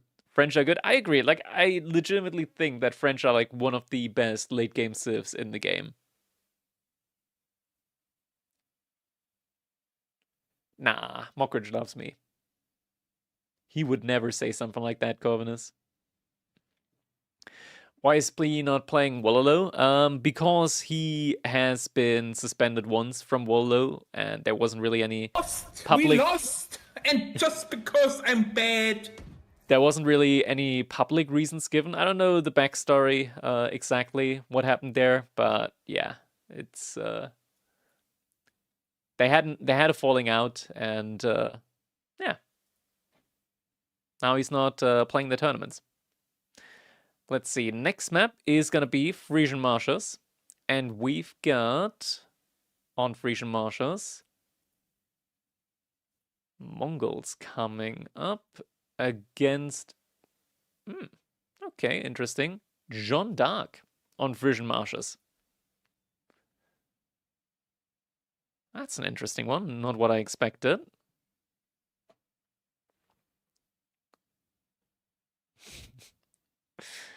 Can I ask how Core vs. Beasty played? Core was destroying Beasty in a very one-sided game, but sadly he crashed and gave the win to Beasty. Yeah, true, Patrick. Preach. Preach. That woodline raid kind of made the game. Beasty got sloppy by letting it open. Yeah, that killed a lot of villagers there. Alright, looks like they've just gotten into the game, so we're going to be jumping in right behind them.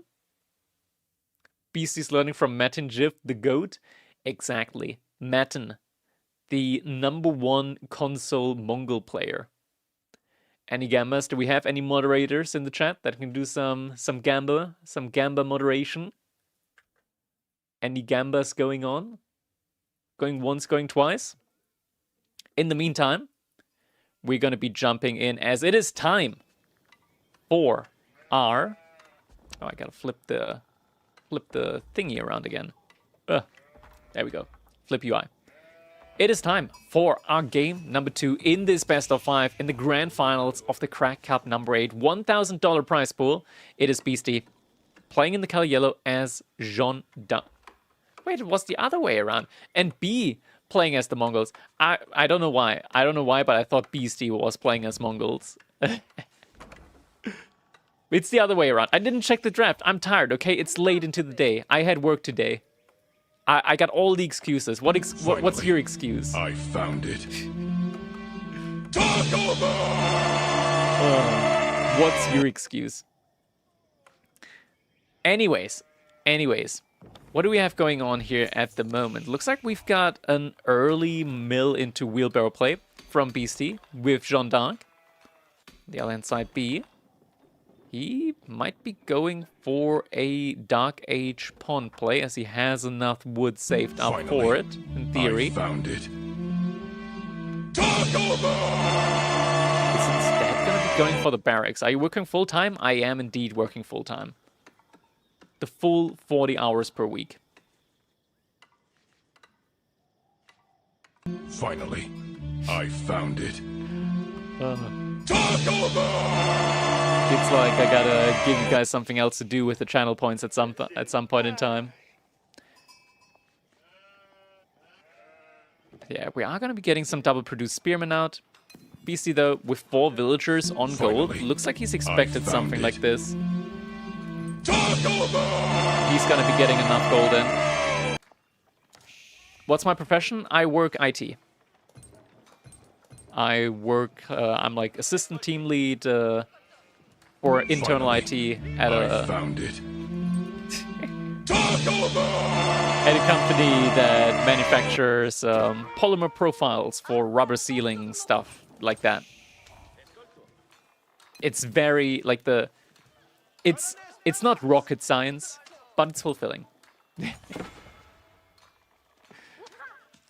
Does he have the time to age up and defend with JD against Mongols? He should. He's already got enough gold in. Found it. Oh my god. That's a lot of Taco Bells, guys. That's a lot of Taco Bells. But at the same time, we've gotten another $50 donation coming in. Prize pool now at $1,050.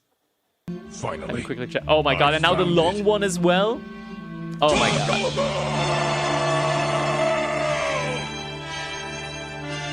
Taco Bell! Taco Bell! Taco Bell! And pizza! Yo, Shashin Blaster Dragons. Hope you have been Finally, I found Okay, it. calm down with the Taco Bell. Calm down with the Taco Bell. I'm gonna have to nerf it again. I'm gonna have to increase the price. Anyways, age-ups are coming in now. School of Cavalry is on its way. The Spearmen Finally, haven't really... I God, come found on. The Spearmen haven't really achieved anything at the moment. Did B actually... No, B didn't manage to burn anything down. B still lead the mining camp beforehand. Finally. So no raid I bounty found going it. over there. Taco Bell! Deer stones. Now coming up behind all of this for B. Who's going to be getting that additional movement speed. All the infantry. We need a price increase and cooldown. Yeah, we got a cooldown on the long one. Didn't think I'd need a cooldown on the short one there as well, considering it costs 5,000 channel points. Tournament sponsored by Taco Bell, wouldn't that be a dream? I would never do Taco Bell. I lose all my gamble points with my spicy predictions. Exactly. Alright, Barracks follow up by Beasty. Okay, a JD Barracks coming in. I actually like this. JD can go for Barracks more often than French because she's actually able to consecrate a Barracks. So you're able to get a lot of value out of that as well. And by the way, big shout out to the $50 donation there. Vitamin Water donating $50 to the prize pool. We're now at $1,050 in today's tournament prize pool. Blaster Dragons. Hope you have been man. This Barracks gets finished up. School of Cavalry as well. JD is going to be turning into melee range JD. Okay. So Finally, range JD going to be coming in. It. Yo, Shashin Blaster Dragons. Hope you have We have another production building, not quite yet. The issue for B here at the moment is that his wood line is very, very far away. He's got very safe gold and stone, but wood is so far away, and that is a lot of villagers moving out now. Yo, Shashin Blaster He Dragons. might Hope you need have to been put down an outpost here on the wood line just to keep this safe. Just to keep this safe. And it's probably something that is going to be necessary. Range JD. Now also moving forward. And it looks like together with Horseman. Yeah, BC already has like the full army composition here. Archery range already up. Barracks up. B isn't going to see this just from the Falcon because the production buildings are all the way in the back there. There's going to be some more spearmen coming in, but... Oh! Looks like sheep are going to get taken down here, but... Oh my god, okay, never mind. Looks like the Khan is actually going to get taken down. So B losing the Khan, losing the sheep there, but bought himself some valuable time on the wood line, able to rush the outpost up now, just to make sure that he's not getting idled out on the wood income. Behind this, he is still producing units. We're now seeing double production on the Kashyyyks coming in. No move out yet onto gold, except that is happening right now. But he doesn't have any gold for any knights so far, so this entire army is pretty much unarmored. No knights in yet. We're seeing a Kashyyyk response coming in now from B. Ooh, Spearman needs to be careful. He's gonna get sniped out now by JD. Boop.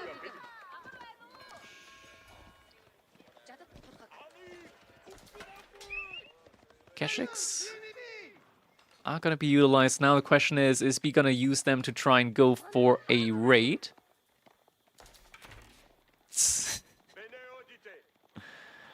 Yeah, Keshik's just gonna try and go for a raid here, counter raid. Not sure if Beasty noticed that. He had units nearby, but could have just been slightly out of range. So there was a scout nearby, so he should have seen that. And he does have Spearmen to defend, has an outpost at the ready as well. He's going to be able to find the pond play, actually, from B, as he did expand out to the ponds. Oh, B needs to be careful. You don't want to have JD sniping any of the fishing ships. That's a lot of experience for her. Actually, all of this is a ton of experience for JD. All of these outer docks now. And look at that, the scout from Beasty. He's looking for the villager. I'm not sure if he's going to see him, though. He's hiding. He's T-posing in the stealth forest, or rather next to the forest. B, he doesn't have the military at all yet in order to contest this.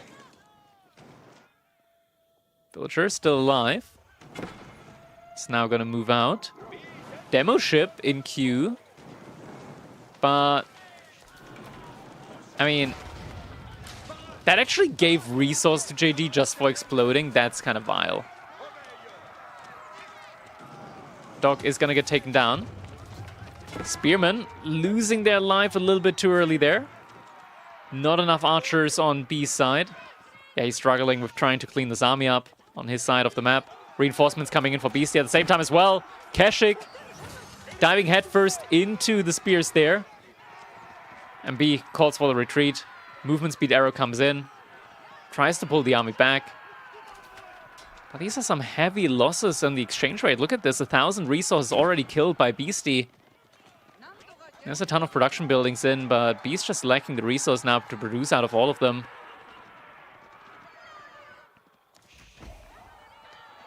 Yeah, the aggressive early game at the moment definitely looking very strong here for Beasty. Archer's finally able to get some kills here, but yeah, JD just farming experience behind this.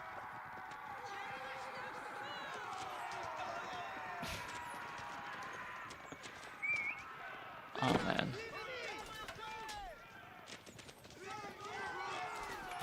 Archers still exchanging. Keshik's going for a wraparound, but there's still Spearmen on the other side as well. Archers focusing them down. That's a lot of experience for JD. She's getting closer and closer to level 3. This is looking worse and worse for B as it goes on. And we haven't even seen the knights coming in yet from JD. 2,300 to 800 military value on the kill count. Things not looking too good. Archer's now able to take down the remaining couple of fishing ships.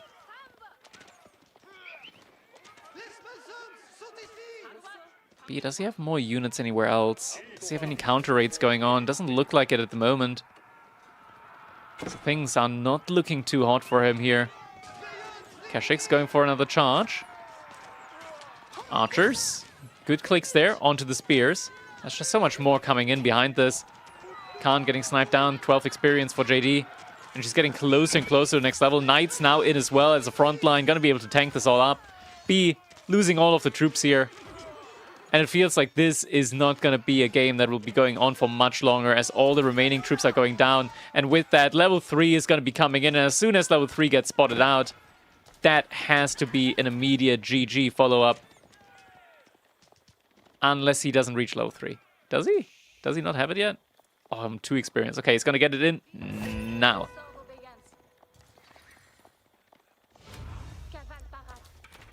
All right, able to call the champions as well. And now goes for the boar behind this.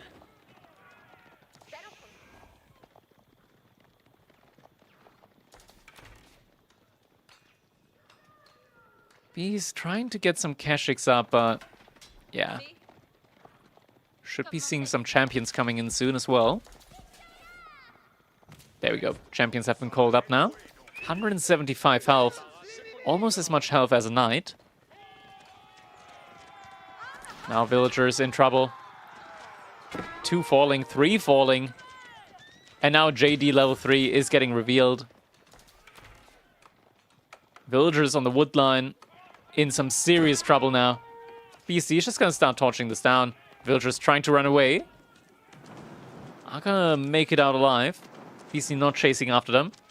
He knows in the position that he's in, and there's just a ton more military units being rallied all across the map now for him.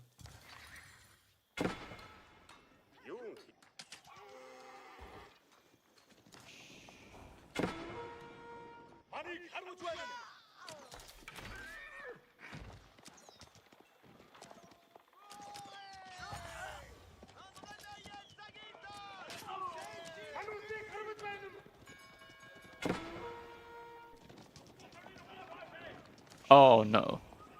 I mean, that's GG. That's... Oh. Why is he going the other way? Oh. Nope. Yes. Maybe? Villagers didn't get pulled until the last second. Oh, ankle breaker! Okay, never mind. There's just no more military out there for B. This is the last final death throes of a fish after it's been pulled ashore. And yeah, GG's gonna be coming in. Beasty able to equalize the set now in game number 2. And we called French OP. Of course, that kind of has to extend out to JD as well.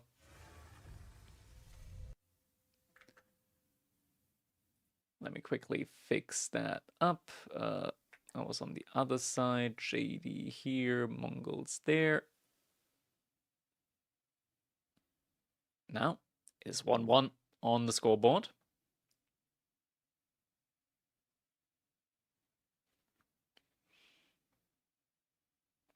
Next up is going to be Holy Island. All right, all right. So we're seeing a water map or hybrid-ish map coming up next. Holy Island will be upcoming. Yo, Adriano, how you doing, man? Maybe that's how JD should be played. Looked strong AF. It did genuinely look pretty strong. Like immediately going for the 1-1-1 army composition, not focusing in knights, but instead going for horsemen, spears, and archers straight away. Not bad at all. Pretty good opening. How do other people play JD? Very similar to how you play French, just opening up with knights most of the time. I lost all my points again. Unlucky Abban. Sometimes you win, sometimes you don't. Can you tell me what to vote so I can get more points? We'll see, we'll see. We'll see what the draft says.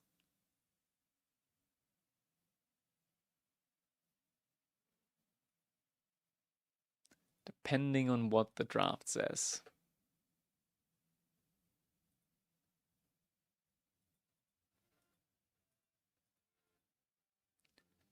Where did I put the draft? I've got so many tabs open right now. There we go. Shushi versus HRE. All right.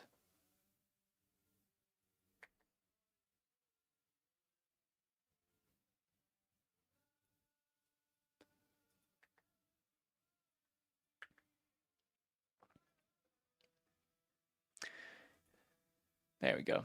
Can you make long Taco Bell cost 10 points for 1 minute? No. If you win, what do you spend points on, Crackety? Any hints? What to spend points on?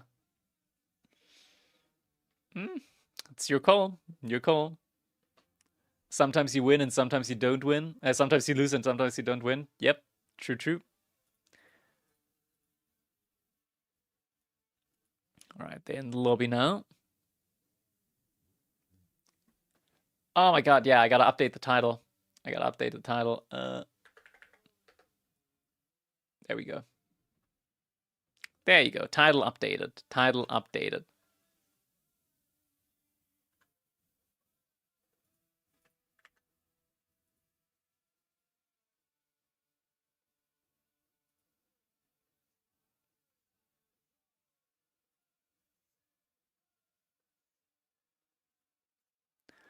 All right, looks like they just got into the game. The last English caster left, yeah. English indeed. No tilting because of the developers. I can tilt at the devs. I'm allowed to. How's the money distributed? 35% to first place, 25 to second, then 12.5 to third and fourth, and then 15% divided by fifth to eighth place.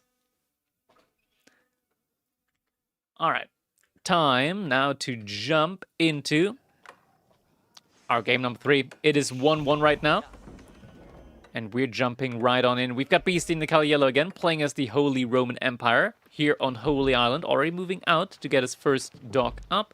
At the same time, on the other hand side, we've got B playing as the Shushi's Legacy, getting his dock up on his side as well. Already got that lumber camp going for him. And we're going to be watching this game now between two absolute titans in Age of Empires 4. Shushi's Legacy on water is pretty good. Wait, what's going on? Hello? Hello? Hello? Nothing's moving. Am I still here? Am I still live? Can you guys still hear me? I'm guessing so, because everything's still moving chat-wise and whatnot. Huh. No, yes, no, C, yes, no? Okay. That's odd. Beasty dropped off stream?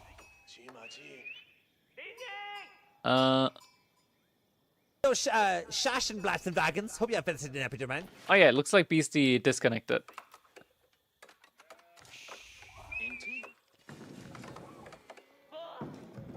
Unfortunate. Alright. Shash and Blast and Wagons. Hope you have visited an epic man. Let's see then. Let's hope he comes back quickly. Whether it's just a short disconnect. Alright, looks like he crashed. Might have been a PC crash. Might have just been a PC crash. That's fine, that's fine. It was early on. We can still redo it. Rehost it. Oh, sorry, didn't want to wake you up, cat. Didn't want to wake you up. It's fine. PC or internet? Yeah, I'm guessing PC, since he immediately wrote in the chat that he crashed. Area 4 crash strikes again. Yeah, this time crashed the entire PC as well.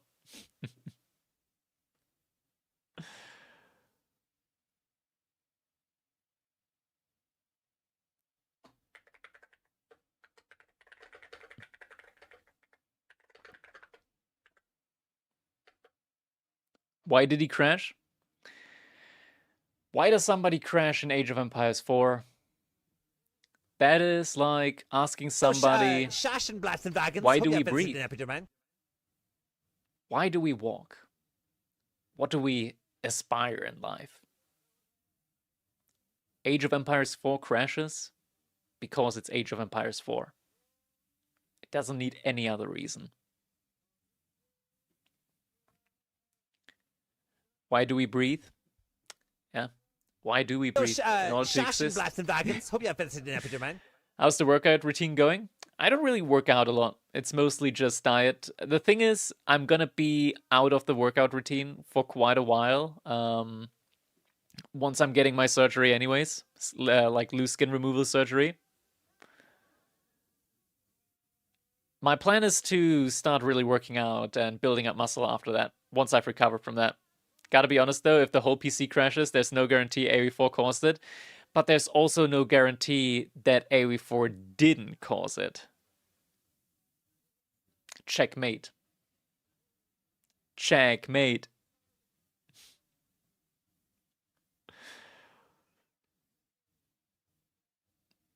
Age of Empires 4 has just caused the weirdest behavior so far in the past for me. I've had a bug. I've had a bug in the past with Age of Empires 4 where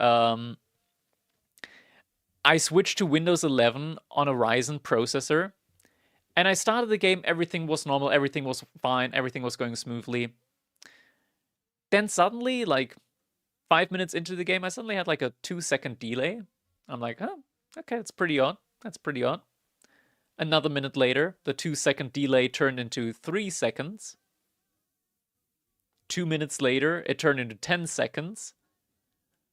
And at the end, any input that I made got registered by the game like 2 minutes later or something like that. Yeah, Age of Empires 4, they've got some wild and wacky games. Wild and wacky games. Game is on. It's not even showing up in my Observer overlay yet, in the Observer tab.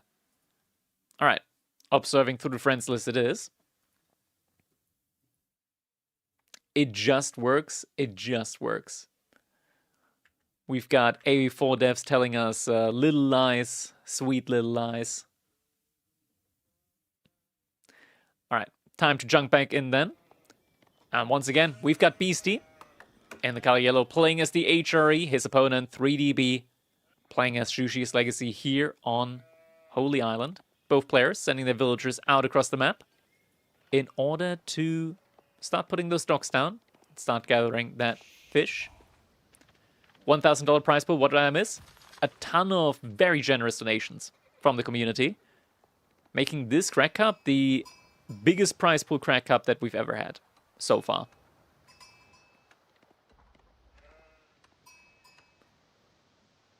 What's going on behind this at the moment? I think Shushi like build orders are incredibly interesting on water. The implication of like not having a ton of wood to play with immediately, and also just like having that early Imperial official are pretty cool. Like we're seeing one little force drop off now from a villager here just to be able to get a house up.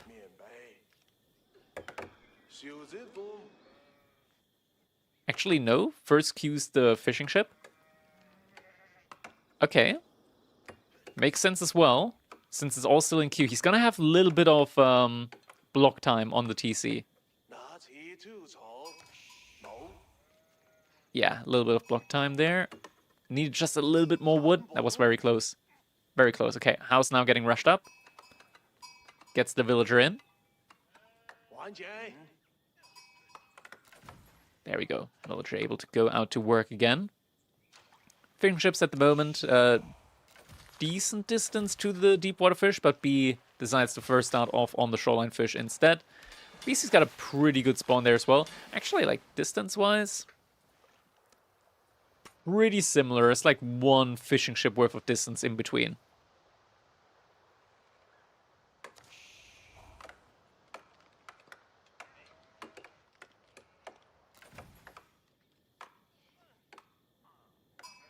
Alright.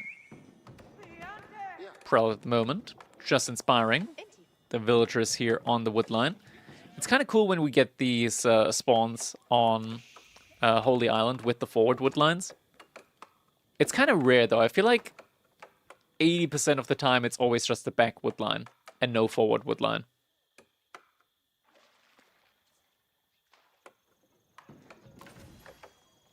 Now both players just going for an additional dock, I assume. He can't quite afford it yet, but he is sending a lot more villagers over to wood, so I'm guessing he's probably going to want to go for that second dock.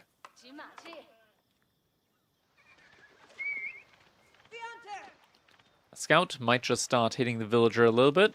Nope, doesn't decide to go for it. Second dock already in and has started producing fishing ships as well. Do we see some relics stuffed into the docks? Most likely, most likely. Actually, they're not too close to the docks, but could still like pick a relic up over here and put it in a dock down there. Village has been built by B, so is going to be saving quite a bit of wood long term when it comes to not needing to make houses. Already has the wood for his second dock now as well. Currently on 4 fishing ships. Beasty already on 5 though. About to be 6.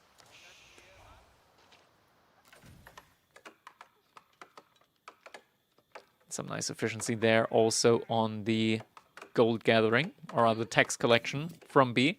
Beasty pulled 5 villagers over to gold, so he's going to try and go for an age up sometime soon as well.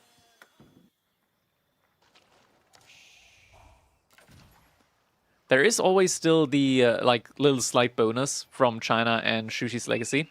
10% faster production speed on these ships. So only taking 27 seconds here in order to get these fishing ships off the dock. So on the same amount of docks, he should be pulling ahead slightly. Is this the finals? This is the finals of this week's Crack Cup. Best of 5. We're currently 1-1 on the scoreboard. So whoever wins this is going to be on match point. Some scout versus scout action now. He's going to chase him off, and now Beasty has enough resources to go for the age up. Pretty good Archon Chapel spot over here, but instead opts to go for the Minework Palace inside of his base. Like, this would have been an insane Archon Chapel spot, though, I want to say. Like, gold 1, gold 2, berries, and woodline? That's kind of crazy. Going for the Minework there instead. Decent meditation garden spot here, next to woodline. Large berry patch and the gold mine. Gonna be 4 villagers working on that.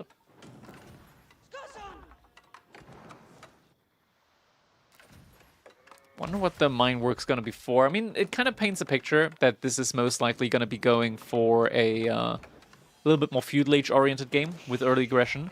Could also go to castle age with the stir play, but we already see the barracks coming in now from Beasty.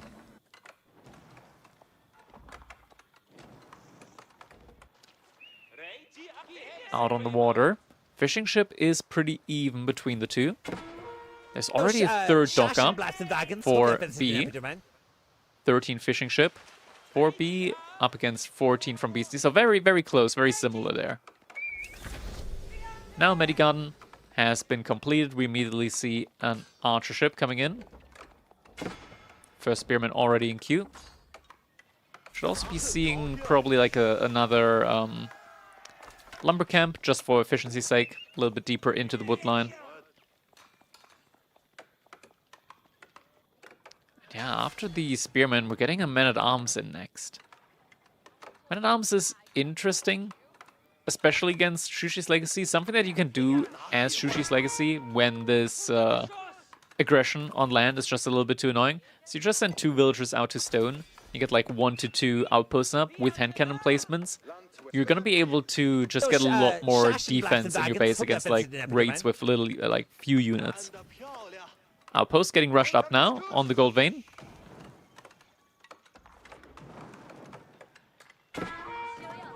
More ships also being invested into behind this. Looks like the archer ship is potentially finding... doesn't quite get any ship kills in over there. Oh, fishing ship over here is gonna get killed though. Now, B is gonna try and get out alive here with his archer ship, but Beasty gets a good couple of hits in. Junk's getting to very low health. Is he gonna be able to maneuver it out now though? He's going for it. He is going for it, but there... Oh, Hulk. He used the ability to get the short burst of movement speed on it, and is going to be able to pick off the archer ship there.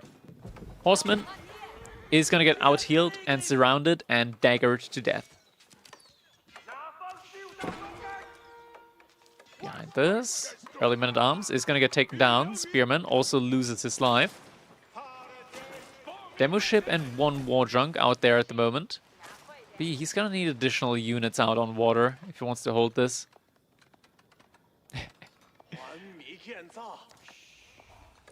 Next lumber camp coming in. Second barracks getting produced.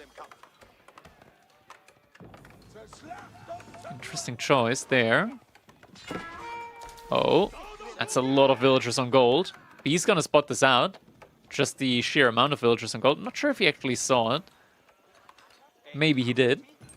But this kind of tells you that Beasty now, from this point onward, wants to go to Castle Age with this many villagers in gold. He wants to find the Castle Age. Could be a Burgrave Palace, potentially. Wait, no, he's doubling down. Why is he gathering so much gold? Is it mass demo ships? What's the plan here? Lots of villagers in wood, lots of villagers in gold. Could be mass demo ships. Pulls the villagers off of gold instantly. Goes back again. Couple of man-at-arms going forward. We're getting Jugunu in next for B. He's gonna have some more means to defend against this. Fight going on over here. Demo ship. Gonna be able to be kept alive. Scout getting taken down over here. Jugunu frontlining the defense. Still water fights also going on. Demo ship getting taken down now. First demo ship in queue for Beasty behind this. Demo ship needs to move back. Gets a trade out over there. And now in on the wood line. First villager has been taken down. Second villager, relatively low health. Looks like he does make it out alive. A lot of idle time being caused here at the moment. Shugunu trying their best. Fight still going on over here. At least one war chunk. A little bit out of position. Fishing ships being pulled in order to try and go for the repair. Don't get it in time. Idle time is being minimized. But, oh, is he going to be getting the Imperial Official down? B loses an Imperial Official. Astrus's Legacy. That does not feel good. Demo ships not quite able to connect. Another one gets taken down. B, 3 economy units down now at this point. Tries to dive past the Springle ships to go after the galley. But it's just not able to do so. Now all of the Springle ships out of position. Fishing ships getting pulled yet again. Not in time, though. Trying their best to out-repair. That's just too many Springle ships now. And this might just be it for B in game number 2. He's losing his grounds there, and yeah, GG is getting called right away. So now Beasty on match point. Just needs one more victory in order to win the series.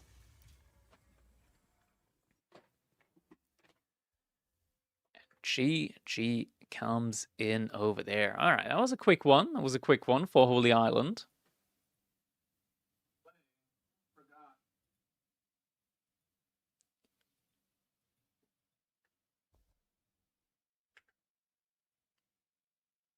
And next up is gonna be Boldland.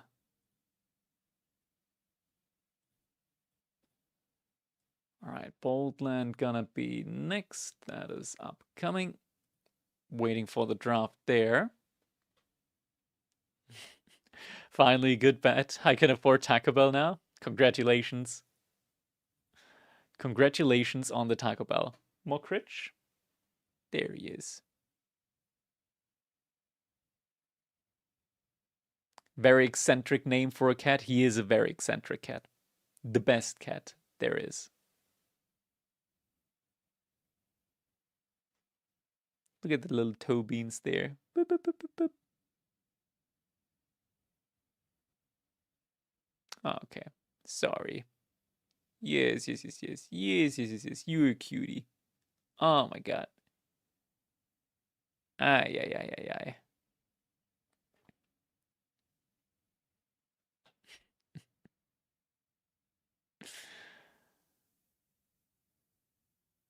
Ay.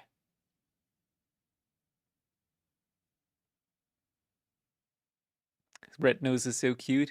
He is a cutie patootie. Has to be said. Has to be said. The cutest out there for sure. All right, Snipes getting revealed. We're going to be getting Ayubits for B up against the Byzantines from Beasty on Boldland. All right, so Byzantines versus Ayubits coming up next.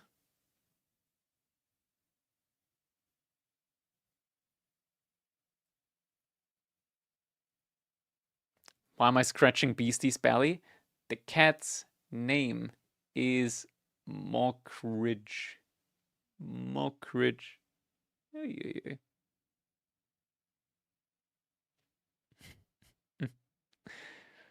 Does the cat have a German name too? Mockridge is not a very German name. I wouldn't call it a German name. All right, players are in the lobby right now. So should be able to jump into our game number 4 soon.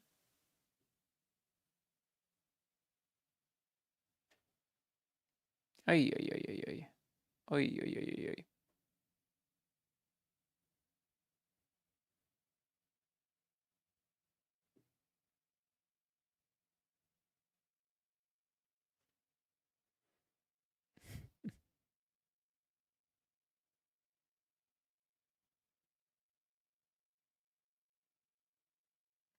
Mockridge sounds like a British name. I think it is British.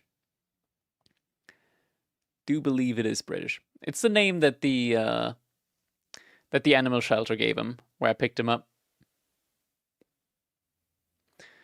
All right, game has launched, so we're going to be jumping right on in. All right. Time to get ready. Because it is time, ladies and gentlemen. Potential match point now for Beasty in game number 4. As we're jumping in onto Borderland, we've got Beasty in the color yellow playing as the Byzantines. His opponent, none other than 3DB, playing as the Ayubits. And what is this?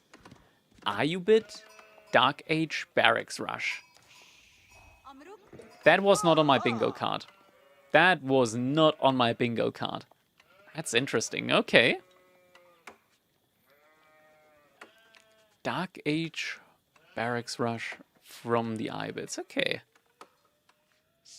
Definitely gonna be an interesting one. You do have a little bit of additional wood, I believe. So it could be interesting to see how this one's going to be turning out. Scouts meeting up in the middle of the map. First cistern coming in. Nice placement, hitting everything. Both stone, gold, and the villagers on the sheep there. And Spearman is going to get found out early on by Beasty, so he knows that something weird's going on here. Right, caught up to the live game now as well.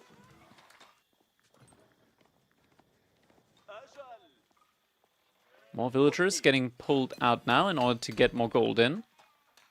3 villagers on stone as well at the same time behind this. So yeah, BC just wants to quickly gather up enough resources to be able to afford the age up. Spearman does start to arrive now. But yeah, he's gonna see that Beasty already has pretty much enough resource gathered.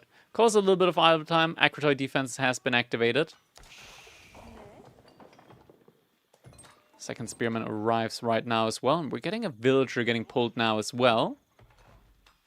So it looks like B is gonna try and go for an outpost rush follow-up here as well. B does have enough resources now, though, after the age up, to also be able to afford Han Limitani, the feudal age upgrade on the spears.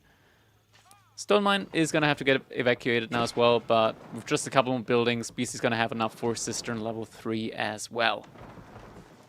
So now, B, what can he do in this situation? He can start torching down the mining camp. He can still go for the outpost over here. And with the outpost, he's still going to be able to deny, like, both the resource deposits out here.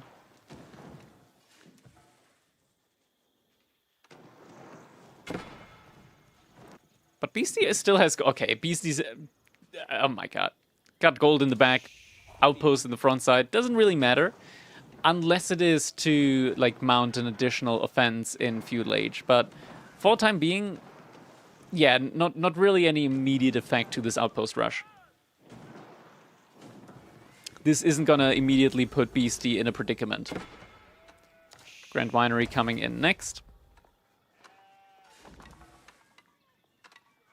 Now villagers getting sent out to wood here for Beasty. Probably just wants enough for a mercenary house. With that is gonna be able to... Ibis is known for tower rushes? Is that so? First time I've... Like, typically I just see them fast castling in pretty much any matchup. Granted, against Byzantines, that might not be something that I want to go for. Oh, the house.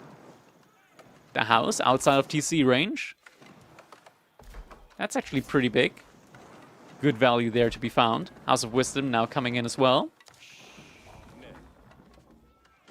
Yeah, some pretty big value there to be found.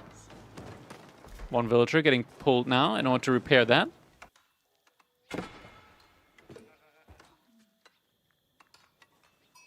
B just about has enough resource to age up, so pretty good timing on when he gets the House of Wisdom up. One villager being idled out here, also having to spend wood on repairing the house.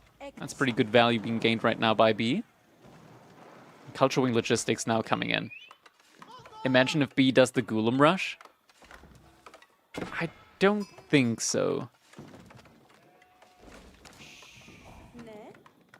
Don't think it's going to be happening here.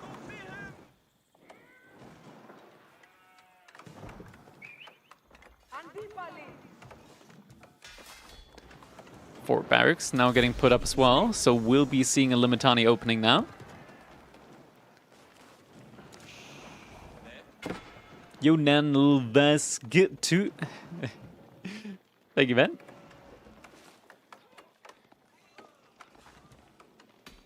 That's that name is hard to pronounce. Oh, house actually gonna be put on fire here soon. Beasty is gonna be sending a villager out to repair.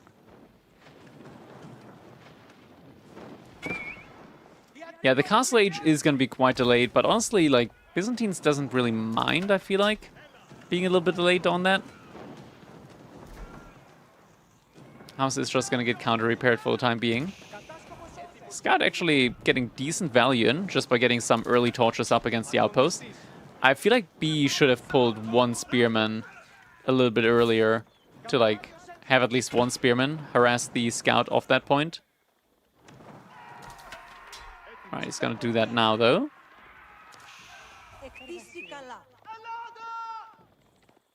Spearman now probably just gonna get parked inside of the outpost. Still able to deny the gold, and Beasty has now moved to the gold in the back of his base. Wall's coming up as well. But B is gonna be sending the scout around. So we'll be able to find that Beasty is on that gold in the backside now. Age up reached by him as well. And now immediately seeing the stable and archer range coming up. And tells the story that he is trying to go for early aggression in this game.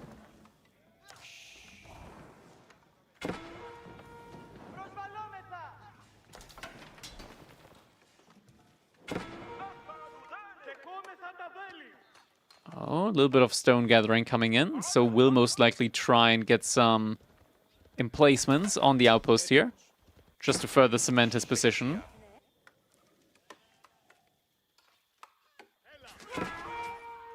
Oh, healing coming in with the dervishes. Her dervishes need to be very, very careful, though.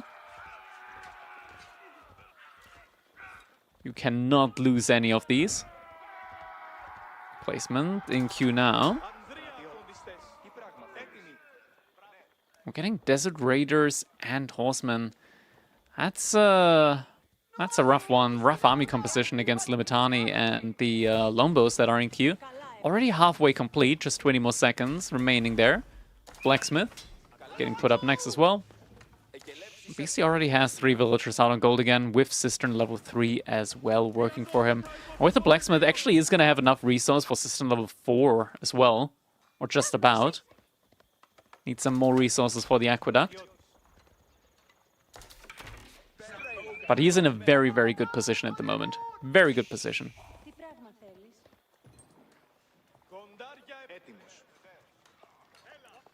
Scout needs to be careful. He's getting encircled now. And there's the longbows as well. Goes for a loop around. But yeah, Limitani going to be moving up. Longbows eventually going to be able to close in on him. Oh, oh. Ah, I was close. I was close. But he's not quite able to keep up with the Byzantine production right now. He delayed himself a little bit too much. And now with this many Limitani, Beasty can just burn the outpost down. It's already been hit a little bit. Yeah, I also doubt that he can't invest that much into Feudal Age. There's not been a move out yet onto the wood line here. All the berries.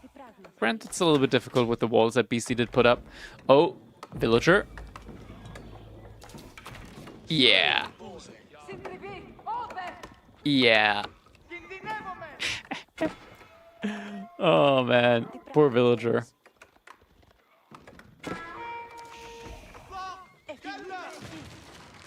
No, the villager. Oh, he's being freed. He's being found out, though. Okay, double villager kill. So Beasty now down 2 villagers.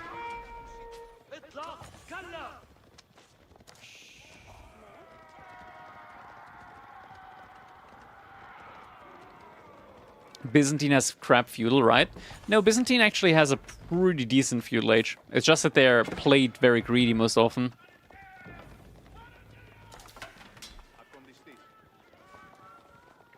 Byzantine have a really bad Dark Age. They tend to be weak to Dark Age aggression, but that's mostly depending on their spawn. Beasty has got a really good spawn, where he had gold at the front side, berries in the back side, and then another gold further in the backside. So that is a very, very good spawn if you're playing as Byzantines. Can't really ask for a better spawn.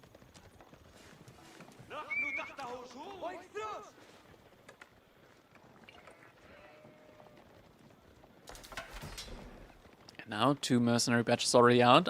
Looks like B did invest heavily now into the archers.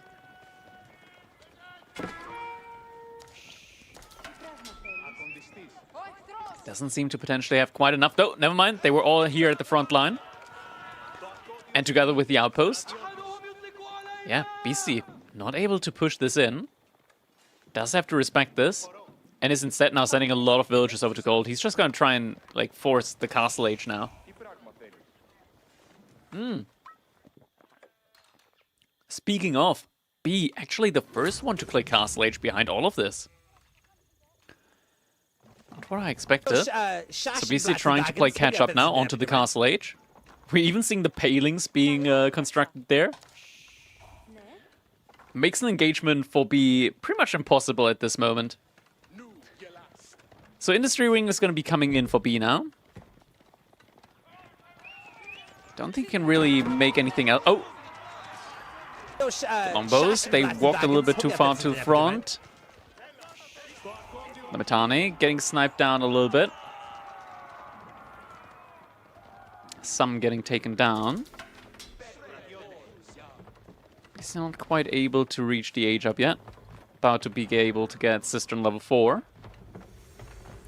And there it is, Golden Tower, 10 villagers working on that. It's going to be getting a pretty good time behind that. Should be around a minute, so they will probably be getting like a very similar age up time. But B, with his forward position, is going to be able to immediately get some relics if he doesn't lose a dervish to a snipe. Oh, dervish. Oh, that hurts so much. Losing a dervish like that. Basically halving the relics that he can get in immediately. Beasty is pulling the Lamitani again for a move out onto the outpost, but loses them again. Like 2 Lamitani go down for free. Are mercenary longbow different from English longbows? A little bit. They don't get access to the arrow volley upgrade. Or rather they do with the foreign engineering industry. But it works differently. Instead of them giving them like a flat decrease to their attack speed, it puts their attack speed at 1 flat. So it doesn't give them like an attack speed boost, instead it's just like, okay, you have like 1 attack speed now. Once again, Beasty is pushing onto the outpost here. Archers able to get a lot of picks off. Veterancy not quite in yet, is coming in now.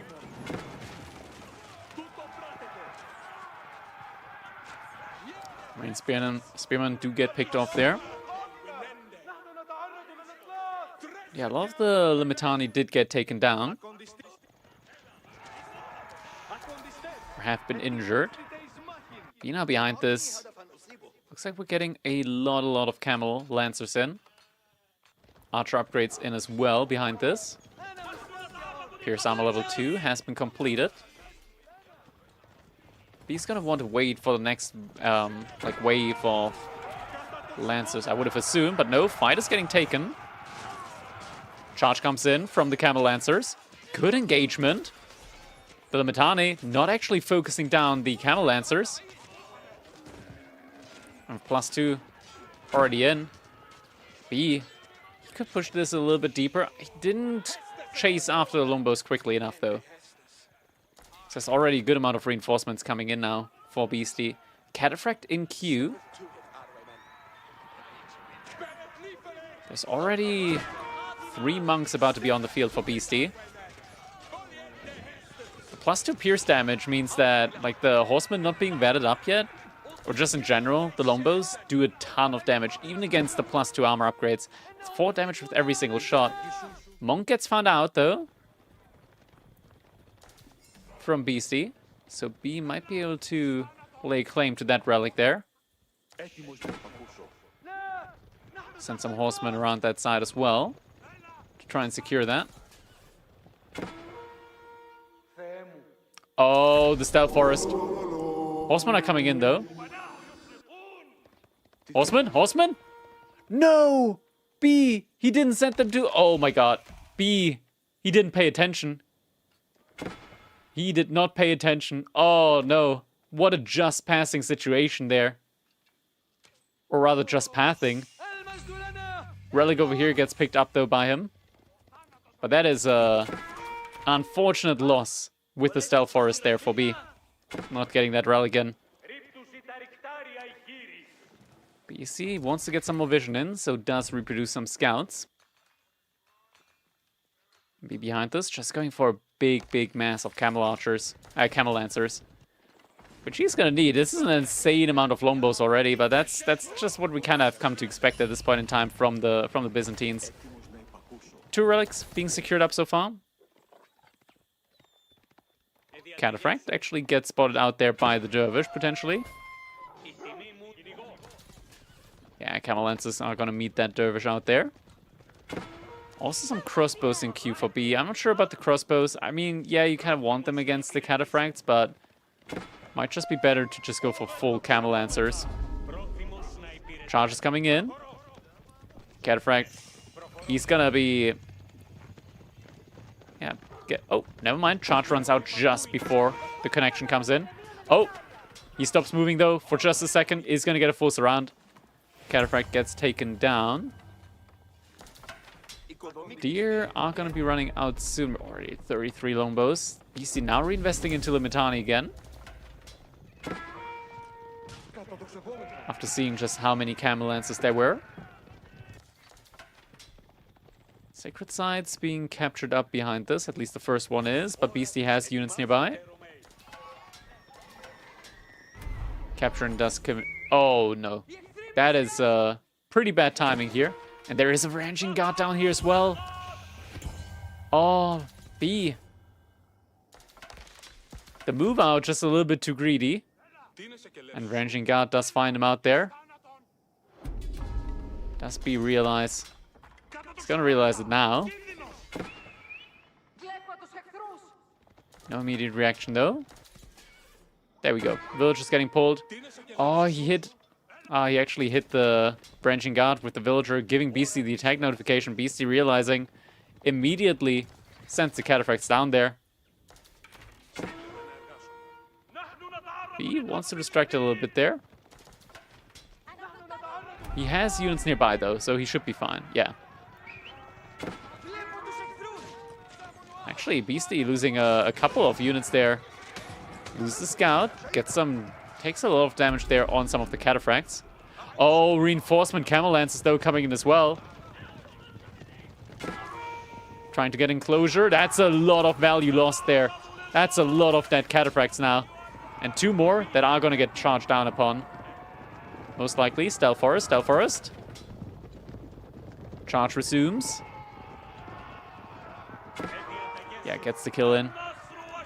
That's some big value there. Destruction value. Good lead now at the moment for B. We're seeing the first Manjani coming in. He needs a lot of them. This is still like an insane army mass here in the middle of the map. We need to be careful with where he places the Manjanique though. If Beasty moves forward and sees the Manjaniques as they're coming in, he's gonna pounce on it. Looks like B is at the very least gonna get the first Manjanique in. Starts to take the fight. Fire shot comes in. Great damage from just a single fire shot. Needs a lot more though. Cataphract jumps through. Gets taken down. Camel Lance is still firing. Longbows trying to go for a kill on the Manjanique. They haven't been firing for a long time. Military value. Big lead for B. There's still a ton of longbows. But might not be a fight that B wants to take. He wants to get more manganiques in. He might not really get a choice on the matter, though. So longbows just keep on kiting back. Charges connect, though, at the front side. There's a lot of very, very weak camel lances, though. Archers pushing forward. More fire projectiles coming in. Defensive keep from Beasty being placed now. Manganiques. Manganiques need to fire.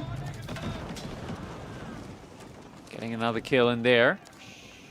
B setting himself up in a pretty good position now to start just shooting with the flaming rock projectiles at Beasty's base. Yeah, this is gonna be really tough now. Beasty, he's made the Olive Grove transition. Oh no, the Olive Grove transition. This could actually kill him now. Manganiques firing away behind this. Takes down one of the cisterns.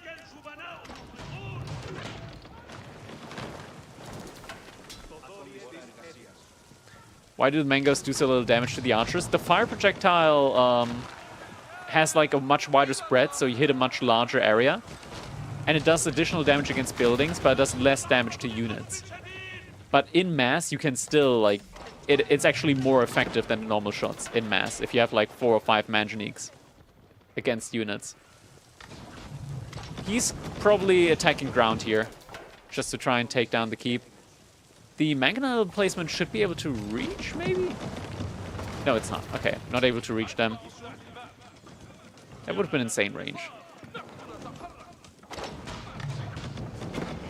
Oh, good damage. Okay, BC doing the right thing, utilizing the monks here to heal, as it's always just a very, very little damage coming in. BC getting caught out though, trying to gather the gold out here. He is out there as well on the berries, but hasn't been spotted there yet.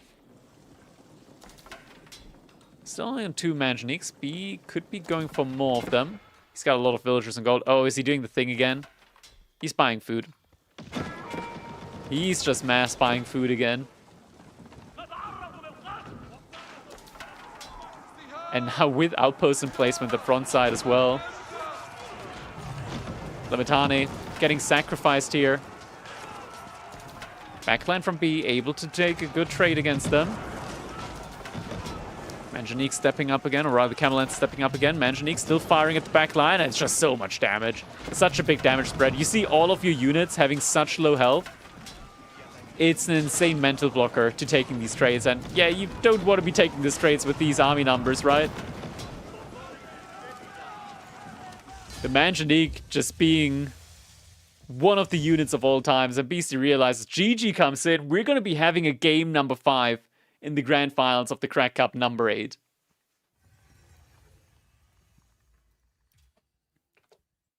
GG. Oh man, Ayubits, the Manganique,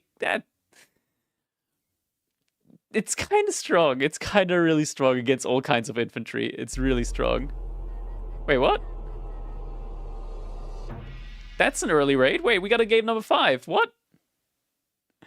Thanks for the raid, Beasty. Much appreciated. He's restarting his PC. All right. I see. Thanks for the raid. Much appreciated. His PC yeah, I think I know the issue there. Sometimes you like really have to like restart the PC. Much appreciated for the raid. Thank you very much. All right, so Beasty is going to be restarting his PC.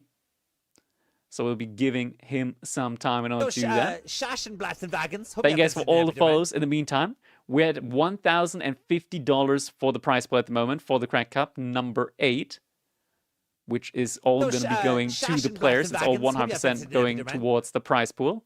Quickly going to be updating the score now, as it is 2-2. And our last map is going to be Front Range. Ayubits just won that last game. We have a cat cam. We do indeed have a cat cam right there.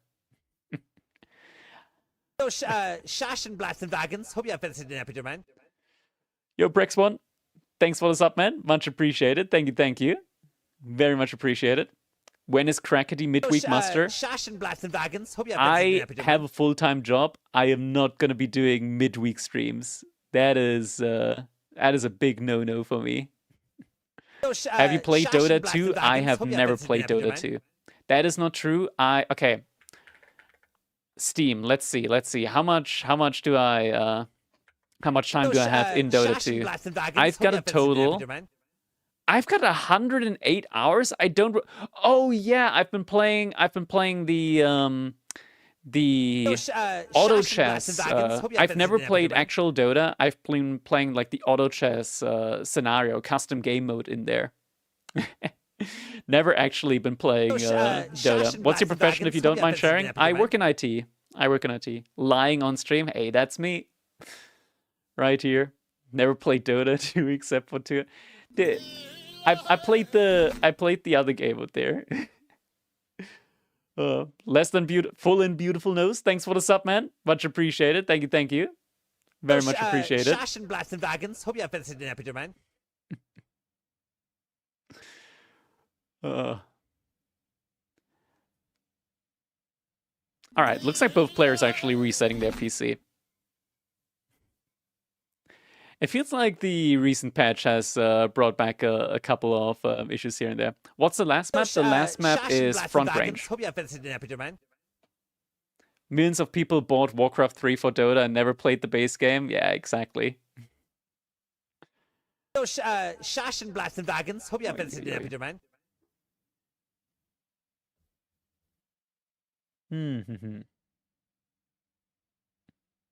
Cat is sleepy now. Cat is sleepy.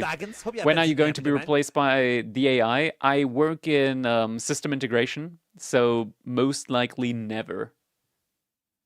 Most likely never. I'm the guy that sets up the infrastructure and sets everything else up. Beasty got to pick Golden Horde here. This is like their best map. Maybe. So Beasty, his options are China, Golden Horde, and Macedonians. Macedonians are a pretty safe pick here. Alongside it, I think China is also pretty good. But yeah, you can actually play Golden Horde. Like having access to the stockyard is very good. Very, very good. He's using Grandma's office as background to look important. Yeah, exactly. That's what we're doing. Shash and Blast and Wagons. Hope you have visited an epic, man. Who's the voice line from when someone is following? That is Ruinous Drow. ! Follow actually does tell the story here. It's when Ruinous Drow was trying to pronounce the name Schachbrettsegler, who's a German viewer. That's quite fun. Shash and Blast and Wagons. Hope you have visited an epic, man. How does your cat love pets so much? Our guy starts biting after one point. My cat never bites me. He loves me. How did you get your jacket? It's so cute. This was actually a present from the company that I work at for Christmas. They gave out these jackets, and this one is actually it's like giga warm. It's very comfy. I love it quite a bit. Do you like Franz Kafka's book? Haven't read it. I'm illiterate. I don't read a lot.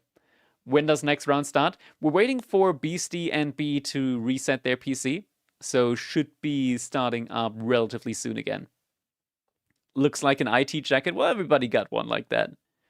Do you work from home or office? Typically office. I can take home office whenever, but my work typically requires me to be in the office. Where am I from? I'm from Germany.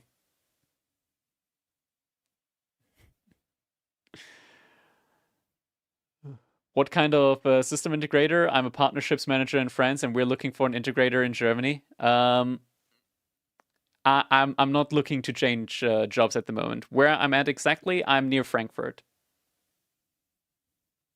Nah, we're not gonna be doing a weekend muster. I already said, like, I work full time. I don't have time to stream during the week. What's the cat's name? Well, if you look right there, it says it right here. The cat's name is Mockridge. Come on, wait, I can't twist my finger around enough. There we go. Mockridge. There he is. There he is.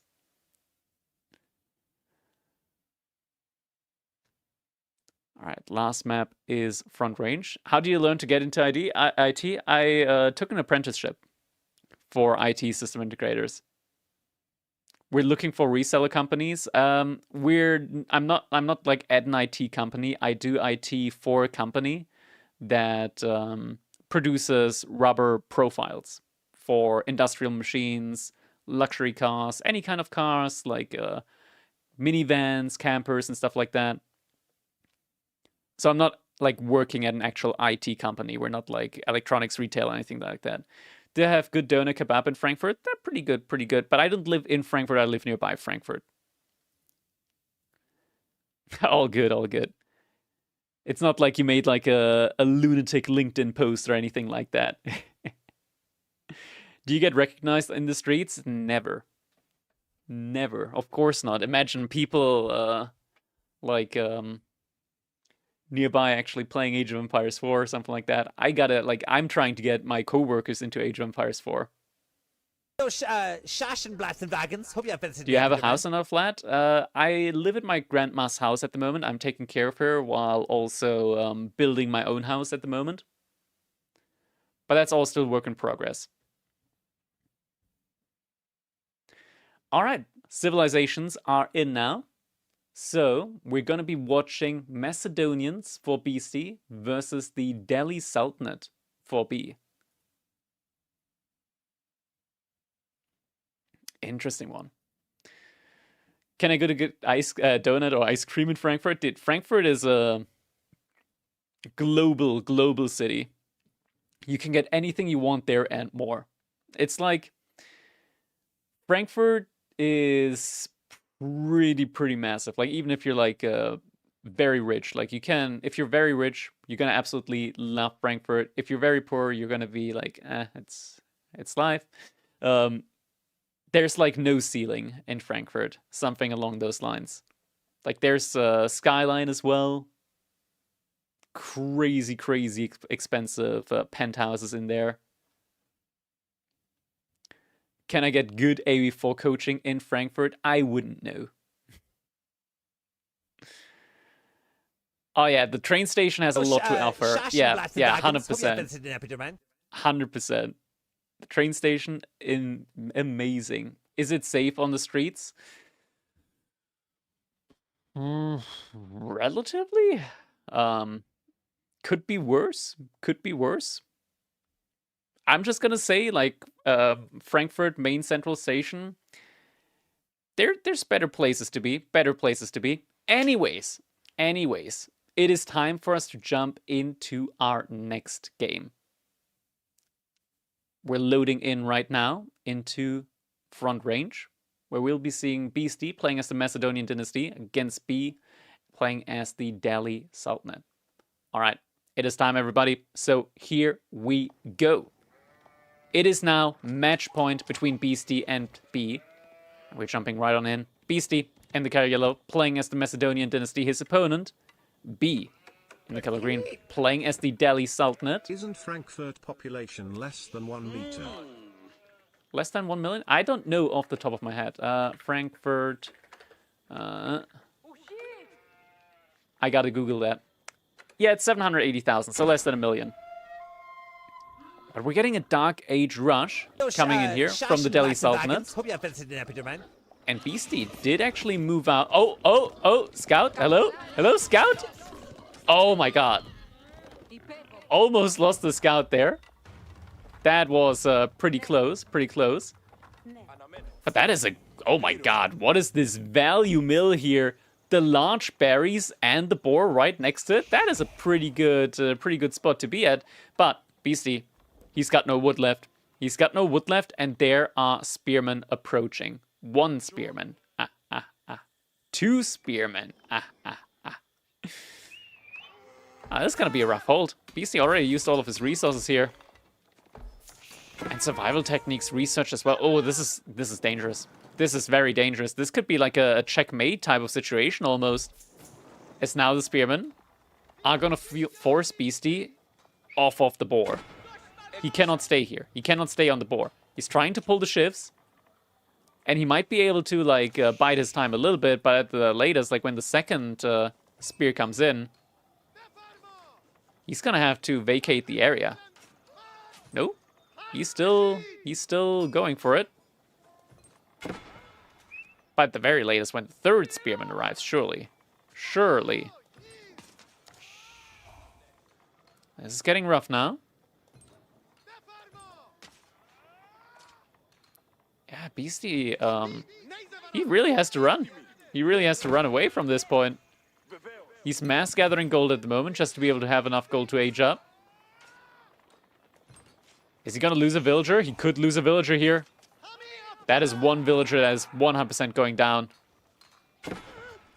Gets the kill. Still one more villager. Beasty does not want to lose another one. Gets the spearman kill. Has enough resources now on gold to be able to age up. But the Varangian war camp's also out of range of the TC. So he's gonna lose all of these buildings to the spearman. He could repair the Varangian war camp, but that is still costly. That is a very rough opening for him. He has found 4 sheep though. Not a guarantee on this map. So he's gonna be fine underneath his TC, at least for a little bit, but yeah, what a rough opening here to this game. That was like legitimately a I might just be dead type situation. Be behind this. He doesn't have a single economic building. Not a mosque, not a mill, so no free upgrades being queued at the moment at all. Mining camp is going to get taken down. Age up's coming in. Imperial Hippodrome makes a lot of sense here. Mill is getting focused down next by B.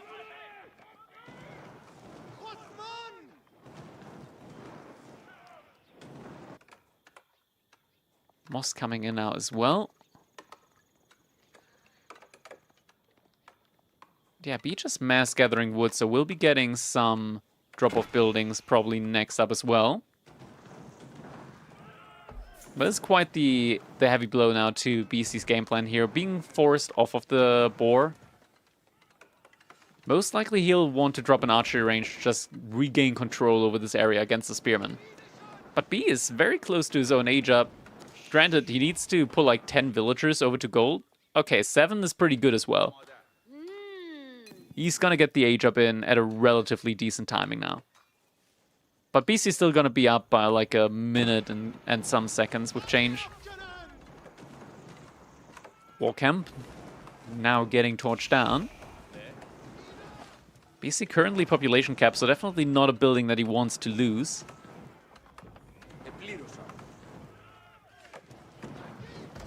Hippodrome just needs a little bit longer to finish on up.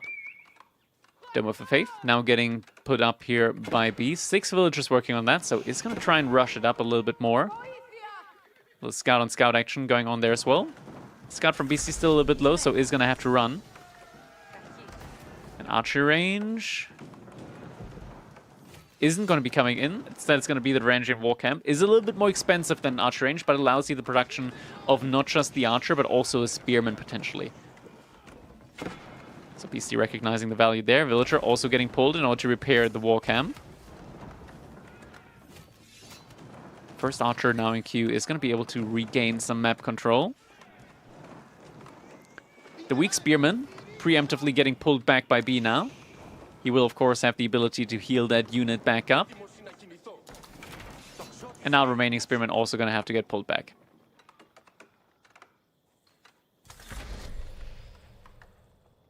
First Hippodrome Scout has arrived now. Beasty now able to move back out to the gold.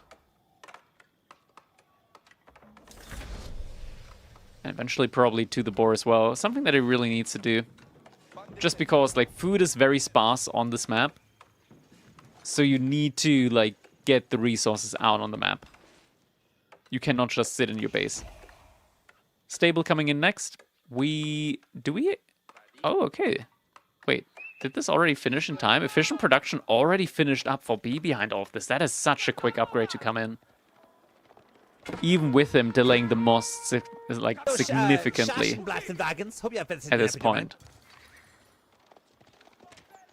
Spearmen still causing a little bit of a distraction, but are going to get taken down now by the archers.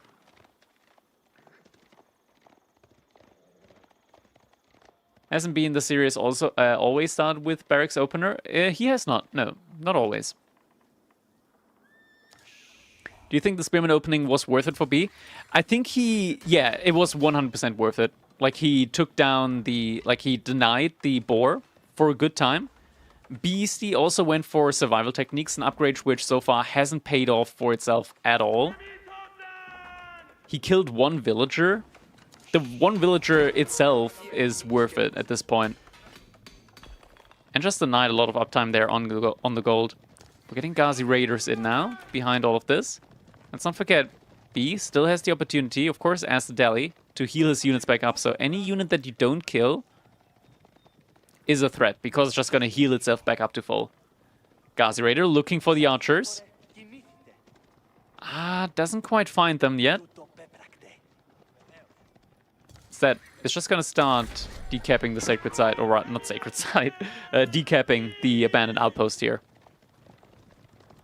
Second champion has come in now. This is where Macedonians are really at their peak when they have the Hippodrome Horsemen. Because now we're getting to the point where the normal Horsemen actually compete quite well up against the Ghazi Raiders. Ghazi Raiders, they have a little bit less attack speed, but they have 3 more damage. The Hippodrome Horseman gives the nearby Horseman additional +2 damage, so they're quite even in that regard. Outpost already up. How's the Vil count even? Yeah, must have been some idle time. Or actually, no, textiles. Textiles has been researched by B. Those Shashenblats and wagons. Hope you have visited an epidermal. Bill just gonna have to be careful. The units here also having the torch buff. Scholar is actually just getting pulled. Mass healing coming in. Yeah, loses one of the horsemen here for it. It's so difficult to take these trades, as mentioned earlier. It's just, you really have to be able to, like, complete the trade off there. Actually get the kill in on the unit. Beasty also going for some stone gathering behind this. Already has the outpost fully fortified. You can also get silver that way as well. General silver generation is going to be quite strong here for the Macedonians as the game goes on. Just being able to save a ton of resources on blacksmith upgrades, gold-wise especially. On a map like this, where you're starting off with very small gold veins, is a very, very good synergy for the civilization with the map. Macedonians, yeah, they did get nerfed quite a bit in the last patch, but their main strong points are still pretty good. Namely, the landmark, Radari is also still pretty good. Even though they've been significantly nerfed, like, it just goes to show just how ridiculously strong they were. They're still a fine unit. Ghazi is just trying to be annoying, but needs to be careful now. Beasty chasing after him with some horsemen. And B going for archers. Needs more spearmen, in my opinion. He still has a couple. Probably just wants to go for the 1-1-1 army composition. One of each. Beasty is heavily committing to his army count at the moment. Meanwhile, B, he's not going out for any sacred sites. He's just massing scholars at home. He's already got a lot of them ready for a fight. He can just heal, counter heal against all of these units from Beasty. He still needs to be careful. He doesn't want to lose too many of these scholars.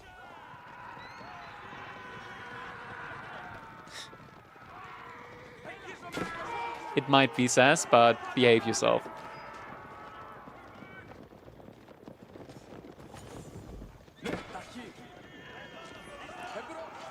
Ghazi Raiders.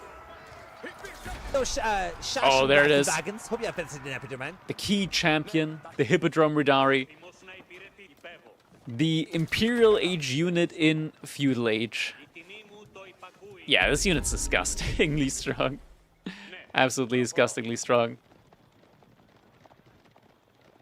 Now we get the sacred site coming in. Ooh, Scout needs to be careful though. Not too many archers out yet from Beasty. Nothing that needs to be overly feared. There's just a ton of scholars behind all of this as well. Wait, it has Imperial Age stats? Yeah, like, this is basically Imperial Age stats. 270 health is like an Imperial Age Knight. Fight about to get taken. Scholars at the front line. Healing comes in. Oh, this could be a decisive fight right at the beginning here. Not that many spearmen out on the field. Enough archers to snipe down the spears. There is, of course, still the Hippodrome Midari. But himself, he alone is not going to be strong enough. There's just so much healing going on. The archers can't kill a single unit. They're just getting absolutely out-healed. Ghazi count, though, at the front line is starting to thin out. Health bars are starting to reduce. More reinforcements coming in at the same time, though. More spearmen as well. B actively targeting them down. For the most part. One spearman over here not getting targeted down. The Ghazi Raiders, where are they? He overstayed his welcome in the middle from the looks of it. B, he's gonna have to retreat now. Could still snipe out some of the spearmen on the retreat. And actually, he could still have some more go potentials. As now the scholars are actually being focused down. Okay. He's able to keep in the game. B really wants to kill the Hippodrome Radari here. Because he regenerates even in combat. The Hippodrome Radari, he regenerates even while in combat. I don't know why. I don't know why. I can't tell you why. But all the hero units regenerate even while in combat. They're pretty good. They're pretty good. Wait. 6 Re-Engine Guards now already? Okay, okay. We're getting to the point in the game where Re-Engine's Guards actually become... Dude, how much silver did Beasty save up? Like, he didn't get any upgrades in yet so far. Doesn't have that much saved up, but he's getting the +1 pierce armor, like not pierce armor, but like armor upgrade on the infantry. Oh, archers need to be careful. Ghazi Raiders are nearby. Second Sacred Site already captured up as well by B. Beasty now with the Ranging Guards, definitely a unit that needs to be respected. At the same time, Ghazi Raiders don't really respect Ranging Guards, but there's also some Spearmen in there. So those you do have to respect. We need a certain amount of archers there to be able to one-shot. Up to like 12 or 13, since the Spearmen do have a little bit of bonus HP. That's what you're gonna need.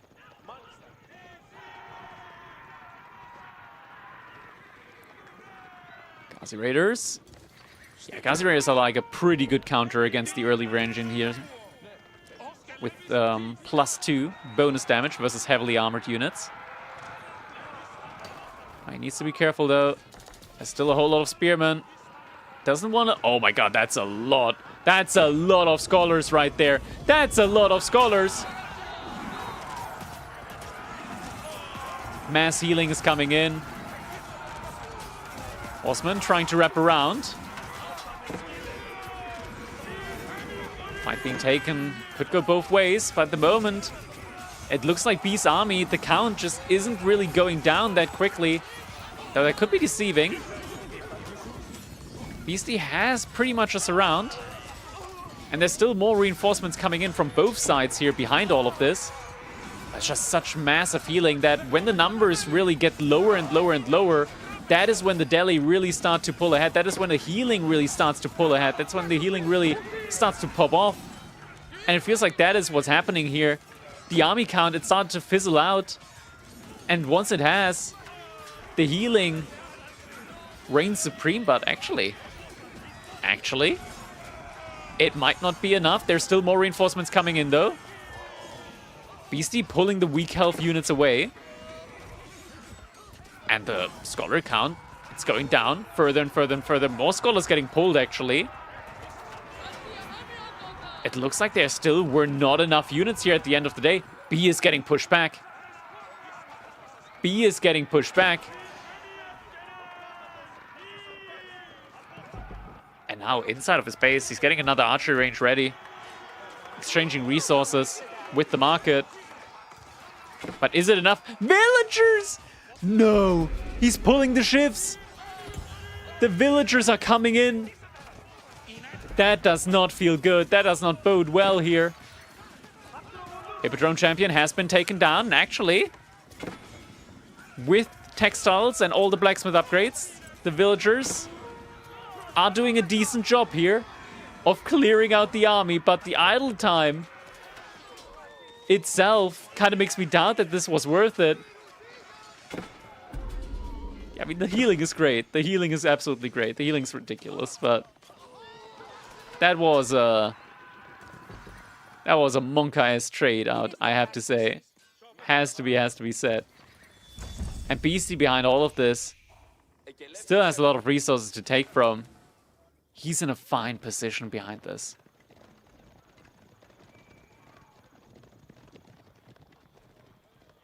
And you know, all the units I lost, all these Giga unique units, he's getting them back now. 300 resources for Hippodrome Radari.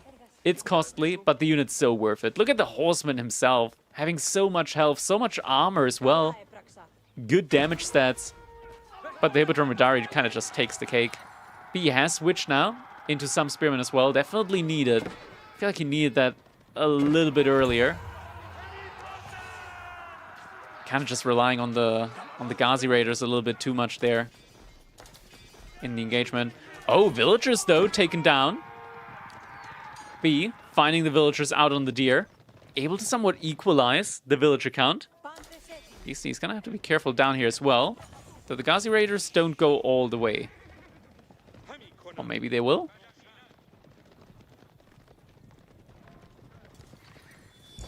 Doesn't look like they are. Suddenly, village count being even again. Everything's still in the menu, but Beasty, he's got Castle Age upgrade resources coming in. Question is, where's he going to be aging up? Probably, maybe just in the back, maybe in his base. Oh, he's got a farm transition going for him as well. And everything that's been going on. That is going to be a brutal shocker now. 2B. But it looks like he doesn't want to put it defensively. He's going to want to put it forward. Yeah, next to the... Oh my god, that is a beautiful spot. Sacred Site, berries, and the deer. Woodlines as well. That is an insane spot for the Golden Horn Tower. There's no way that B can deny this. He's got more units, yeah, but most of them is in Scholars, and these guys are premium units with the Ranging Guards and the Hippodrome Radari.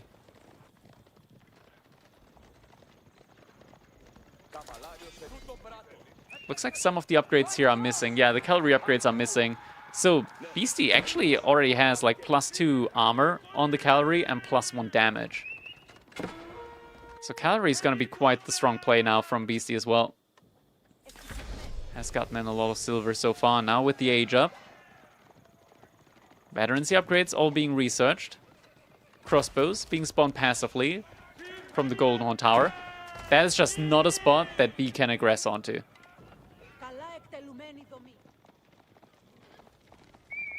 Villagers gonna have to get pulled to safety here. Ghazi Raiders running past.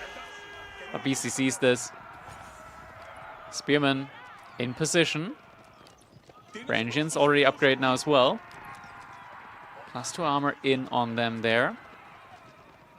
So all of these units just really tanky, very hard to take down.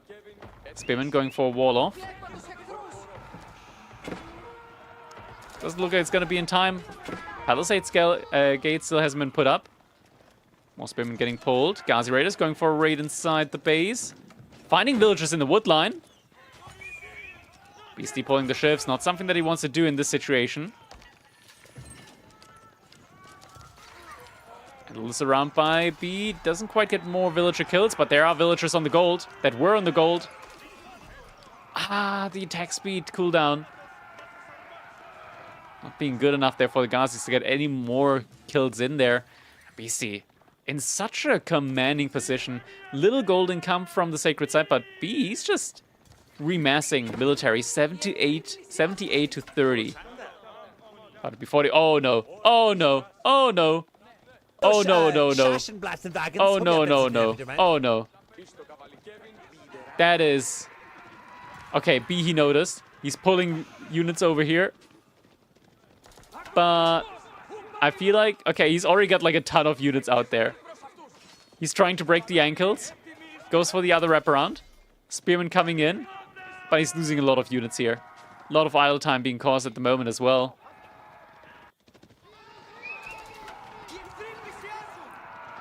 Goes over to Woodline. But I feel like this might have alerted Beasty to what's going on here in the back. House is getting put up. Probably need some outposts, more likely. Wall, quick wall. Not in time, though. The wall is not in time. Needs to make a gate instead. Gets the gate up. Villagers need to run through. Puts the other wall piece up. And traps the cavalry here from Beasty, actually. Villagers pulling the shifts. Oh, no, not what you want to see, but... Yeah, the cavalry is going to get taken down. But a lot of the villagers go down with them. At the same time, big fight here in the middle. Archer's taking the engagement. Oh, B. He just lost so many units. Able to take down the spears, but doesn't really have an answer against the Rangian now with +2 armor as well.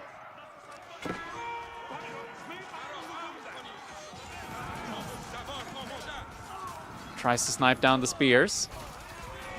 Barely has any more Ghazi Raiders though, and without the Ghazis, there's no way for B to be able to take down the Rangians, not while 1 age behind. Horsemen diving onto the archers. The spearmen are making their way back. Scholars trying to out-heal, but it's not successful.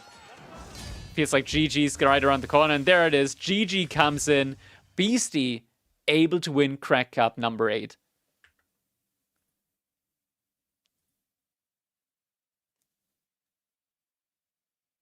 Oh, man. GG coming in. 5, not a 5, best of 5, 3-2 victory.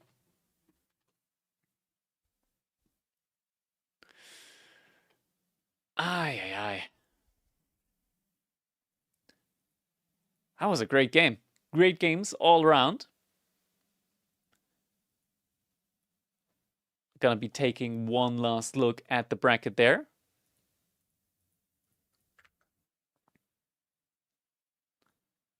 And with that, yeah, that's gonna be Crack Cup number 8. I'm gonna be handling the payouts. Probably, I'm gonna try and get it done today. No promises though. And yeah, I've got a lot of stuff to do tomorrow, so I might not be able to do the sign-ups immediately, like set up the sign-ups immediately tomorrow. I'll try and do Sunday at the latest. And then we'll be looking forward to Crack Cup number 9 on next Friday. Are we going to get paid faster than KP? What's the prize for the winner? The winner is receiving 35% of the prize pool. So at least 35, like $350 there. 1K viewers. I think you can quit your day job now. Nah, man. Nah. Nah, not for me. Not for me. I'm happy with my job. Congratulations to Beasty. I'm gonna see who I can raid now, and I'm gonna be enjoying, or at least trying to enjoy, the rest of the day. As after all, it is the weekend now. It is the weekend now. We had a work week behind us, and finally able to relax and enjoy the weekend. I'm gonna send you guys over to Demu,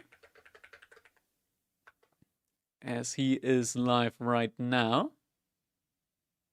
Little unusual evening stream for him. So gonna send you guys over to him. Thank you guys so much for watching. I hope you all enjoyed the stream. If you did, make sure you leave a follow. That way you get notified whenever we do go live here on Twitch. Thank you guys so much for watching, and I hope I see you all in the next one. Till then, have a good one.